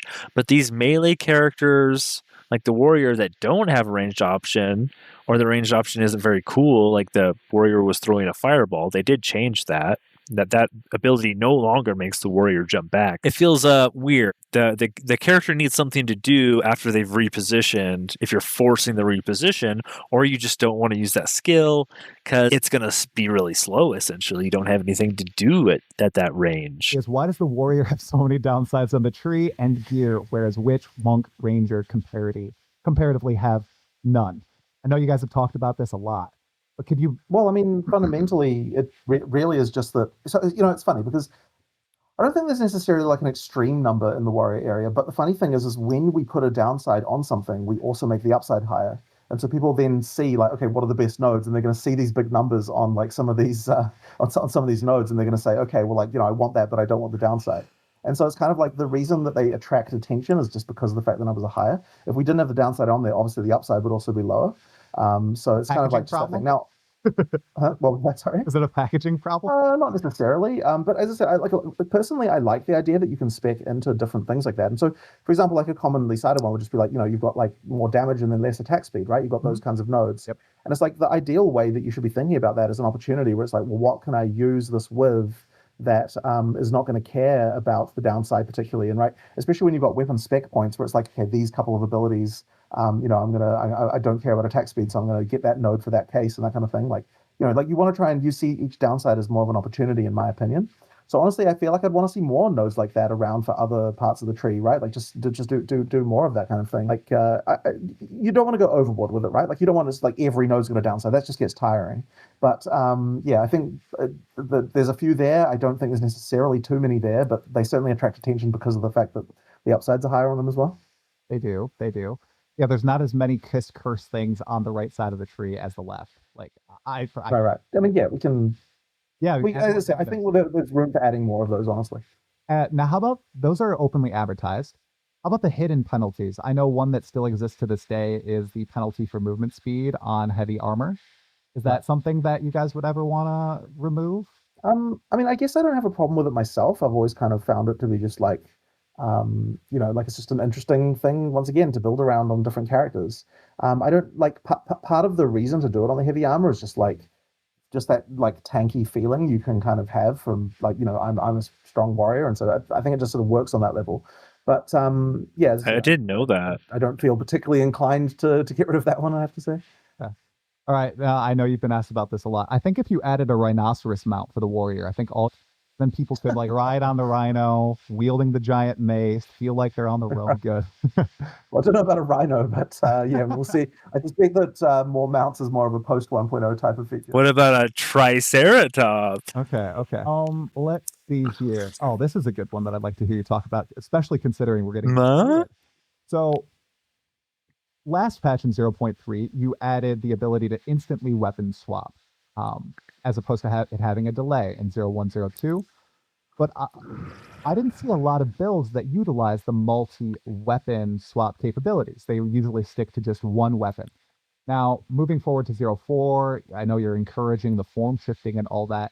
Do you have thoughts on why people aren't speccing into multiple weapons, like a quarterstaff and a spear, or a crossbow and a mace? I wouldn't say it's that unusual. Like, I mean, you certainly do see it, and I think you'll see it more and more over time. I mean, like the mechanics are there to allow for that kind of thing. Like there's generally speaking, like I sort of suspect that one of the reasons is that something I've noticed is that people when they see it, they almost feel bad about it rather than good in some cases, where they're like, oh, like it's just an exploit that you're using this other ability from this other class to like just do get this one effect. And it's like, well, that is kind of the point, right? Like if there's another class that has a thing that like, you know, that allows you to get this thing more easily than your current class, then yeah, I mean, that's kind of the reason why that exists, right? So like, I don't know, I feel like you do see quite a lot of it. I think maybe people have a different imagination in their mind about what it might be, like what that would look like. But yeah, I mean, what it does look like is, you know, you're trying to find a combo that that can work, and that's why we have all these different sort of synergies around between different weapons and like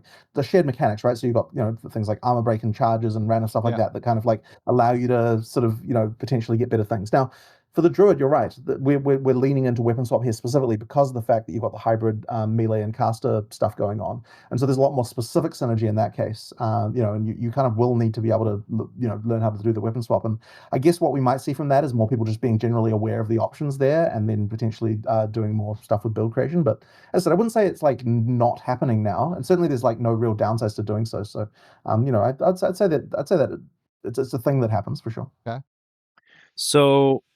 So far, my weapon swaps have been putting down a lightning orb for critical weakness.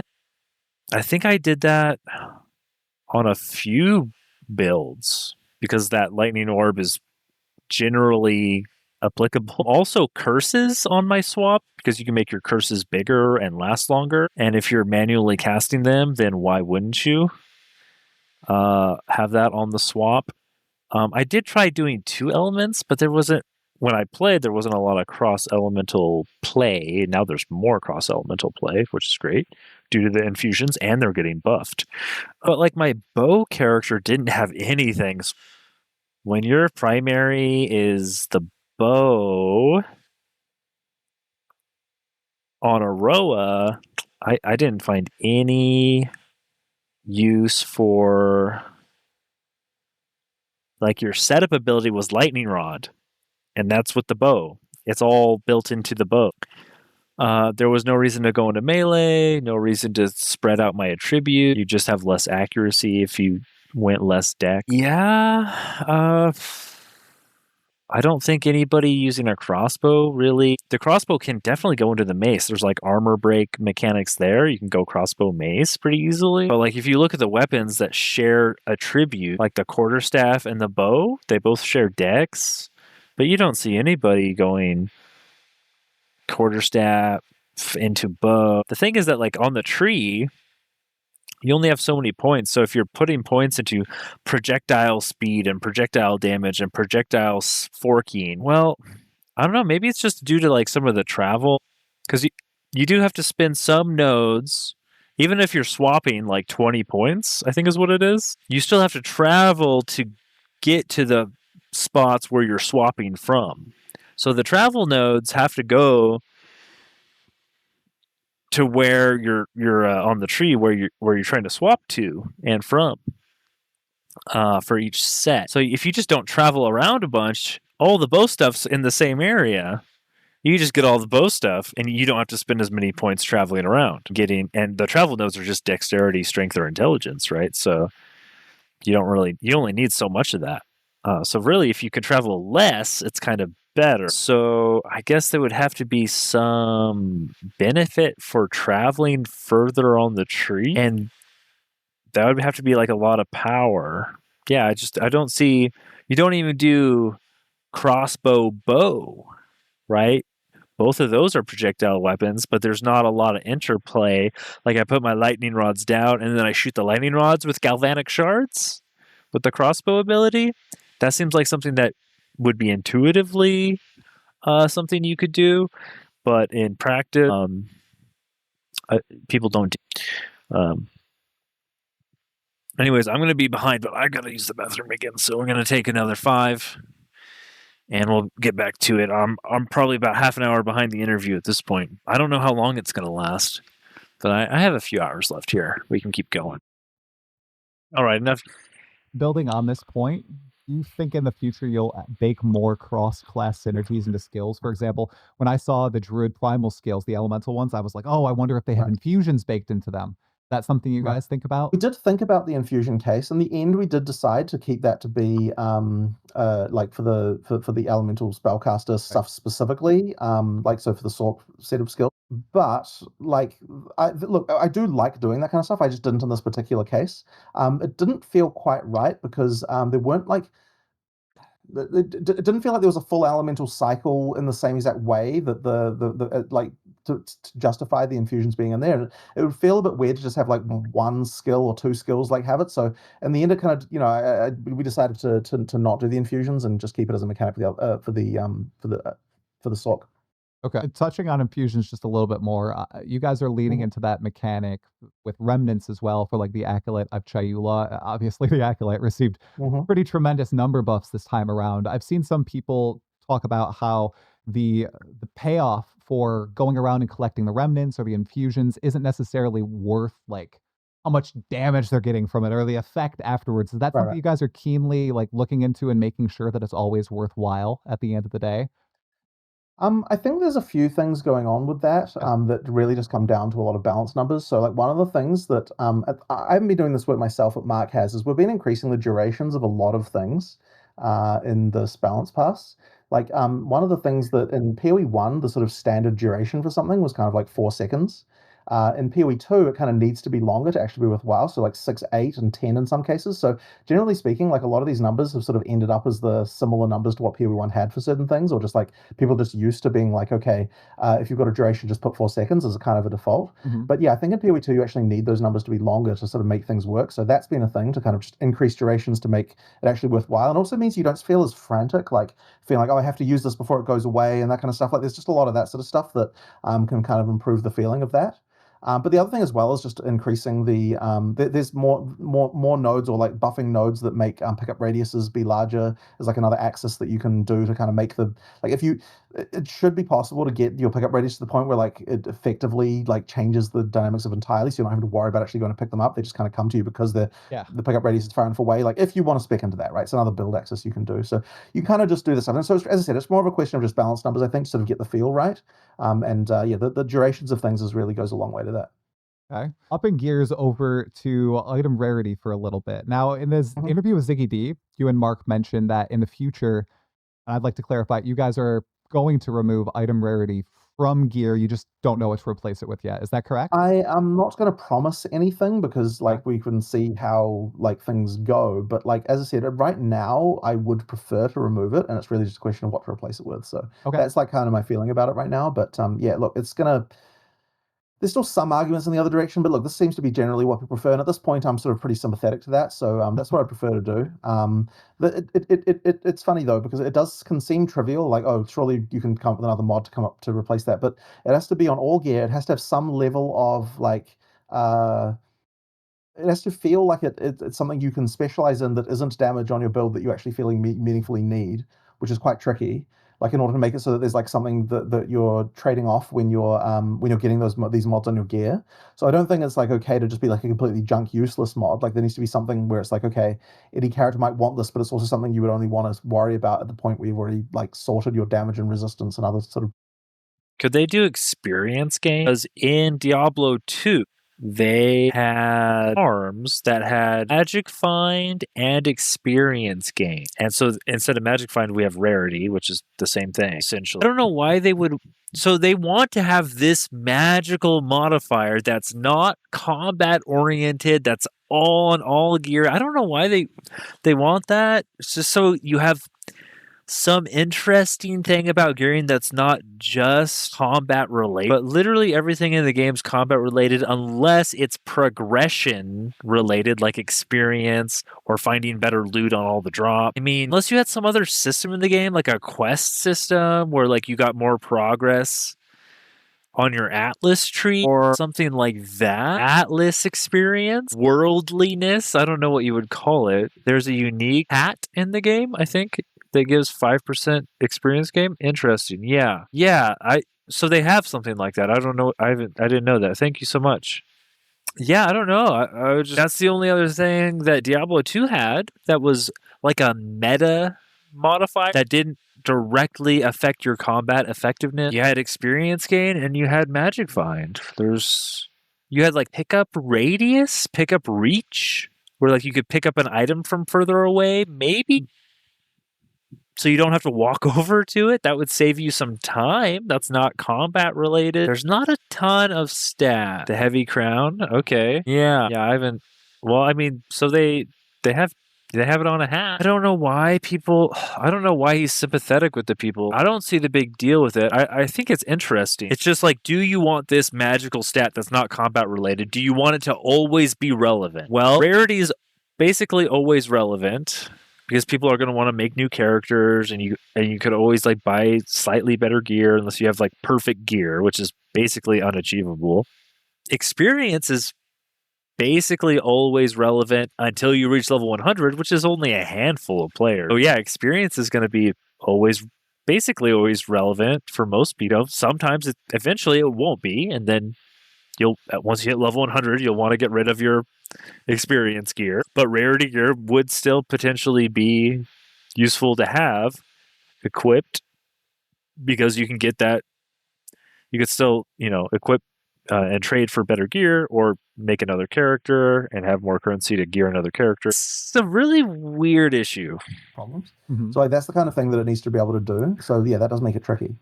I will just say, I had 0% item rarity and 0.3. Had a great time, you guys.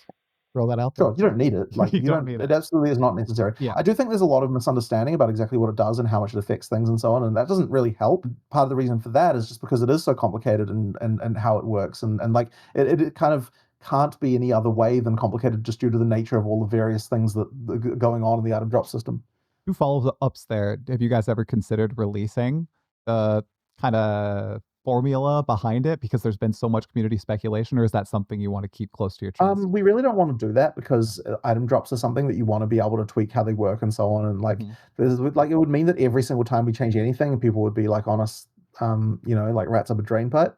So it's kind of like we want to be able to have that at least as something that we can like fiddle around with a little bit, as well as like it's so tricky. There is a lot of emergent complexity that comes out of the rules that I think this chat's dead in terms of how like what results in what, as far as like the final drops are concerned. So yeah, I don't even think it's like even is that understandable. Now the same is true of the stat system, right? And yet PoE, what do you call it? The name's fallen out of my head. The thing that you use to make builds. Path of building. Path of building, sorry, yes. The path of building. So I mean, things like path of building exist. So it's not like people wouldn't make a model of it, right? Like they would, but at the same time, I just, I just think we'd prefer not to have to go down that road. Okay, burninating and now rats up a drain pipe. That's 2 things I'm Maybe that might be enough Eurasian slang. So I'm not sure. And then one extra thing, I saw people talking about how the changes to item rarity patch reduced its values on gear. Wouldn't that have the effect of more people wanting to try to put as much item rarity on their gear, because like now it has lesser values across all your gear slots? Now it becomes more of a coveted stat. That kind of acting in reverse, or so I don't necessarily think so. So last time we lowered the numbers in a way that didn't affect what the numbers displayed on items were, and I think that actually in retrospect it would have been better to do the other way around, because people still see a number that they still assume has a certain effect. So this time we decided to do it in the way of just reducing the numbers on the gear, which like at the end of the day you still have to get the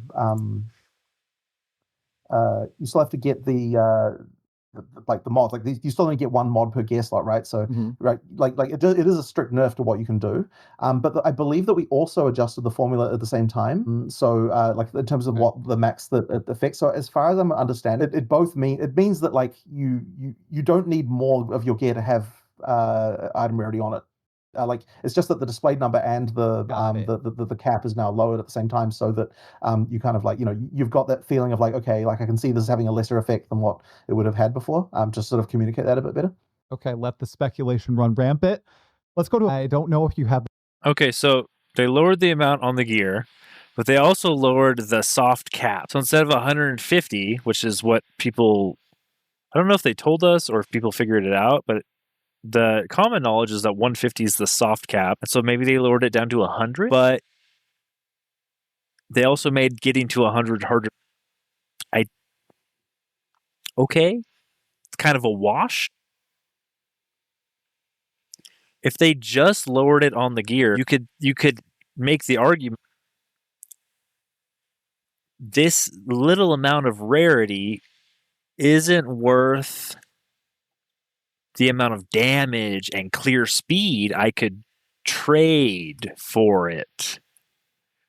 Right? That's kind of what you're doing is like, well, or even if tanky stat, like even if I'm harder to kill, then on this other piece of gear, I can get more damage. So I can again get more drops. You know, you can kind of juggle those things around. If you just lowered the soft cap in the background to 100, which is what I'm assuming is what they did, it's a wash. Life lost on kills for the rarity upgrade. Yeah, I mean, you're basically balancing how hard of content can I survive, how fast can I clear the content, and what are the rewards of doing that content. And you just need to make it an interesting choice. It should be a meaningful choice where you're trying to figure out, is this... Because it's kind of easy to determine I'm dying, I need to be harder to kill, so let's give up some damage. Or I've never died, I'm not even coming close to dying, let's give up some tankiness on the character for some clear speed. But then with the rarity, it's all kind of hidden, right? We don't know the formula. We don't, we're just kind of guessing that like it was about 100. And it's a big difference. I just looked at another video where the difference between having, I think it was the difference between having rarity on the map versus quantity on the map. And quantity, and that was kind of a wash too. Rarity gave you more valuable items. Quantity gave you more currency drops, raw currency. So I mean, it's kind of a wash if you trade all the items away, you get the same amount of currency. But the rarity on the gear, the difference between having, the guy said, the difference between having 125 and hitting that soft cap at 150. Was noticeable. It was noticeable. Like he only got 3 divines to drop in one map once he had 150. So, and it's noticeable for me too. I got a divine to drop in campaign because I was running like 70 or 80 rarity in campaign, and I got a divine to drop. That doesn't happen. People don't do that because people don't spec rarity during the campaign as much. But like that is, I mean the campaigns. For me, I didn't need damage or tankiness in campaign, so I don't know. But I'll ask you anyway. Sounds like it's a wash. See Steam achievements of, like, you just need 100 now. The Arbiter of Ash. I actually don't know what those are offhand. We can get them. Like we do have stat collection that for that kind of thing. But yeah, it would just be a question. So one of the things with this is I normally only ask for stats about things if I've actually got enough like a change in mind that I want to do in response to those stats. Okay. There's one of these mistakes people can make sometimes where they effectively just like look at a bunch of stats to see what jumps out. And the problem with that is that you can get outliers that then cause you to make bad decisions. So I sort of prefer to be like, before I go and like use a stat for something, I'm like, okay, what would I do if the stat was, this value? What would I do if it was that value? And kind of know the answer to that before I ask for the stat in order to prevent myself from making decisions based on just like looking at a bunch of stats and just finding the outliers. I know that you were using stats a lot, and I think it was 0.2 with volatile plants. You found out that it was killing so many players, and you made changes based on those stats. Had there been any for 0.3 going into 0.4 that have stood out to you? Not that I'm particularly aware of, but as I said, it's not kind of the domain I normally work in for that kind of balance. So yeah, but it's as I said, it's the kind of thing that we'll look into when we like. I mean, a really common situation is if people are complaining about something and we're like, we don't understand it. That's a good time to go to the stats to be like, okay, well, let's try to find out why, what's actually going on here, like what's occurring. Jonathan's a smart guy. Fate of the Vow. He's a real smart guy, and it's loot. So we obviously have a temple that we're building. Is this going to be something that's influenced by item rarity, and are we getting drops from here, or are they all in like reward curios and chests and all that stuff? So it's a mix because the monsters in the temple just have regular item drops, and those like effectively get juiced by mods that the rooms can give. So effectively it can mean that you got this sort of more traditional way that you can juice mods you can juice rarity of things, but then there's also particularly like fixed drops, and a lot of the room, like generally speaking, most of the rooms will have some kind of drop with that. But the way that it's often delivered is in some kind of crafting device that you can either use right away or you can take the currency from, or like in the higher levels and that kind of thing. So like there's a lot of kind of fixed drops or like fixed uniques and all that kind of stuff. So a lot of the rewards just come from those sort of fixed elements, which you will know that you're going to get because you've got a certain room. So obviously people have to work out like what comes from what and everything. There's not that many rooms, but then they do different levels, and so like generally speaking, the things get more powerful as you go up. And then also you've got the stuff where there's like there are extra reward rooms that you get for killing the architect and that kind of stuff. So yeah, there's a lot of fixed drops in the league for sure. But yeah, more traditional stuff from just from regular monster killing. And how high can you juice up the temple? Do you expect it to be on par with the rewards that people are getting from maxed out maps and the like, or does it? Yeah, it should absolutely be. So I mean, the intention was to scale it into endgame, both in terms of difficulty as well as the rewards. So that's why I've got the whole like tier 3 room thing going on, where they give mods and like you can stack a lot of that stuff. You can get very the thing that I think people should understand, just by the way, which is probably something we should communicate in some way in the game as well, is that you don't have to keep killing the architect necessarily. It can be a better strategy to not kill the architect and instead just build up the temple with lots and lots of rooms if your goal is like kind of like max endgame juicing, because the architect has got certain rewards that they can give you with specific reward rooms, but it does like destroy more of the temple when you kill him. So like if you want to build the biggest temple to get like the most maximum amount of just like traditional rewards in the sense of just like juicing individual monsters, the best strategy is like don't kill the architect, instead just like finish the rest of the temple and then build more and get it as large as you can to get the most mods possible. Right. So there's kind of like a few strategies. Like you've got like architect killing, which is going to get you reward rooms. You've got like just build the temple big and just get traditional drops, or you've got like Zeri kills, which is going to getting the Zeri rewards and that kind of stuff. So there's kind of a few different strategies you could have there. Now, this league, one of the big things I saw from a lot of players who didn't play Path of Exile, Interesting. PoE2 was their first Exile game. They saw you guys presenting this league mechanic and their minds just exploded. They're like, oh my gosh, the complexity, this is wild. Have you guys thought about that? Does it get a little bit in the weeds sometimes with it, or can you kind of just build your temple and go and expect to have a good time? You can just build your temple, and like because of the fact that it shows you the squares that are gonna upgrade things, like now you can think about it, you can be thinking on a deeper level of like, I want to upgrade this specifically, so I'm gonna make sure like leave a hole here to place the room that goes next to it, that kind of stuff. Like you can think like that, or you can just place things where the bright green is and you'll honestly do fair. The UI is definitely like a lot better than what we would have done in the past, and it's actually one of the reasons why I developed the simulation myself, because I was writing the code in such a way to make the UI for communicating the stuff as easy as possible. So like one of the things I was initially like is like if I just made this without thinking about the UI experience, it probably would have gone very differently, because when I was building it, I'm like, okay, every single thing you do, you need to be able to show the user exactly what it will do to the temple when you hover it. Like before you commit, you need to see that, which means you need a way to like predict the next state before you've actually committed to the previous one. And that's like just like a thing that's like easy to do when you're building it initially, but would have been hard to bolt on afterwards if I just asked a UI programmer to do that. So like it's that kind of thing that you need to think about really early on. And then there's also the whole idea of just like, making sure that you can even like by being able to do that look ahead for each option, you can then say like, okay, will this upgrade anything and that kind of stuff. Like it allows you to to get those UI cues and really seems cool. Much better for communication with the players. Yeah. I love hearing the game design tidbits. I swear that's my favorite part of all this, learning all this. Okay. So my strat is when you have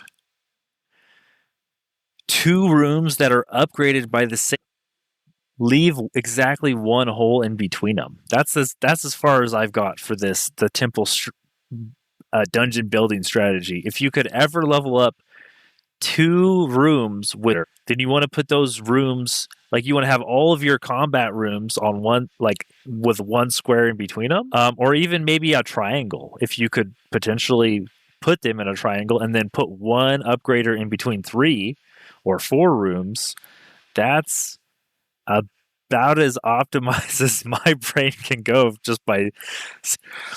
You also said that Path of Exile was your first full league that you built out in Path of Exile 2. It has very in-depth mechanics. It has the new pinnacle boss. It has all these unique crafting capabilities. Is this something that you guys are going to look back to do for the other leagues that were ported to PoE2 from PoE1?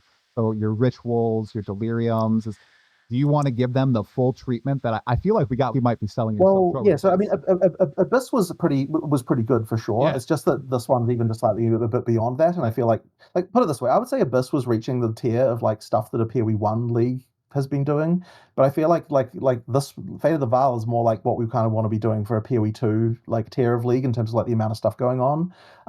Now you're completely right that some of the older leagues are not nearly as good compared to the newer stuff, and that really is where 050, like with all the in-game stuff we're talking about, like it's about that, right? Like it's about making all those league mechanics feel more full, have more things going on, like making sure that, and like when we talk about the Atlas tree, it's like like a lot of the reason why the Atlas tree is not as good is because there aren't as many things that it can do to the leagues that are in the Atlas. And things like that, there's like stuff like that needs to be addressed. So it's a lot of that stuff that needs to happen to kind of make the in-game feel better. Yeah, I was upset when they said they didn't do the in-game revamp that they promised. But you have to think about long term. We will forever have the build your own dungeon mechanic in Path of Exile 2 now. It will go to a core in-game system where if you see and you collect 5 on your maps, you kill in the circles, the Val circles, and you find 5 of them, you can go into the temple and you can start building your own temple forever. So, they're going to build the end game up with one big revamp, which, next patch, which is to questify it.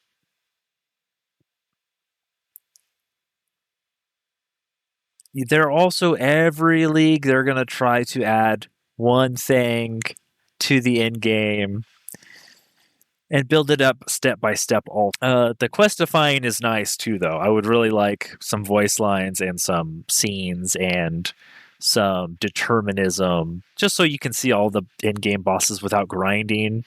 You used to need 300 splinters to go to one of the bosses, and they've reduced it down to 50.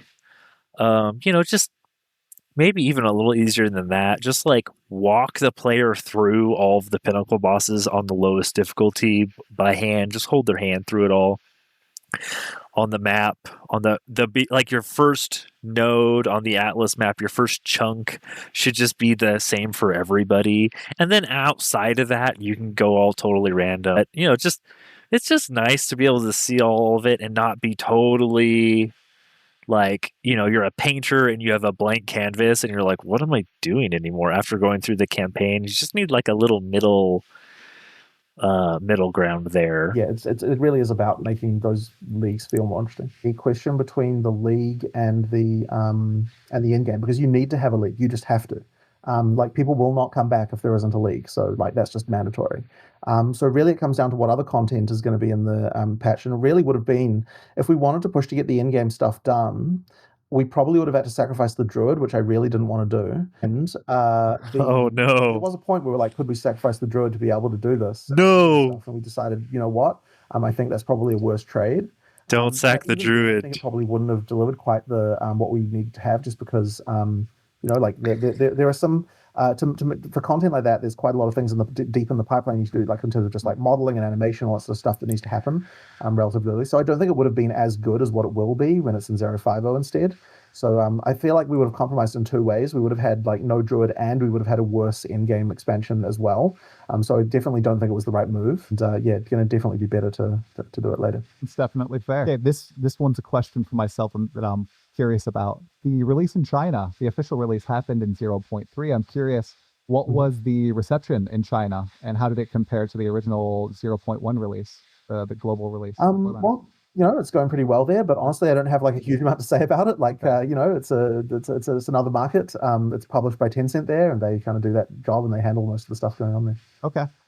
Quick follow-up. What piece of community feedback during 0.3 helped shape 0.4 the most?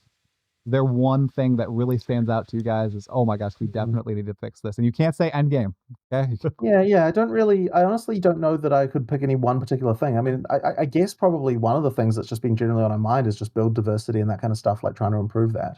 So there's been a lot of like, balance work and so on going on behind the scenes, and we're still ongoing as well. But like, it's sort of hard to sort of pick that up and be like, hey, this feature was specifically inspired by that, because it really is just like a lot of smaller things. And a big goal I have. I mean, look, you've got like the performance work is obviously something I'm really focused on. The balance work is something Mark's really focused on. These are kind of like the two big things that we're really trying to make sure are getting better. And both of us, unfortunately, in both cases, are like, there's still more to do, right? There's still so much more to do.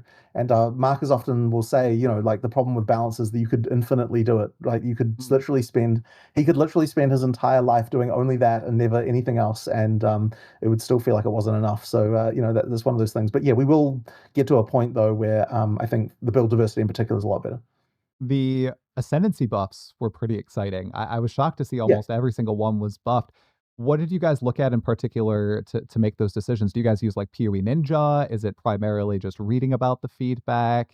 How should people get their feelings about ascendancy classes being more exciting? It really is more of a question for Mark, this one. But okay. from my understanding, I mean, look, he does do a lot of research on Ninja and that kind of stuff. He's looking at things, but ultimately he's, you know, he's the question a lot of the thing is like, why is this not played is the hard part sometimes, because the attention usually goes on the things that are being played. That's what people talk about a lot of the time. So it's a much harder thing to look at, okay, like here's something that isn't played, why?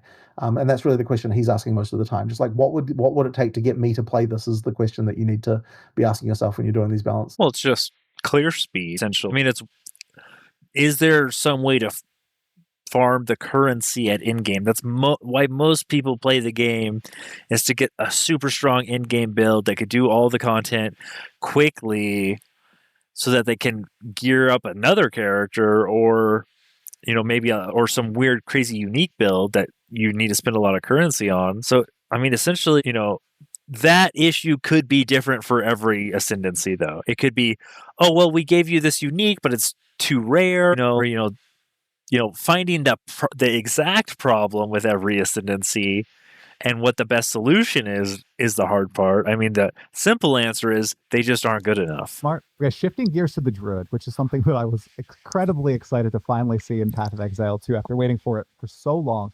You guys introduced two initial ascendancies, the Oracle and the Shaman, and while they look interesting, they didn't necessarily vibe with me. I have to pose to you. What happened to an Unga Bunga shape-shifting focus like ascendancy where it's like, oh, you get bonuses for being a bear and flopping into right. form? Is that a plan, or is that something you guys want to refrain from, since shape-shifting forms have kind of been baked into weapons, and I know you don't really want to attach ascendancy to a weapon? Generally speaking, ascendancies don't do things that are like, we try to make it so they can be used on many classes with many builds. And so if we just said like, here's the shape-shifting ascendancy class, everyone would just do that, and then there kind of wouldn't be any room left over for other things. And so that's why we would prefer to not do that if we can. I think Mark even already said that, like, you know, we might do a more shapeshifting focused class for a third one. But if we did, it would have to not even say the word shapeshifting in it. It would have to be like very much implying shapeshifting and have a lot of bonuses that make sense and be in theme for shapeshifting, while not necessarily actually requiring you to be shapeshifted in order to make it so that it can work across many things. That's funny. We'll see that across all the That's hilarious. Really try to make it so that they're as generally applicable as possible while feeling like they're very specific. What was the craziest part of creating the Druid the past 5-6 years? There a moment that you were just like, why are we even doing this? Like, it's very fun. Well, I mean, cool. I think I've talked about this before, but like getting the wolf was a challenge. That's interesting. And like there was periods where we even cut the wolf, right? Like there was a period where like, we're not doing the wolf again, we're going to do something else. It ended up being something that people really wanted, and even internally, so we kind of had to do it. But you know, like there's just like, it's just really hard. I mean, look, we had another form at one point that we were gonna specialize in, but the tree. Not to do in the end. We were gonna have you turn into a giant plant monster. It was like, the tree. But that's something that you know, it was cool, but it wasn't a wolf. Yeah. Like there are things like that we. Diablo 2, you could turn into the werebear and the werewolf. That's it, and the werewolf was a man in a wolf suit. It was, you just walked around and you just slashed things with your claws extra quick, and you built up charges, and the more you built up your fury, the faster you slash. And they said, well, we want to make you feel like a wolf, so they had the wolf walking around on 4 legs, and eventually they settled on, okay, well, you walk on 4 legs in between packs, and during the pack you stand up and you slash with your claws, because they just had a bunch of bite attacks, I guess, and they're like, okay, look, all our wolf does is bite in 6 different fashions. It's like different flavors of biting. It's like, no, we need to you need to stand up, okay? But you can't just be stood up all the time, which is a really weird problem to have, but it is such a game developer problem where you're like, you're so in the niche that you can't see the big picture. It's just like, obviously, have the wolf stand up and then go down onto all fours and then stand up again. But when you're in the middle of the design, you're really in the weeds. That we did. But yeah, it's just been it's just mostly just been like a real animation challenge, like having to deal with things that aren't humans. Was there a particular iteration of the druid, whether like a skill or an ascendancy or a form that you haven't talked about that you were excited for but you had to cut? Anything that Yeah, so definitely the plant monster. It was really cool. Like it walked around on vines and it had this like kind of interesting That's sick. like, feel to it. I mean, it was the same type of creature as Bramblegast, you know, like you're going to be like Bramblegast in terms of like. It was pretty cool, but as I said, it kind of just didn't really work. And like you do some vine slaps, and then we're kind of like, okay, pretty much the rest of the skill set of this, when you actually try it, just ends up feeling like the same sort of stuff that you had with the nature stuff on the class anyway. So, you know, like it was cool to be that thing, but it just kind of didn't really make sense in the end. And people are really vibing with the plant skills too. Summon it. To be farmers and to water the plants and everything. Did you expect that sort of reception? Because I'm kind of shocked to see everybody hyped. I mean, I was really happy with it, honestly. Like the watering the plants thing came relatively like it actually happened while we were trying to work out what support gems we could have for the lightning for the thunderstorm skill. It used to be called Lightning Storm, in fact, and it just had lightning. Okay. And I was like, we were trying to design supports, and I was like, okay, like I need to find something else interesting for this to do. Was it the supports? Something like that. But anyway, there was some point where we changed over to be like, okay, let's let's add another mechanic to this that can actually make it so that it interacts with the other skills in the class. And I already know. I can assume they were trying to make it so that when you switch into the form, what do the forms do when the thunderstorm's going? And just having shock didn't make any sense, but the water makes you wet, so you're easier to be shocked, and it's easier to freeze the target. Right? So the wolf, you can go thunderstorm and then wolf, and then you're easier to freeze them, or you can go thunderstorm and then wyvern, and then it's easier to shock them. That's what they were looking for. What do you think about with the supports is getting it to move? They have a support where the thunderstorm, instead of being static, it moves. Back to Diablo 2, you could summon up the tree spirit. Just put that Bramblegast monster and just summon up the Bramblegast. Or maybe if you water the plants enough and they like kill something, that maybe they like eat it, and then you get like a carnivorous plant summon. That is your druid minion right there. I was really happy with that one. And I suspect what we might even end up doing is have the watering concept come onto the ranger at some point in some way. I'm not quite know how yet, but at some point I'll probably try to come up with that, because I think it kind of can be quite cool. And we did add all of the watering features to all of the plants that the ranger already has. Oh, really? Okay, so there's some... Yeah, so you can water all the ranger plants if you want. I mean, currently we're required to do something cross-class, but later on I think we can probably do something interesting.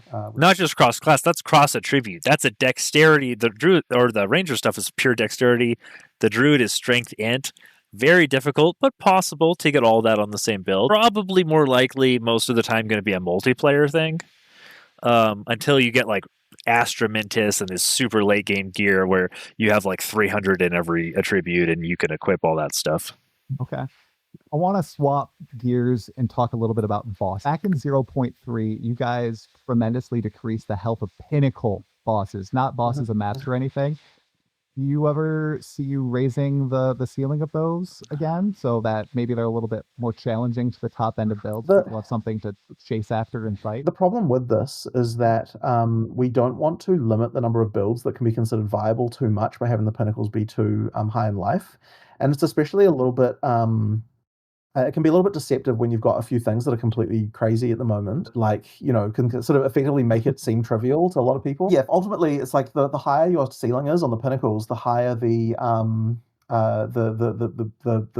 effectively the higher bar that a build needs to clear to actually be considered viable. And I think it was just kind of not really quite healthy.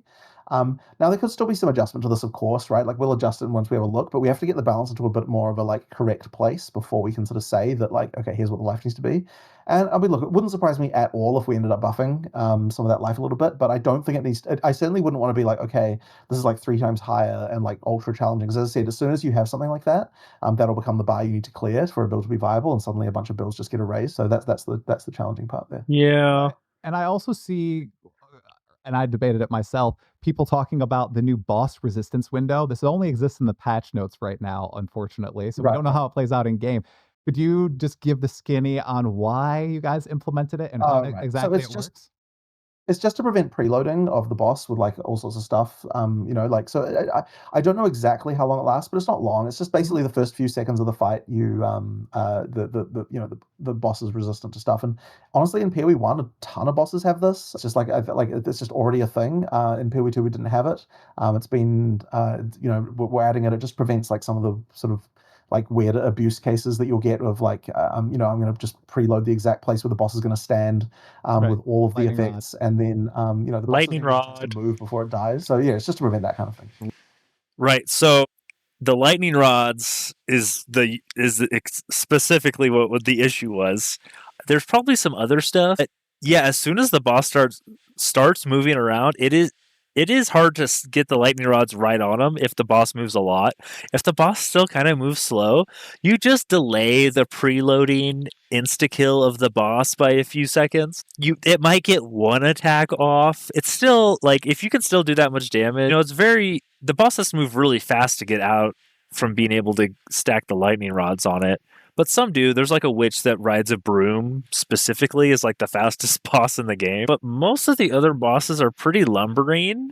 So they're just going to walk a few steps, stand onto a new preloaded area, and then get one shot by the same stuff if that stuff works the same. They nerfed all that anyways down a little bit. But I can't think of a ton of other abilities that like kind of just sit in one spot that you couldn't just like move.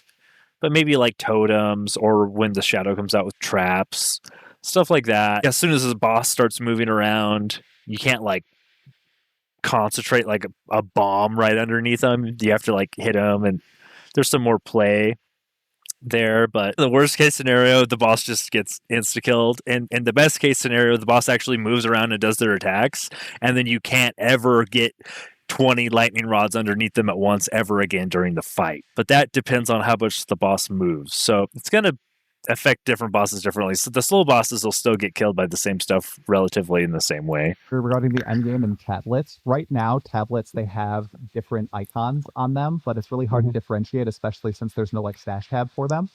We can probably sort that out. Like I agree that that's something we just need to fix. And I actually brought it up like yesterday with someone, so we might even see if we can fix that before the release. It's possible. Yeah, but I'll see. I'll check out on that. Okay, cool. But yeah, I agree. This is a fun one here. So the Path of Exile 2 campaign, swapping gears entirely. Are you satisfied with the current difficulty curve for the campaign? Yeah. I would say Seems I fine. mostly am, but there have been some cases where we had problems with weapon types during campaign. Mark mentioned this basically where you just had holes in the progression and you wouldn't really appreciate why it was as a player, but like it meant you just didn't get upgrades for your weapon for pretty significant periods of time in some cases. So we've effectively plugged those now so that the weapon progression should feel a bit better as you go through. This is because you got really overpowered weapons with implicits like the dual string bow. And as soon as you get a dual string bow that shoots another projectile for free, you're not going to find another upgrade for that unless your tooltip damage doubles, right? So if you're doing 1,000 DPS with the dual string bow, another bow that doesn't shoot 2 projectiles would have to do 2,000 damage or more to be about the same. So they nerfed all those essentially to be about half as effective. That way, you only need to find another bow that does 1,500 DPS. That's going to come about potentially before you find the next tier of dual string bow, which I think I forget what it's called, but the highest tier one's the Gemini bow. But essentially, you were just skipping tons of weapons to get to the next weapon that had that implicit. So you'd go from like a level 30 bow to like a level 50 bow to like a level 70 bow, which is like 20 levels between changing your weapon is a ton. So yeah, good job on them. Also, that stuff should not be that powerful just because you find it with an implicit. It fricks up your progression. And that should mean that, like, if you fell into a hole with regard to not being able to get a weapon upgrade in certain places, which was like just an issue, for a lot of the time, then that should be sorted out at least. But that being said, like, you do want some things to be harder and some things to be easier. Like, generally speaking, what you want is, like, towards the end of an act, it like ramps up in difficulty and gets a bit harder, and then the next act you get a little bit of a downgrade again, so you get that sort of feeling of relief a little bit of like, now I'm just fighting regular trash. They do really good. And then it kind of ramps up again to get harder again. So that's kind of the ideal curve that we get. They did really good. That curve is felt. Happen to be. That's obviously not right. So like it should. I'm not going to say it will prevent you from ever having a situation where you would not get a good weapon, but it certainly should reduce the number of cases where that happens quite a lot. No, Tri's talking about a different problem. Tri's talking about how impactful your weapon is, period. If you get like +1 damage on your weapon, that's multiplied by all of your passive tree and all of your abilities, and that 1 damage turns into thousands of damage per second. John's talking about the implicit weapons that are way more powerful than anything until you find the next version of it 28 levels later. So there's a little bit of miscommunication. This also feeds into a topic you guys spoke about a few other days, where there's power in your gear and there's power in more deterministic avenues. The passive tree, your skill gems, and all. Oh, see, now he's turning the conversation. It's one area where people can drop off entirely, where if they're not lucky, they're not getting gear upgrades, they can't go somewhere and farm power in their gems or, get more levels in the passive tree because it's not as powerful if they don't get, that gear drop. So do you have any, we talked about this before. Do you have any ideas for like maybe pushing players to the shop or doing the crafting tutorial? I know we spoke about a few months ago. So like the new player, so they know, like I do. Oh, well, just go check the shop when you level up. You're probably going to get a weapon upgrade there. Oh, gamble with the gambler. You're going to get a massive upgrade there. Is that something you would look to put into the game sometime soon? Well, okay, so I do definitely want to put a thing about crafting, a tutorial for crafting, because I do know that's something that's like less obvious. I would sort of hope that people don't need to know about the fact that like there's a shop there, right? I mean, they're there, right? Like it should be relatively clear. That one, I don't think there's any like misunderstanding. You're overestimating the average player, John. Okay, Path of Exile 2 is a huge audience. These players, a lot of them have never even played a game like this. You need to hold their hand. Like, even if the NPC says, hey, come back every day and my shop will change. Like, even if you, like, narratively tell them, just tell them. Because what people didn't do, I play the game in the safest way possible normally, whereas I go super slow, pick everything up, and I upgrade all my stuff to the 9s. Other people are playing the game, go as fast as possible, don't pick up anything, don't upgrade anything until you hit a wall, and then the players that are a little less knowledgeable, they don't understand why there's a wall. And that's the issue, is that you didn't do any of the steps you didn't do any salvaging, you didn't do any crafting, you didn't check any shops, you didn't buy anything yet. Like, these are steps you need to be doing basically every level, if not like every 10 levels. If you've gone more than 10 levels, if you look at all your gear and something's 10 levels lower than you required, that's when you start thinking about gambling. But you need to explain it. The game's popular. People are trying it don't overestimate player IQ and guidance and handholding. Like, there's a yellow paint issue in adventure games for a reason, because without the yellow paint, then the players won't climb there. Think about that. I guess, funnily enough, I think that's more of a PoE1 player experience thing, where like they expect the shop items to be bad. I think people who weren't PoE1 players would generally expect that the shop items can be good, because most games do have good shop items. It's just really PoE1 that doesn't. So that can kind of be that. That's hilarious. That's going on with that particular one.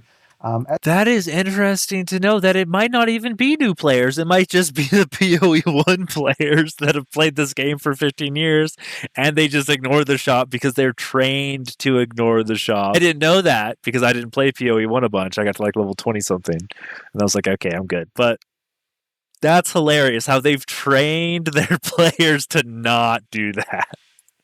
As for gambling, I mean, yeah, like people try that generally. I think that's kind of mostly okay. So it's really the crafting, I think, that if you're a new player and you don't understand how the crafting works, that can be the thing. So yeah, as I said, that's why we want to do a tutorial there. But I mean, look, you can always grind for items and you will find better upgrades and stuff like that. You can do it. And the other thing, of course, we want to push you towards is like do more of the side quests, do more of those like extra power giving things that are on the map. And so that might be more we'd want to push people towards, because those ones will both give you more drops, but also give you more specific rewards and all sorts of stuff. Like if you're missing out on those, and you're having a hard time, that'd be where you go like to fix your issue. And we've sort of had a bit of a hard time communicating those as much, like as what some other games have done.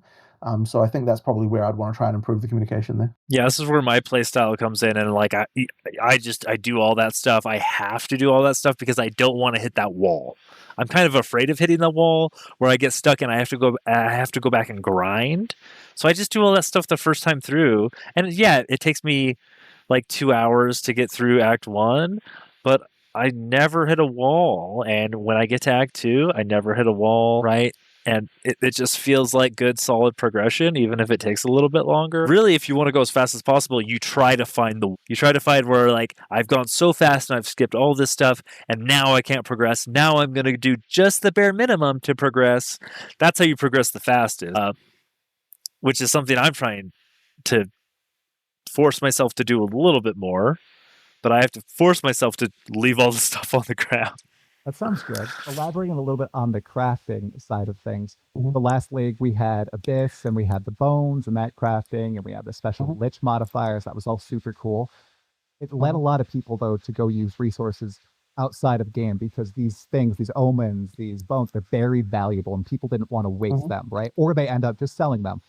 And do you have any thoughts on whether or not you guys would ever implement some in-game resource where it has these particular affixes and you can roll these specific modifiers because it has these tags, like all that information in game, because it's all there. You know, you go to PoE2 DB or you go to like Path of Exile and it's all in the files. It's just not in game. Is that too, like, I don't know, interacting with the UI too much or something? Or so there's a couple of things about that. So we'd have to make some kind of like, I'm not totally against doing this as like a kind of like a mod database almost type of situation, maybe, but I do worry that it will like when you're actually new, that it'll still steer you away. So like I kind of want to find a way to do that doesn't feel wrong. We did at one point talk about having like a crafting system type window thing that would like help you with that, but I kind of didn't really end up. An encyclopedia, tons of strategy games. If you've ever played a really complicated strategy game, they have an encyclopedia. In Civilization, they have the Civpedia. That is exactly what you're talking about. That is exactly how you could express the depth of the game to the player. Nobody touches that stuff until they need to. It's like next to the settings. When you go to trade and you go in your inventory, it's not there. You hide that from the player because it's too much, it's overwhelming. But when the player wants the resource, you could literally just link to the website pages in your own UI. You probably wouldn't want to do that because it's like a third-party thing. But you could set it up yourself the way that you want to. Then people would, I guess the data miners would know if you were lying because they would be on their website and not on yours. But you could link up to all that in, what would you call it? The Rayclastopedia, right? The in-world lore book about all of the modifiers that can drop on all the gear and express everything that you would want a new player to have access to through that, but hide it right next to the setting. It's just basically a book's worth of knowledge there. That's how all of those games do it. And you don't have the cluttered UI that turns a player away when they're like, whoa, dude, this is too much for me. Going anywhere for various reasons. That being said, like in some cases with the omens in particular, you had like, the homogenizing omens were kind of one of those things where you would have to really, using those like does require information that like the game wasn't really giving you, but I think the better situation in that regard, like for various reasons, was to get rid of them. So but look, there's always going to be cases where you can get advantage by going to information sources out of game. Like it's definitely going to be the case. Right. So like on some level, you kind of you've lost that battle before you even started. So I think that surfacing what mods can generate is interesting, and maybe we should do that. But I don't know that I go too much further than that. That's probably about the limit of what I'd say that I'd want to do. Yeah, for like tutorial, just a resource in game to read, just so people are aware of what's going to happen. Like, I remember I was so excited when I saw like, oh, the Kurgol modifier and the Ulaman. I was like, oh, what are these? What could they be? And then I thought, oh man, this is probably really costly if I end up using it without, investigating first. So Right. sometimes it can discourage people from experimenting and just lead to, okay, I'm going to list it on the trade marketplace and not touch it. So that's good to hear. You could also do an in-game, in-lore way to add to your encyclopedia. Like you pick up lore as you progress, and you add to your book as you want to make that available to the player. Like early in the campaign in Act 1, you don't care because you're going to replace all that gear anyways.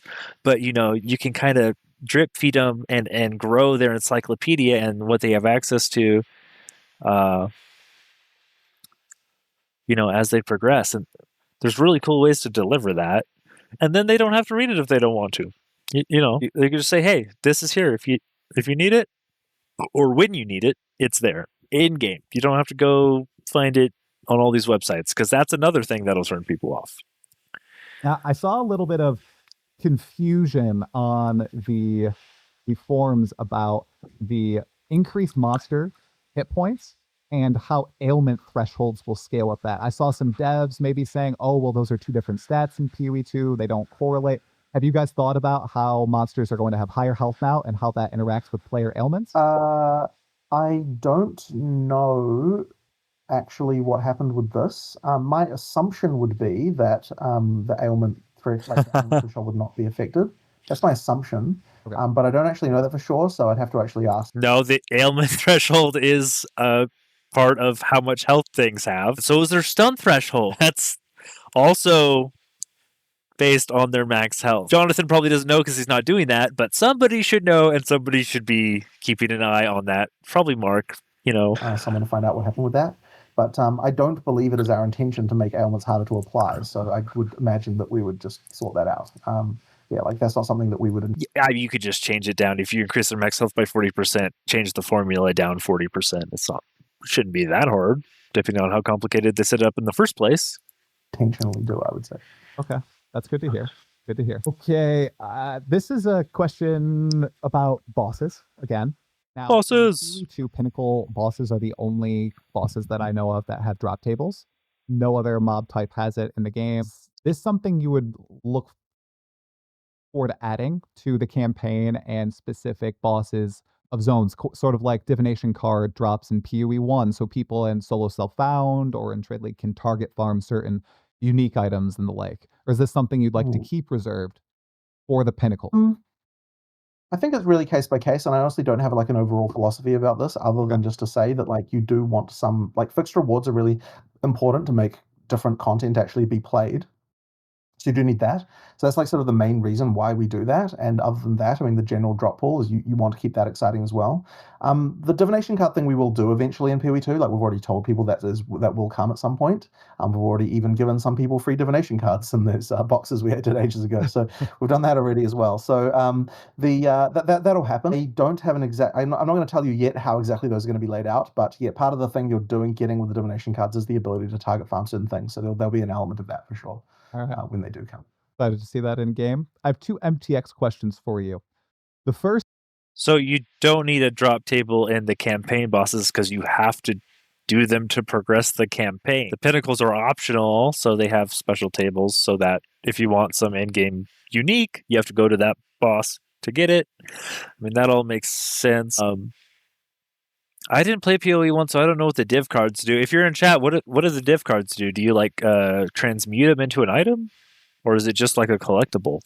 This is related to all of these awesome microtransactions having specific effects attached to them. Map devices that track your time in the map, track the number of rares, magic mobs, common mobs in the map, and how they're attached to the actual cosmetic. Is there any way that grinding your games would be able to detach the effect from the cosmetic and let you use it? Because this is some people are saying, oh, I buy this, but I don't want to wear the cosmetic, or I don't want to use the cosmetic, or I want to mash in the cosmetic. Is that something you guys are aware of and looking into?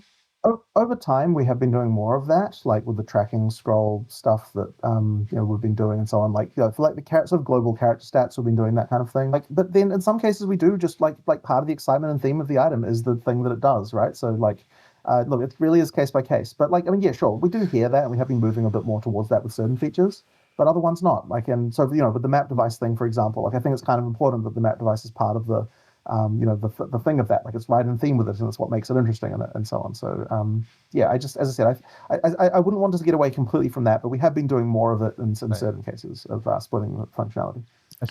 I have to glaze, I guess is the popular word to use, GGG, for trying hard to stick to in-game plausible, in-narrative ways of applying these very much meta mechanic. That keeps the game feeling on theme, as opposed to Call of Duty, what they did with, I think, Call of Duty 7, where you can get like a Snoop Dogg or was it like a South Park or a Simpsons skin? Like some, they're just way off the wall. It's not even like a military game at some point.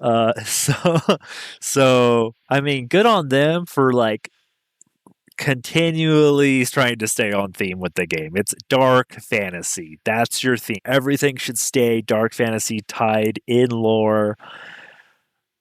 Don't stray away from that. People are playing the game because they like the theme too. Shifting over to transmog, your developers dropped a big bomb on Reddit a few months ago about a transmog system that's in the works that will allow us to permanently unlock some skins. Do you have any update on that and how it works? No update yet, but it will happen. It's just not done yet. Okay. People are very excited for that, let me tell you. They love dressing up their characters in PoE. Okay, the interludes. They were introduced last league. They're here again this league, and they were a huge hit. I loved them. I loved how snappy they were. They told like really concise stories, and the action kept flowing. Now, I'm not asking about a campaign skip. I'm just saying, with the reception of interludes, do you see a future in which you have the PoE2 campaign, 6 acts, and then maybe you guys go back and you add a bunch of other interludes, and you can run either the campaign, or if you've already beaten the campaign, maybe you run a set of 9 or 12 interludes that are a little snappier. You don't have a lot of dialogue. It seems like a middle ground solution that I don't think I'd have ever thought of before.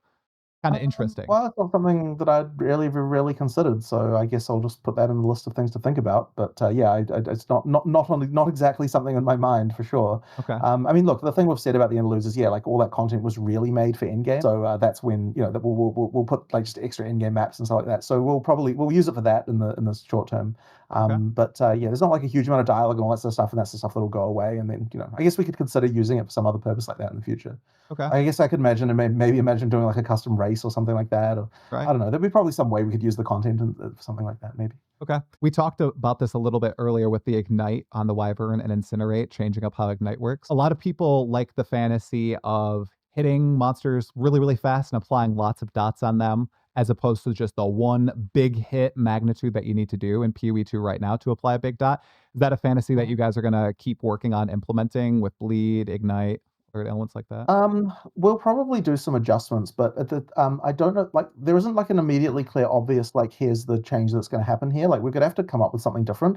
I think that it's pretty interesting what we've done with the Wyvern, Flame Breath, and Incinerate. Like I think that can go some way, but I think it's kind of going to come down to individual skills, like what are different ways. I wouldn't want to change the system in general, because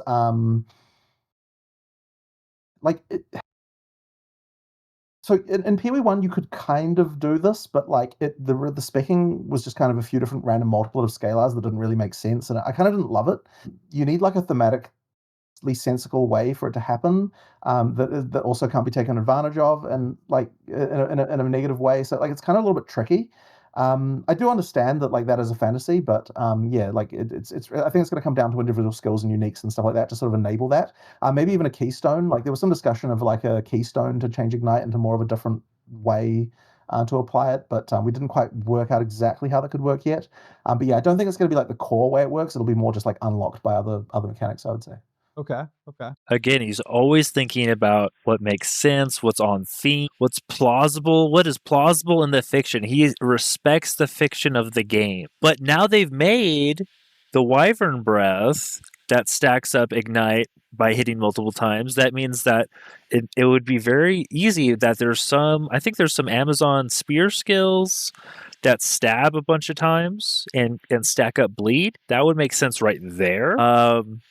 I'm sure there's like a poison cloud. However long the enemy's in the cloud, it makes sense that the cloud is continually poisoning them more and more and more. Like that makes sense right there. The cloud's not just hitting them once, but if it's like a poison dart or like a one poison arrow, that makes sense. Like how much damage the arrow does is how effective the poison is. So, yeah, just make it make sense for the ability or whatever. Like, or if there's like I don't even think there's like a whole character that you would need, like a keystone seems like a dead end kind of.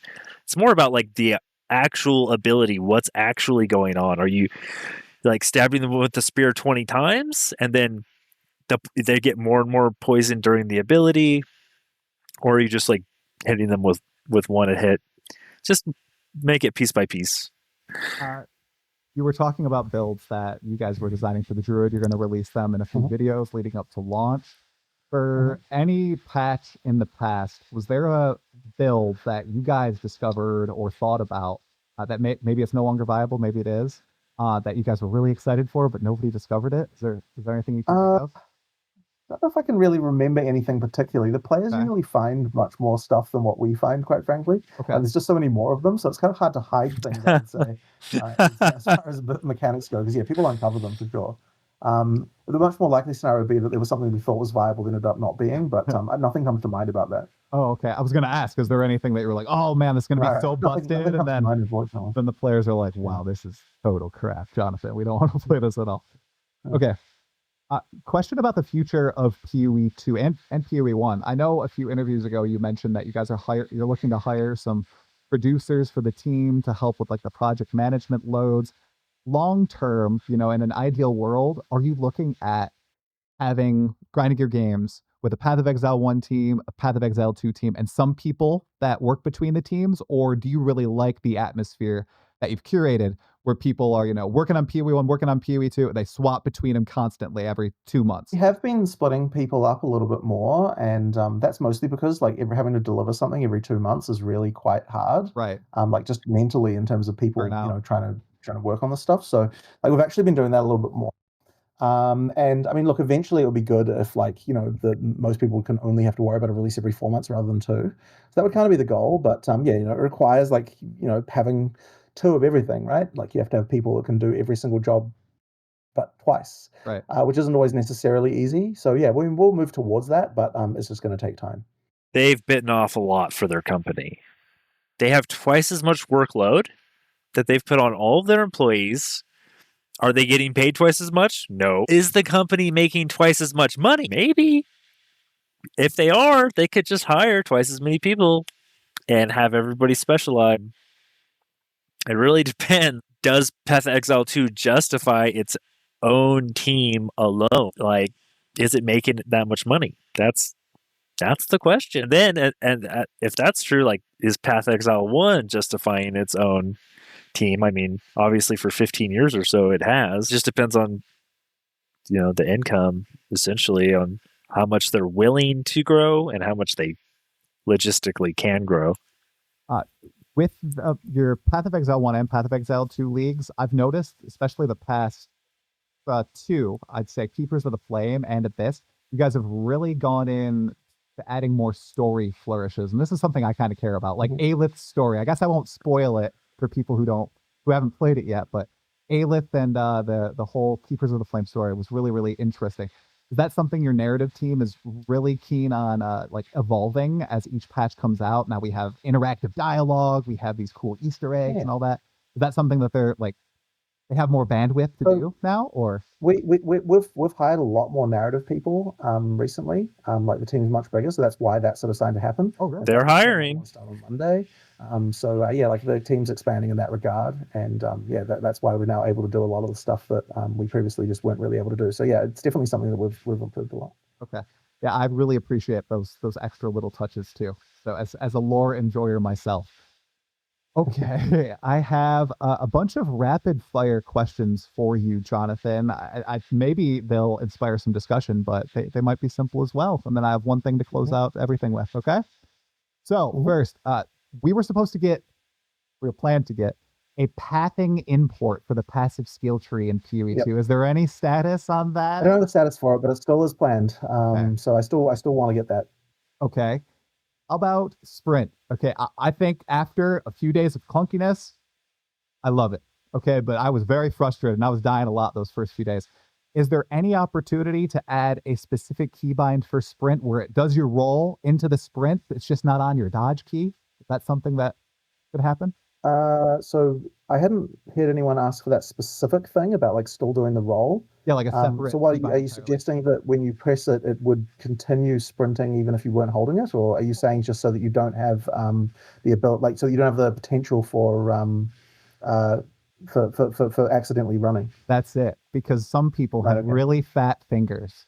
And they mean to dodge, they go into the sprint, and bam, they get stunned out of it. I guess we could do that. Like we could have it so that you can like separate the two out, but they're by default combined. I suppose that would be an option.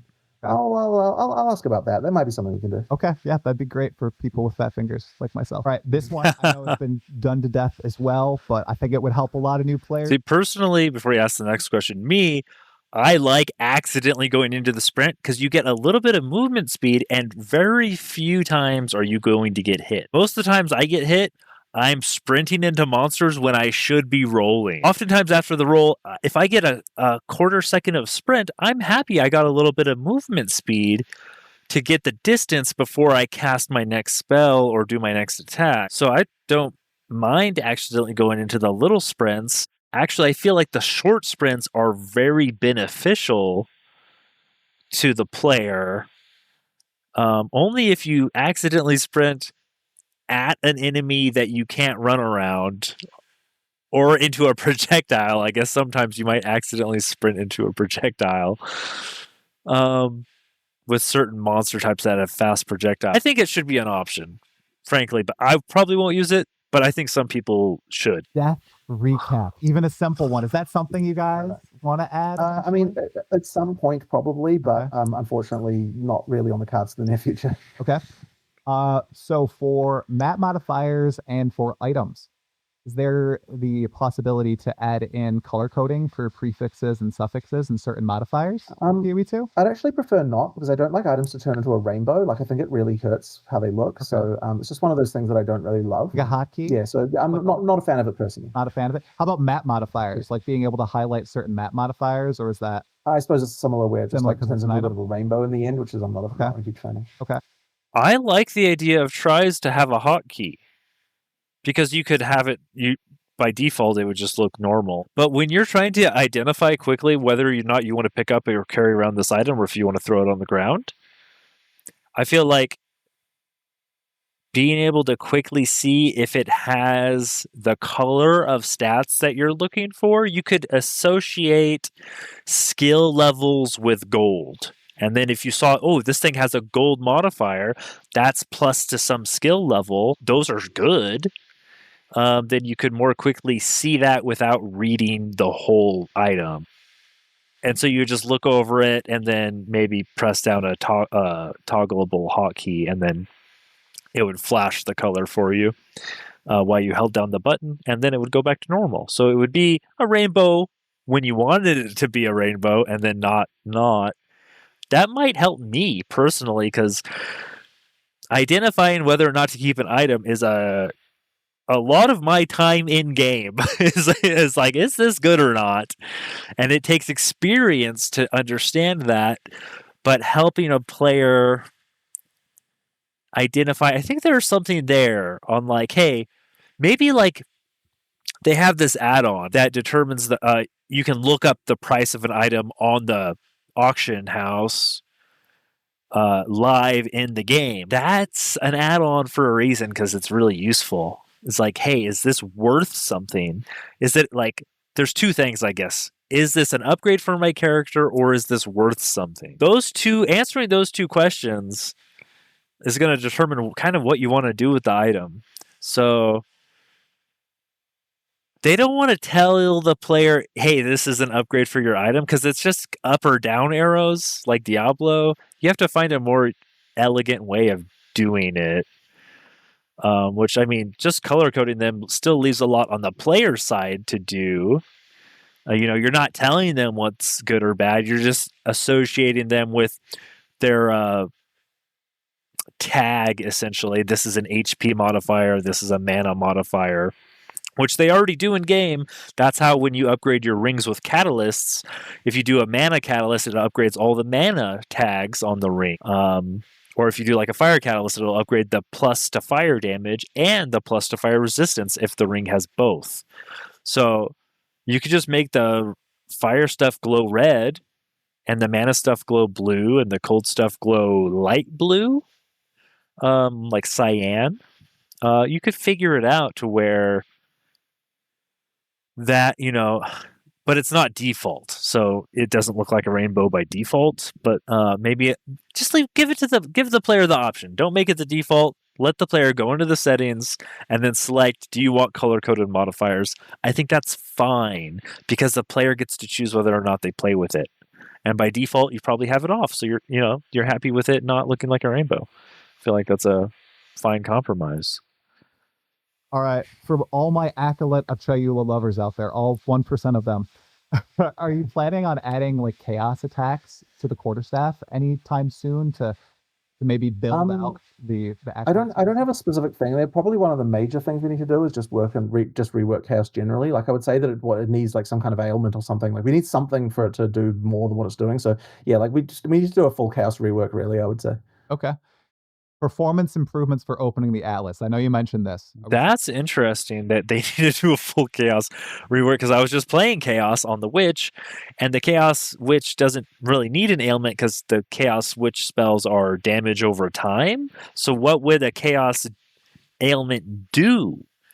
We already have curses that lower chaos resistance and curses that lower damage wither on the monsters. It'd be interesting to see what the chaos ailment would do. Is it just another damage over time effect that I could spread with contagion? Because like what it was, shock, they do more damage, ignites damage over time. Chill is slowing them down. Yeah, I guess they just pick some. When you're affected by chaos. I mean, chaos is such a weird abstract notion in the first place, because poison does chaos damage, it doesn't do poison damage. You'd have to separate them out, which would maybe be, so you actually have poison damage in the game, which seems like it might be a lot of work. Still gonna get the black screen when we open the Atlas right now? That probably, I need to check on that. I haven't like looked at that specific thing personally. Okay. Yeah, like the reason why it does that is because it's loading shaders in the background, and so there isn't a huge amount we can do about that because we're kind of at the whim of the display driver. One thing I will just say generally is if you have problems with black screens in general, deleting a shader cache can improve it potentially. If you've got a full shader cache, so just like do that from time to time. Or reinstall your graphics driver as well. That could help. But yeah, if you get a really long scene there, it can be because of that. But yeah, like interesting. Shaders need to load, but you also don't want to load them before you open the Atlas because that would just be wasting your memory. So right. Yeah, that's the reason why it's like that. Okay, so clean your keyboard, clean your monitor, and clear your shader cache before Friday. Yeah. That's what you want to do. Yeah. Okay, the that's hilarious. We have in PoE1 that shows us which passes we missed. Possibility of getting that in PoE2 so we can see it all in one place instead of like scrolling over all the map. I think a better solution to that would be to integrate it somehow into the world screen, because like that's kind of what's showing you like. So for example, like maybe there should be like a pop down thing that says like 0 out of 3 passive things done or something, like something like that. Like there'd be some way to integrate it there probably. Yeah. I prefer to just a chat command. I like that. Yeah. That would probably be the way to do that, I reckon. Yeah. That sounds great. All right, this one, people going crazy asking about it. I don't think it's ever going to happen. Auto sort inventory, Jonathan. What is your philosophy on this? That please happen? Well, I mean, if I ever do that, then Chris will come rolling out of his grave to kill me. So, I've got to bear that in mind as a downside. True. It's the whole item weight thing, right? It's the whole item weight thing. It's very it's one of those things of like, it goes down the road of like items not even mattering and like you never actually see them, you never interact with them, like that kind of stuff, right? That's Okay. I get I it. mean, even the stuff we do have around like item affinities and so on made Chris pretty uneasy. That was still really important. I That was one get that I it. came up with as like a way to sort of make it so that you still interact with stuff, but you still have some level of automation with regard to the stash. Like that kind of thing, has been good. But the auto sort, I think, might be a little bit of a The item weight all the way back to Diablo 2. That's why we have a spatial inventory. But the thing is, when you have so many freaking items, what do you want your game to be? Right? Do you want your game to be, it's okay to have some inventory management, but at some point, holy moly, people are buying quad tab stash tabs to have 4 stash tabs on one screen because there's so many freaking items in the game. So, do you want to have item weight? I don't know, man. I would love to have auto sort inventory, auto sort tabs. I don't feel like it would reduce the item weight unless it was infinitely large. Eventually, your stash will fill up. But some people have bought stash tabs for 15 years and they effectively have infinite stash because they've spent hundreds of dollars getting all the tabs. So for them, auto sort would definitely remove item weight. But it also makes inventory management easier. So it's about how many items is a player interacting with? Because like if you buy a bunch of tabs, you just sell stuff automatically now. I think you can automatically price it. I don't know if you can automatically price it in your vendor that will sell it when you're offline. You might have to price each one individually. But even then, like we're at a point where it's like that's kind of how they make money is the microtransaction item. The item weight is how they kind of make money. It's kind of like how much inventory space you have to micromanage. So I don't think they necessarily need to make it harder for you as the player to make money. Like that item friction is, I mean, it's kind of the expected way that their monetization works. It could be worse. It could be a darker, more sinister way to make money, but I think the cosmetics probably make them plenty. Auto sort. I mean, especially for the little items, could we at least auto sort the little one by one square items? Because there's a lot of them and they add up. I would definitely appreciate that. Bridge too far. But maybe there could be a world, as I said, like the proponents against that, and like not necessarily as loud as they were before. So I suppose maybe, but I'm not a fan personally. I mean, how fast did the call come from Chris when async trade was implemented? Well, he certainly was concerned about it. I'll tell you that. He was certainly very concerned about it. But I managed to sell him in the end. I sold him in the end, and then he was on board. So, okay, well, that's good to hear. I'm glad you guys are on good terms with that. Okay, now this one. This one right here. Okay, profanity filter on console. Apparently, there's no profanity filter. That's something you guys could implement on console. Yeah, I don't know if that's you or Sony. Maybe it wasn't on my radar at all. Is there normally an option in the game for that? I don't know. I profanity filter. I'm like completely. I actually know nothing about this whatsoever. I'm like just zero understanding of the situation with the. I don't know. People they don't like seeing swear words. I guess they're like me. Sure. I mean, it was not even a thing anyone's ever mentioned to me before. Okay. Shapeshift MTX when? Why was there not a Druid supporter pack, Jonathan? What is this? Come on. Well, there are going to be some MTX for Druid, but I just think they're not in the packs, so therefore you didn't announce them. Cool. That's because the packs that we sell like that, they generally we try not to make them specific to a class, right? Because those are the kind. It's going to be the mystery boxes. Come on, guys. You got to buy the mystery boxes to get your Druid shape-shifting MTX forms. Have like the real money, like things that get you the points. The stuff you spend the points on, those are the ones that are going to be specific to classes, and therefore that's where all the different bear forms and things like that are going to be. In fact, I think that there are all the skills have something for the druid right off the bat this time. It's something I don't think we've ever managed to do before. Could you leak a bear form MTX? Is there like unfortunately not really my department, so I'm not going to do that. But yeah, there's some stuff there. Okay. 2 more quick questions, Jonathan. One, I don't know if you're aware of this. I hope I'm not getting you in trouble or anyone in GGG in trouble. Mm-hmm. There was a Twitch drop where somebody was adjusting their glasses, the Exile's treasurer decoration. It was really interesting. It stood out to me. How did you feel about GGG immortalizing you in game? I wasn't made aware of that one before it happened, so whatever. It's just whatever. It's good.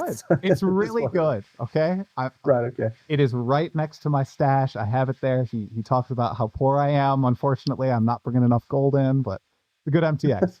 I noticed it immediately. It's a good little Easter egg. Okay.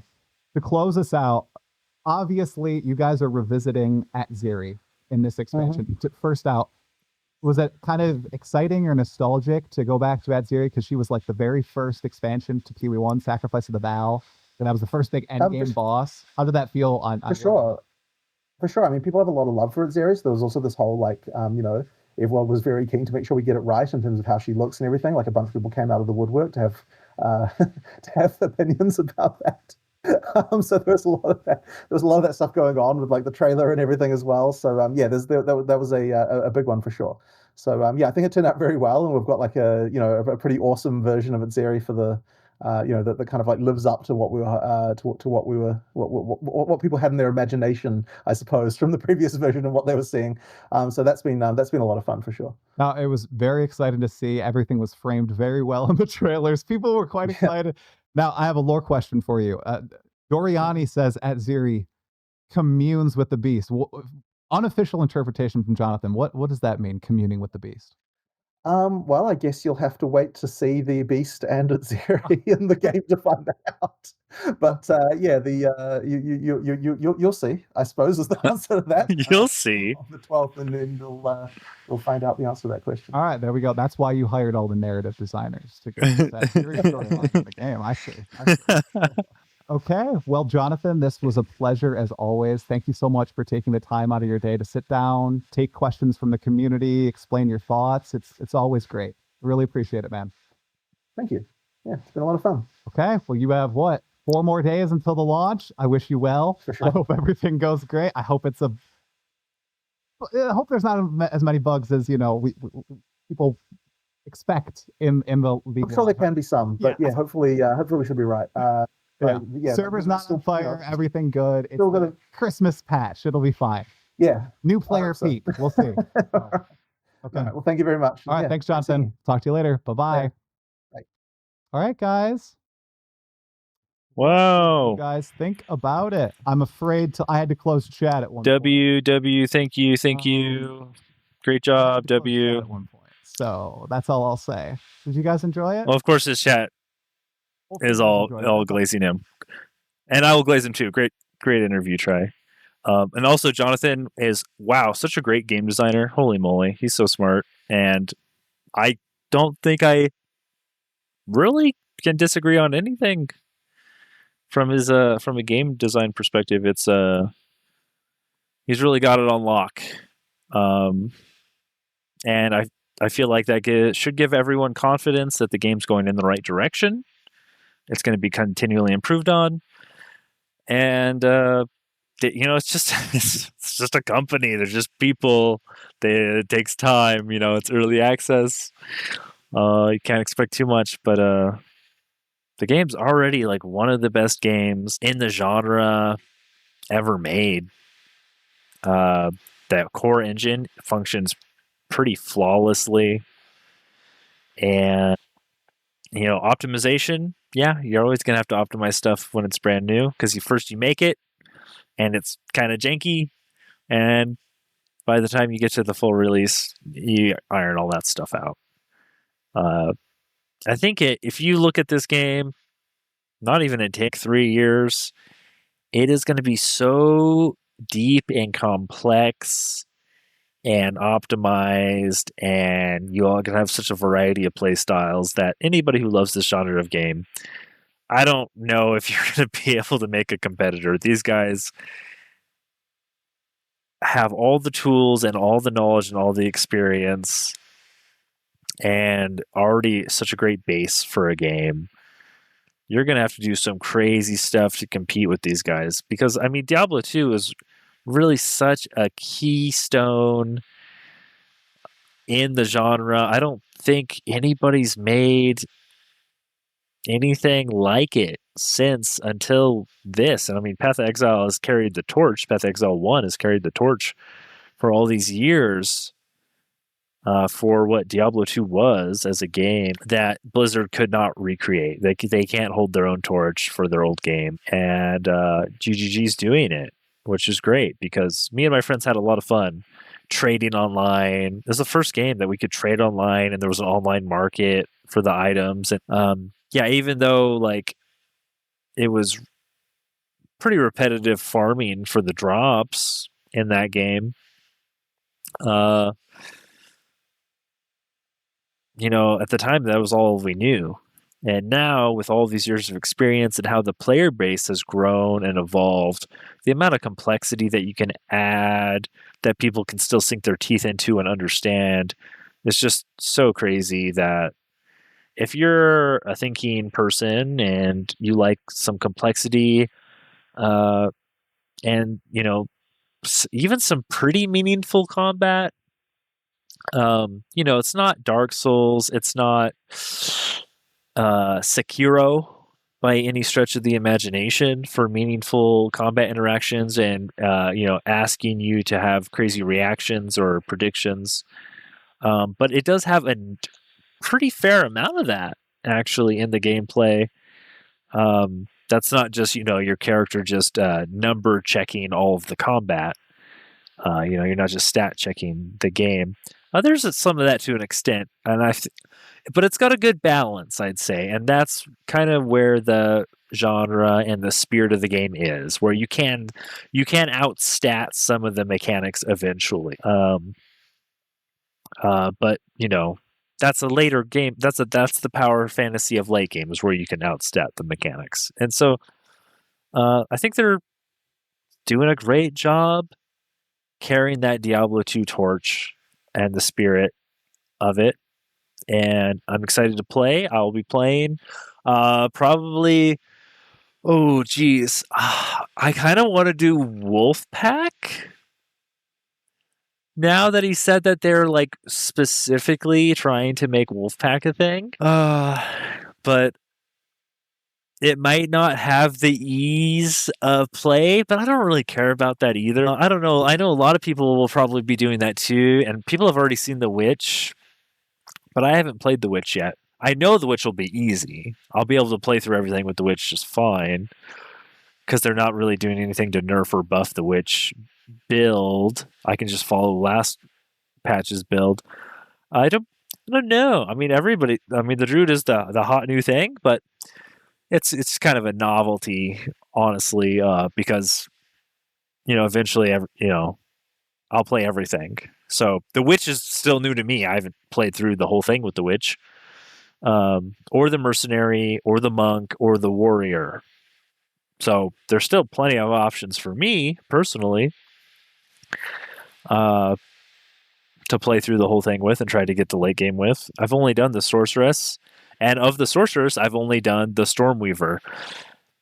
I don't think there's a ton of difference between ascendancies. There's obviously some builds, like the very specific builds between the ascendancies, but I'd like to play each class at least once. So right now, the Wolfpack does seem like a fun build, but it's not ensured to be late game viable. They are right now testing it, but it's only a few days. They only have a few days of testing.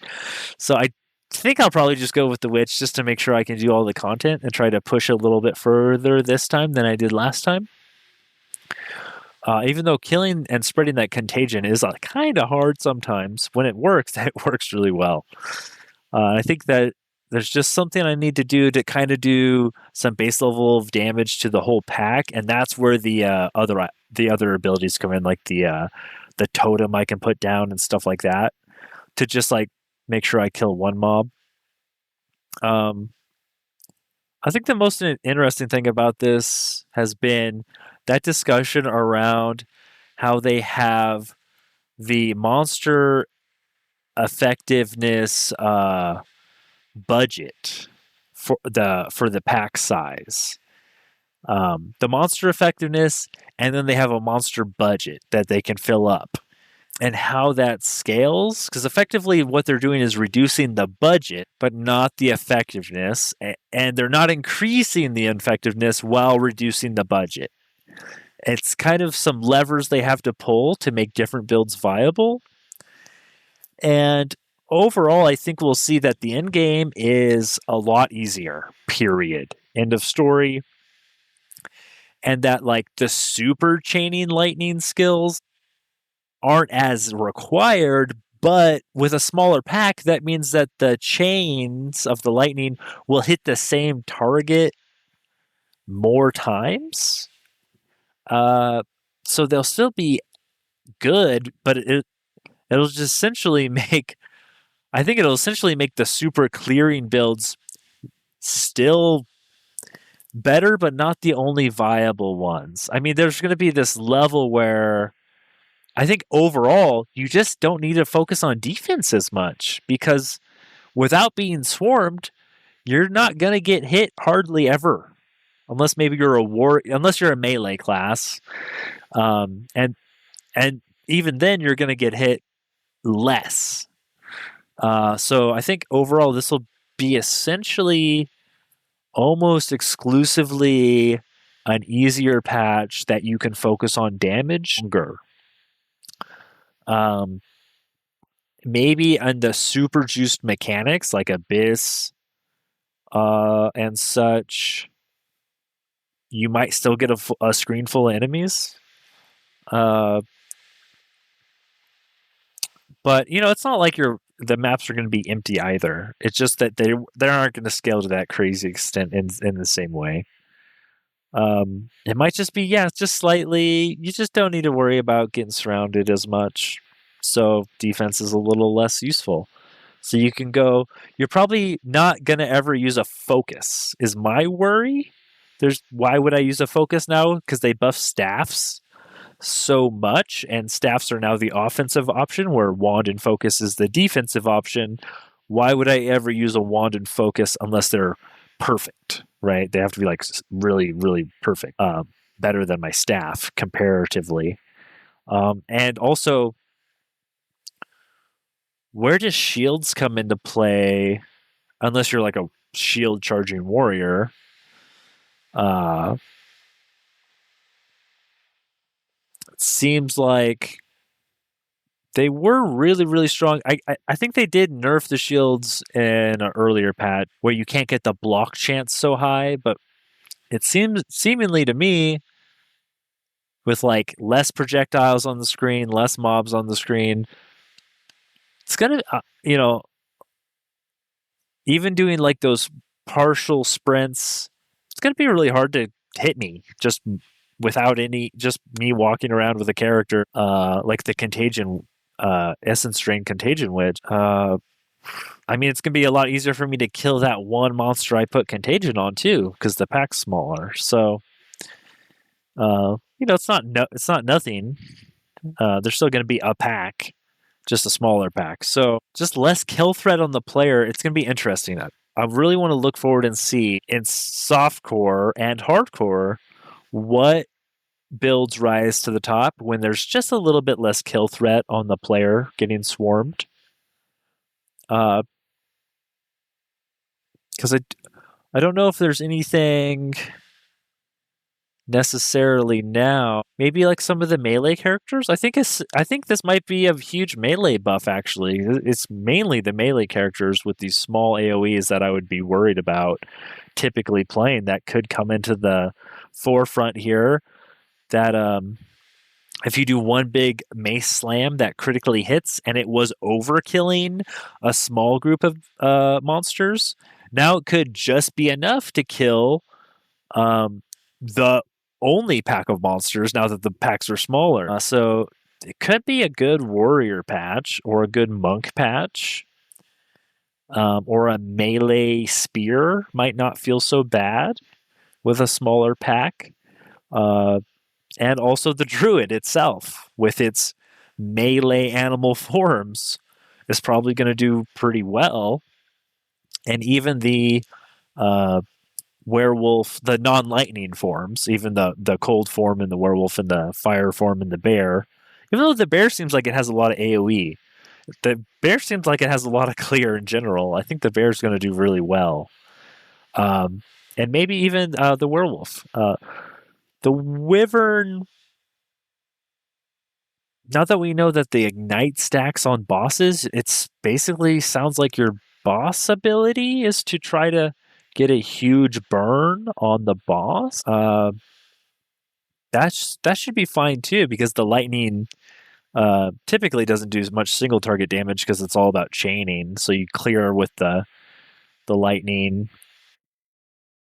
But he said you could also clear with the flame breath if you spec into it, so that's interesting. But I have got to go. That'll be the stream for today. 6.5 hours. Pretty good. Pretty long stream. We went over the patch. We played through Act 1 on Essence Drain Lich, and we got the latest up-to-date interview information with Jonathan, the dev, the lead game designer. And thank you all for joining me. It's good to be back streaming again, and I hope you all enjoy your time leading up to the patch. Not sure when we'll be back, but I'm going to try to get back into the habit of doing this so that we can be good to go for the new league launch. And I don't normally put out build guides or anything, just follow along, and whatever, if I find something that's working for me, it might just be an Essence Drain Contagion Lich, which is already solved and out there. Or we might mess around with, I don't know, I like Werewolf Pack Leader, sounds like a pretty cool theme. Burninator Wyvern sounds like a pretty cool theme too. And the bear just looks flat out really strong. All of its abilities are kind of AoE screen clearing